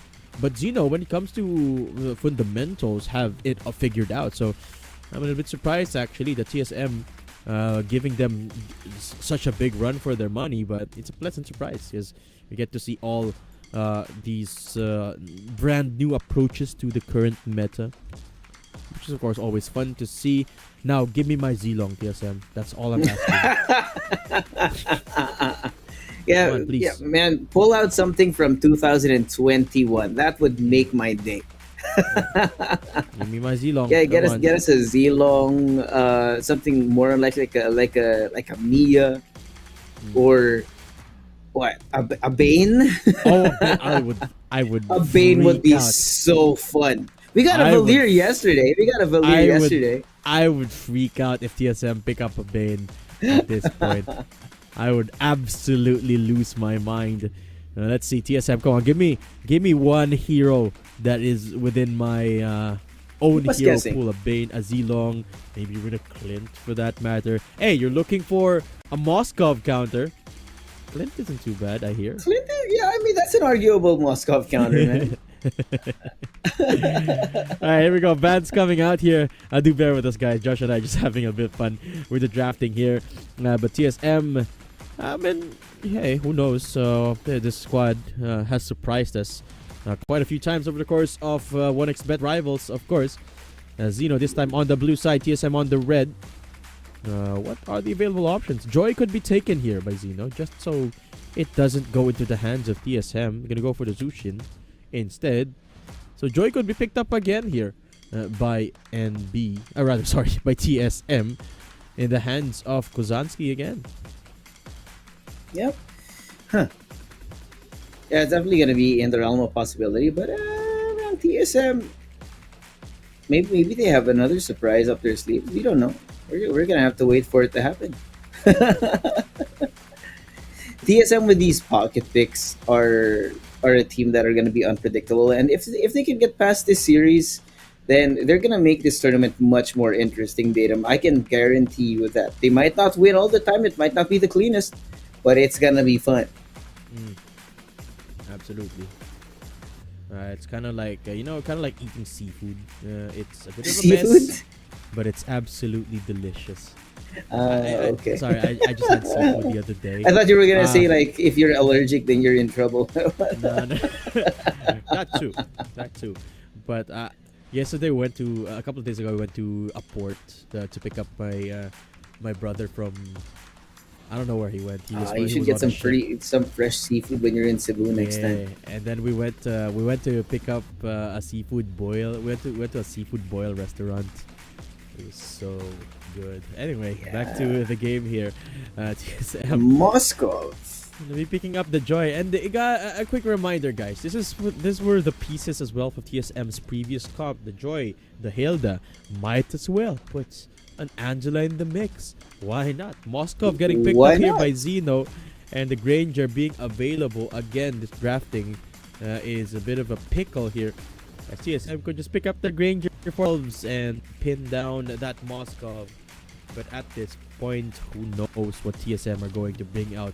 Maybe a Melissa could be brought out here. Why not? Try and Why not? find anything that counters a Moskov. There you go All again. right, there's the Angela again. No surprise Yeah. here. That was the key to their win that last game, Datum. So, You know what would be good oh, against an Angela and a Joy? Esmeralda. Yeah. Esmeralda. Oh, that'd be fun. That would be fun. We haven't seen an Esmeralda in a while. But of course, we're not gonna see an Esmeralda. It takes a little bit too long to ramp up, and it's Way in too the long, face. man. Know that you have a Moskov here and whatever else Yeah, on the other side. It's gonna take way too long. It's already skilling heavy here for Zeno anyway, so Esmeralda a little bit too risky, a little bit too out there, especially in the face of a Hilda and a potential early game pickup as well. Suyo still available, remember. And with Lucas locked on in, I don't think Zeno are gonna go for a Suyo this time around. So that's an open possibility here for TSM. And imagine a Suyo as well with an Angela. It could be a terror, much like the Joy of earlier, much like the carry of earlier as well. So TSM still got 2 slots to fill that up with. They don't have a dedicated they don't have a dedicated core yet. Joy sure could pick up the mantle of the core, but it could also be on one of the lanes. Granger banned out. I like this from Zeno. They did risk having the Granger be taken by TSM earlier, but the TSM just opted for the Angela. So now the question becomes, Josh, how is Zeno going to deal with this Angela?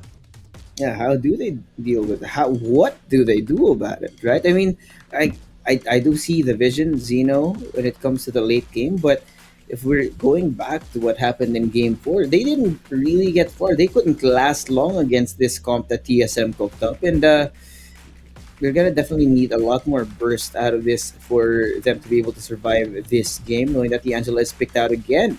And here the Kari, as some late game insurance against the Moskov, is going to be picked out for TSM. I wonder what TSM is going to pick up for their closure here. Got Tokacha being banned on away.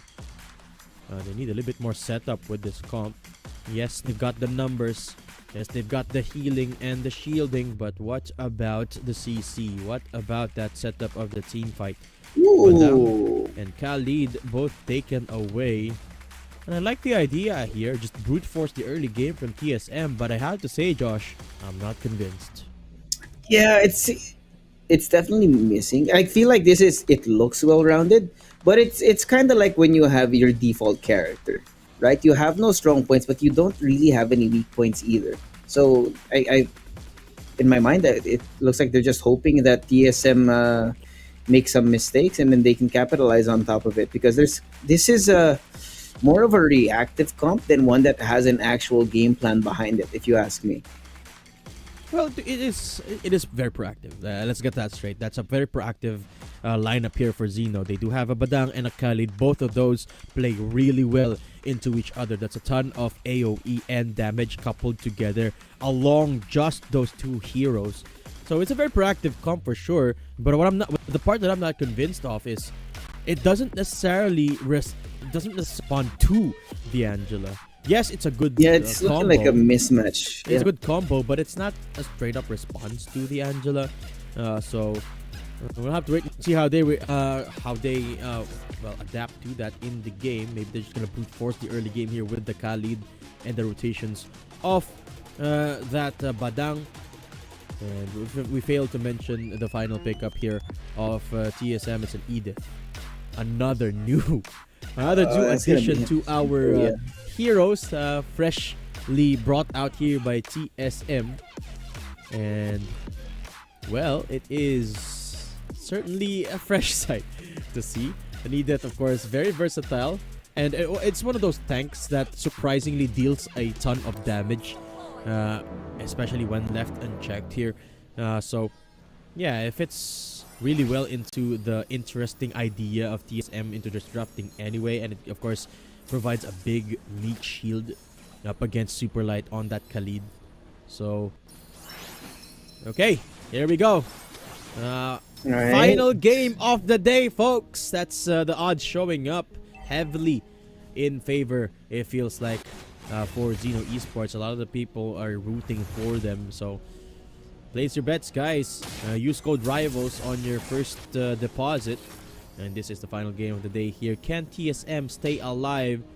Same can be said for Zeno. Or will this Angela be the key for TSM to advance to the lower bracket? Let's see. Shine. This big meat shield in front of Zeno here. Just a show of force for them. I think they're constantly not only just getting that vision, but discouraging Zeno from actively pushing forward. You actually tell right now, even with this full 3 members of Zeno, they're not trying to fight Shine. They know that they don't have the power to take him down this early in the game. So it's going to be a lot of work to try and farm up for that point. No, surprisingly, nothing found yet for this Khalid. Last time we saw a Khalid, it was way more aggressive, way earlier on. But Super Light's about to pick up the Raging Sandstorm, that ulti on the Khalid. Could prove to be a big headache here for TSM when it comes to the big objective fights, which should happen in just a bit. Turtle spawning in a couple of seconds. And TSM first to jump towards that card. Just go around the area already. Super Bird on the Jushin is just being defense against the enemy team. Point with a fist break. Oh, Shine! At Shine, who's now down to 1 HP, having to flicker forward to stay alive as the beast form is activated here by Xiao Yan, who will not be able to get the kill, but will take the turtle Zeno! in the end. TSM faltered that objective fight, and they lose a couple of players as well. Zeno, first to strike, 2 kills on the board, and the turtle. Looking good for them. That's going to be solidifying quite a little bit of a lead at this point in the game. All they need to do is to be able to get worse. And now the Moscow throws out the spear, does get a hit, but is not going to be fully committed here because Superlight is still going to be finding some sort of value out there. Super Bird and later. Just rearing around here on the bottom lane, waiting for an opportunity. The push, though, it's 1v1 face-off between Karchko and Bosco, and I think it's going to be a much more interesting one when we get to the later game. Once the has had the opportunity to get that damage up, it might become a problem for Karchko to keep up with his opponent. Zeno looking on form with that early game skirmish, actually. Just and this is the weird thing about Zeno. They have glimpses of a lack of form. Sometimes they look godly, but then there are times where they are just falling flat on their faces. It feels like this game feels like they're in control, at least in the early game, that is. Super Light just hovering around. And here comes the execute from Boss Coin, and immediately they take down Larry. That's a dead Angela already. As Shine just a little bit too far off from the fight, isolated onto Super Light, as that's another kill for Zeno. Yeah, looking real targeted from there. They know exactly that the fact that the Angela is the win con for TSM, so they want to get rid of the Angela early before the team fights actually do happen. Superbird does a little bit of damage on Karchko. We're going to continue to push on all sides, giving pressure towards these turrets. You can actually see that some of the gold plating has been whittled away. So now, Team Zeno are at a 3k gold lead, and Xiaoyan already here. Starting it off on the turtle. Where is Kuzanski? Too far away, just zoned out by Superbird. Turtle almost taken down here. Will be secured by Xiaoyan. And that is going to be the full-on fight, breaking through Shine down to 1 HP in the back end of things as Boss Coin takes down Shine CG. Later. And it is going to be Karchko surviving still, somehow finding an inch to hide into. But that doesn't last much longer as Zeno pick up the kill in the end. 3 for 1. Zeno pick up the turtle as well as they're off to a good start here. A 4,000 gold lead. Yep. Looking good, looking confident, man. And later is actually getting some usage out of his ultimate, man. The amount, he already has quite a lot of gold here. And with one turret gone for Zeno, that's going to be the chapter, the landmark rather, of them making some real progress here. Coin, though.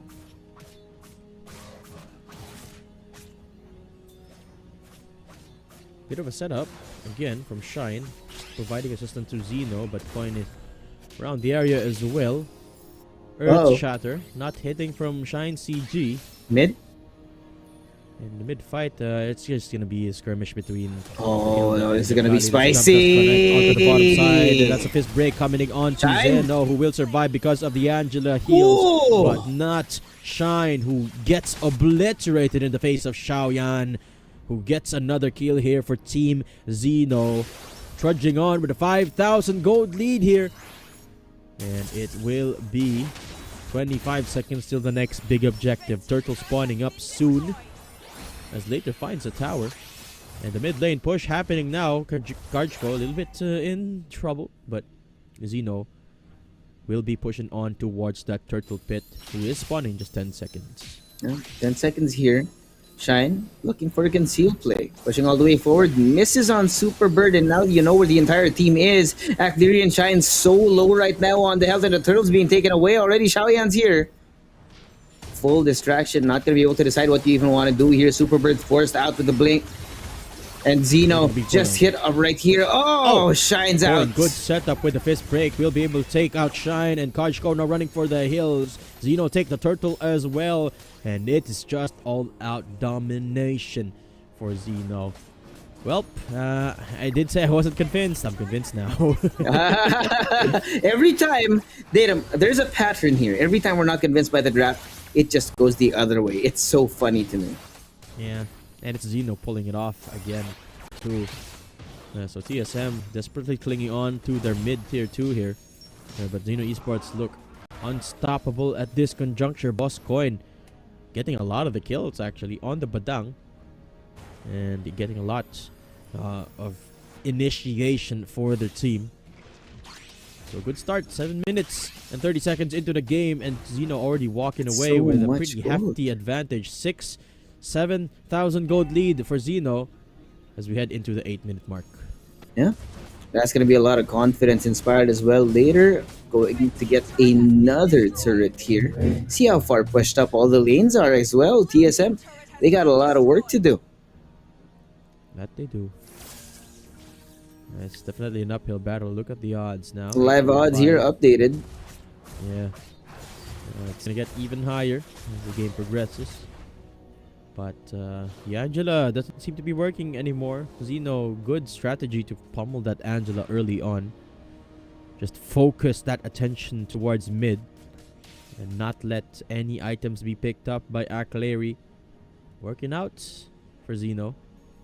Not to mention, they do have 2 powerful engage tools in their roster, so that certainly helps as they take down another tower here on the top side of the map for Zeno. They're going to take another in the middle side. TSM, two towers less than what they had a couple of seconds ago. As the Lord getting spawned up now, Zeno turned tide to 1. Yeah, they do have an idea that the Lord's being taken, but I don't think they have the time. Oh, did you see that? Zeno later gets all the way down here with the spear already. Almost takes down Guzanski, and that gives them, yeah, that's the Angela, and Guzanski's been spotted out. So the Lord, not even close. But now they're going to be doubling down on it. Super Light setting it up here, desperately trying to keep himself alive, but Superbird takes him down, and actually as well. What fist break coming through there from Bosscoin, getting the catch onto Joy. Can't dash away, can't be CC immune from an entire wall if it comes up right in your face.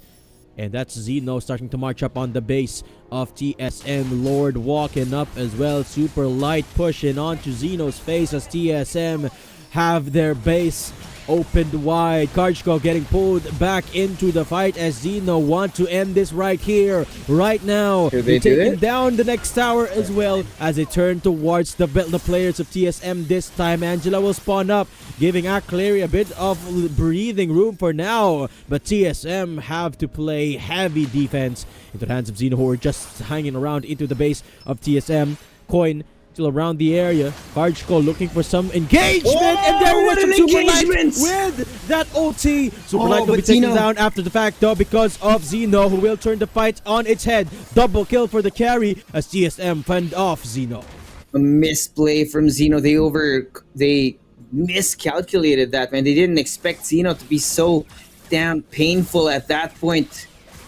Just melted down both Xiaoyan and Super Light. It looked like they were ready, but the misplay, the mistake of choosing your target, man. We talked about Zeno having the ability to know who to prioritize at those points in time when you go for the 5v5 for the team fight. And at that moment, there was no clear target. The shot calling, something in the comms was wrong, Datum. Yeah, a bit of an over-eager push there with the Raging Sandstorm from Super Light. Might just be a mistake, an individual mistake from Super Light there, but it doesn't really take much away from Zeno. Yes, they lose a couple of players, but it's nothing too heavy to be worried about. Just don't repeat that mistake and shrug it off as a fluke. They are still almost 10,000 ahead here, Josh. So nothing to be worried of for Zeno, as they sort of group up and create a point of ambush here. A death brush in the middle side. No one's walking up. I think they're just going to try and push this mid minion wave as they walk towards the position of Karchko. Spots them out. And Zeno planning something big here, perhaps. 10 seconds to the Lord, though. Guzanski is pretty far away, but he should be close enough to be able to make an attempt at stealing it. Zeno are trying to bait him out. Later, though, is going to be starting it off right now. A lot of damage. It's going to be melting down the Lord here. Karchko, a little bit too far out. Here comes Shine. There's a conceal play going on. Shine waiting for the opportunity. comes in with Superbird takes Karchko is down Karchko gone. from downtown, and now it's a full-on fight breaking through as TSM isolates Xiaoyan! Zeno. Xiaoyan takes him all out though, and that is the power of the Lucas. Zeno marching down the base of TSM. Akleri alone, Angela, who will flicker to safety, but there's nowhere to run. Zeno takes their spot in round 2 of the quarterfinals, and TSM are going home. That is how you do it. You stay alive here in the game, in the tournament. 3-2. Not much closer than you would have expected. But wow, this game it had everything, man. We had the possibility of a comeback.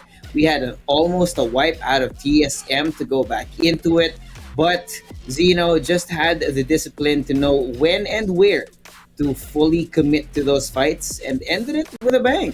Yeah, for sure. And they just played their composition too. They played the team fight, and more importantly, they pinpointed the chink in the armor of TSM, which was the Angela itself. The Angela can't ult itself, so it's just gonna go down when you just sort of put your focus into taking down that Angela. So congratulations to Zeno. They advance into round number 2 of the playoffs here, but the next opponent is gonna be no joke. It's Newborns, a team that looked really, really good in the group stage, getting knocked down by Yangon Galacticos. Sorry.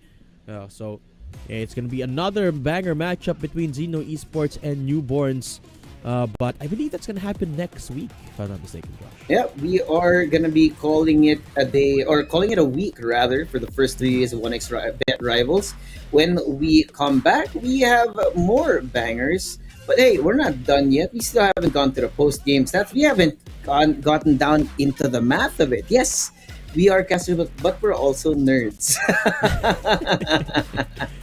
Of course, I love numbers. I do love numbers. Oh, yes. Too much. But enough about that. I don't want to talk about me. I want to talk about the game here, but I also want to talk about our viewers. Guys, in case you don't know, we do have an ongoing promo for 1xBet. You have a chance right now to double your initial deposit at 1xBet. Just use code RIVALS to get 100% bonus on your first ever deposit at 1xBet. Again, that's RIVALS RIVALS to double your initial deposit at 1xBet, which you can use, of course, to bet on the upcoming games. Not on this one because it's already done.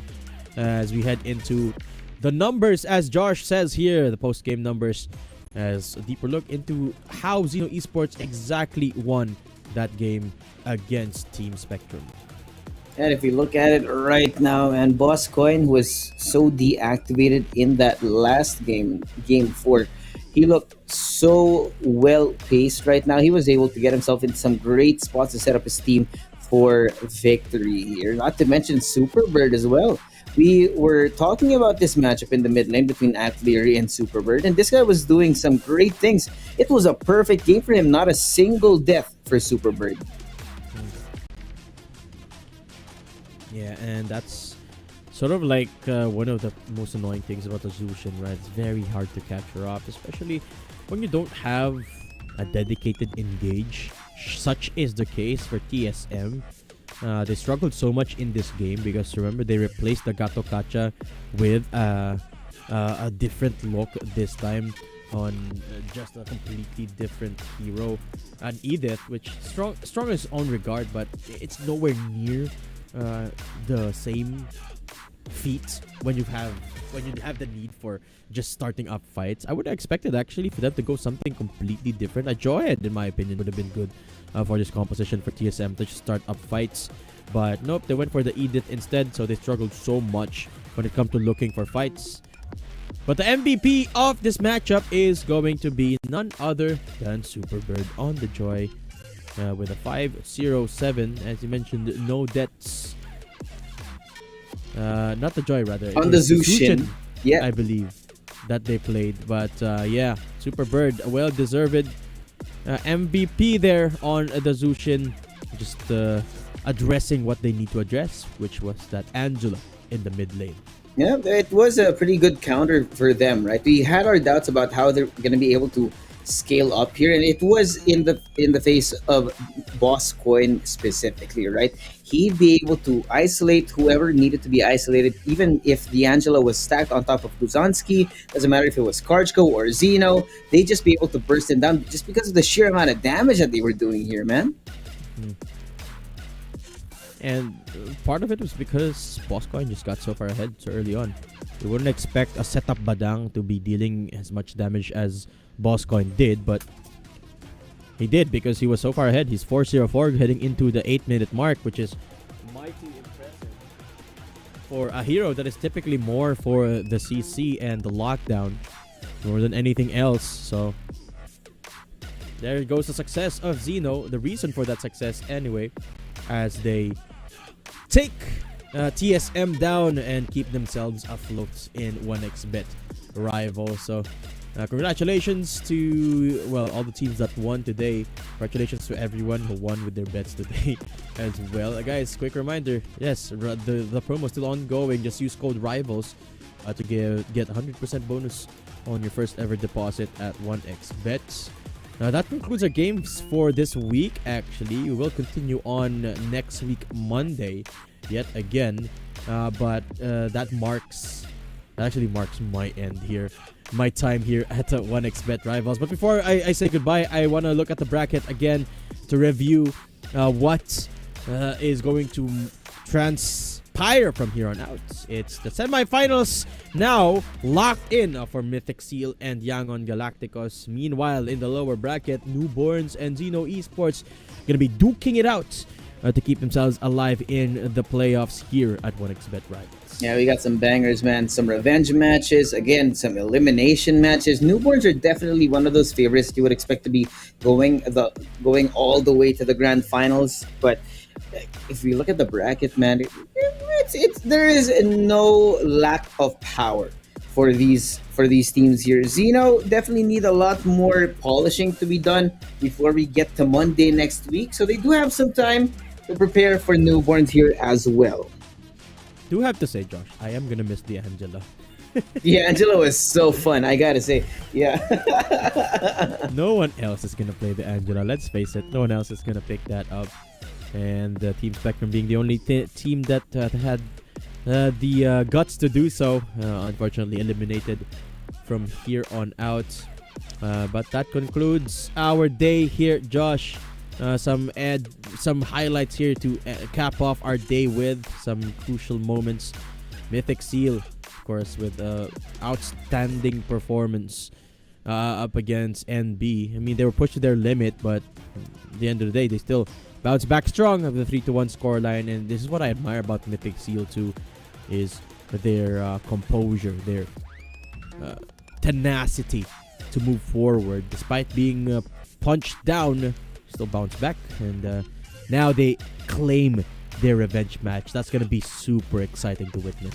Yeah, we're gonna be looking out for that jungle matchup between where Ken has been tested before. Ken has been deactivated the last time they met up with YG, and he's gonna be out for blood, man. The way that this team functions, it functions around mainly Nico, Zippy, and Ken, but Boye as well. It's gonna be a question for both Mythic Seal and Yangon Galacticos is, okay, do we stick to it? Are we going to be able to deactivate those hard hitters, those heavy hitters from the enemy team as exhibited from these highlights today? It's just a beautiful thing to see the way that the Mythic Seals plays. But Newborns are not out yet. There's definitely a lot of time for them to prepare for next week and get themselves ready for what is to come. Yeah, absolutely. Can't wait to get to the playoffs. But with the end of the games today, that marks my time here at 1xBet. Thank you so much for all the support, guys. And I do appreciate everyone who watched the stream. I love the support from all the viewers as well. And thank you, of course, to my co-caster here, Josh, for making my job all the more easy. I want to give a massive shout out, of course, to 1xBet for making this a possibility, a reality, and of course to our production team working tirelessly day and night to work on everything you see on the broadcast, guys. It was all made by the production team. Every single detail you see on the screen right now, and all throughout the stream actually was made by them. So massive shout out to all of our production friends, and of course everyone who worked behind the scenes to make this a possibility. Thank you to of course all the players who are playing, all the teams who have joined, and everyone who are still a part of this tournament. Congratulations to all of you who advanced to the playoffs. And I believe that's it, if I haven't forgotten anything here, Josh. Yeah, I don't think we've forgotten anything. And yeah, we're going to be going to continue these games next week on Monday. Again, I'm just Suave here with Datum. This has been 1xBet Rivals Mekong. We have much more action coming, so don't forget to follow the page as well. We're going to be bidding you guys good night and see you next week.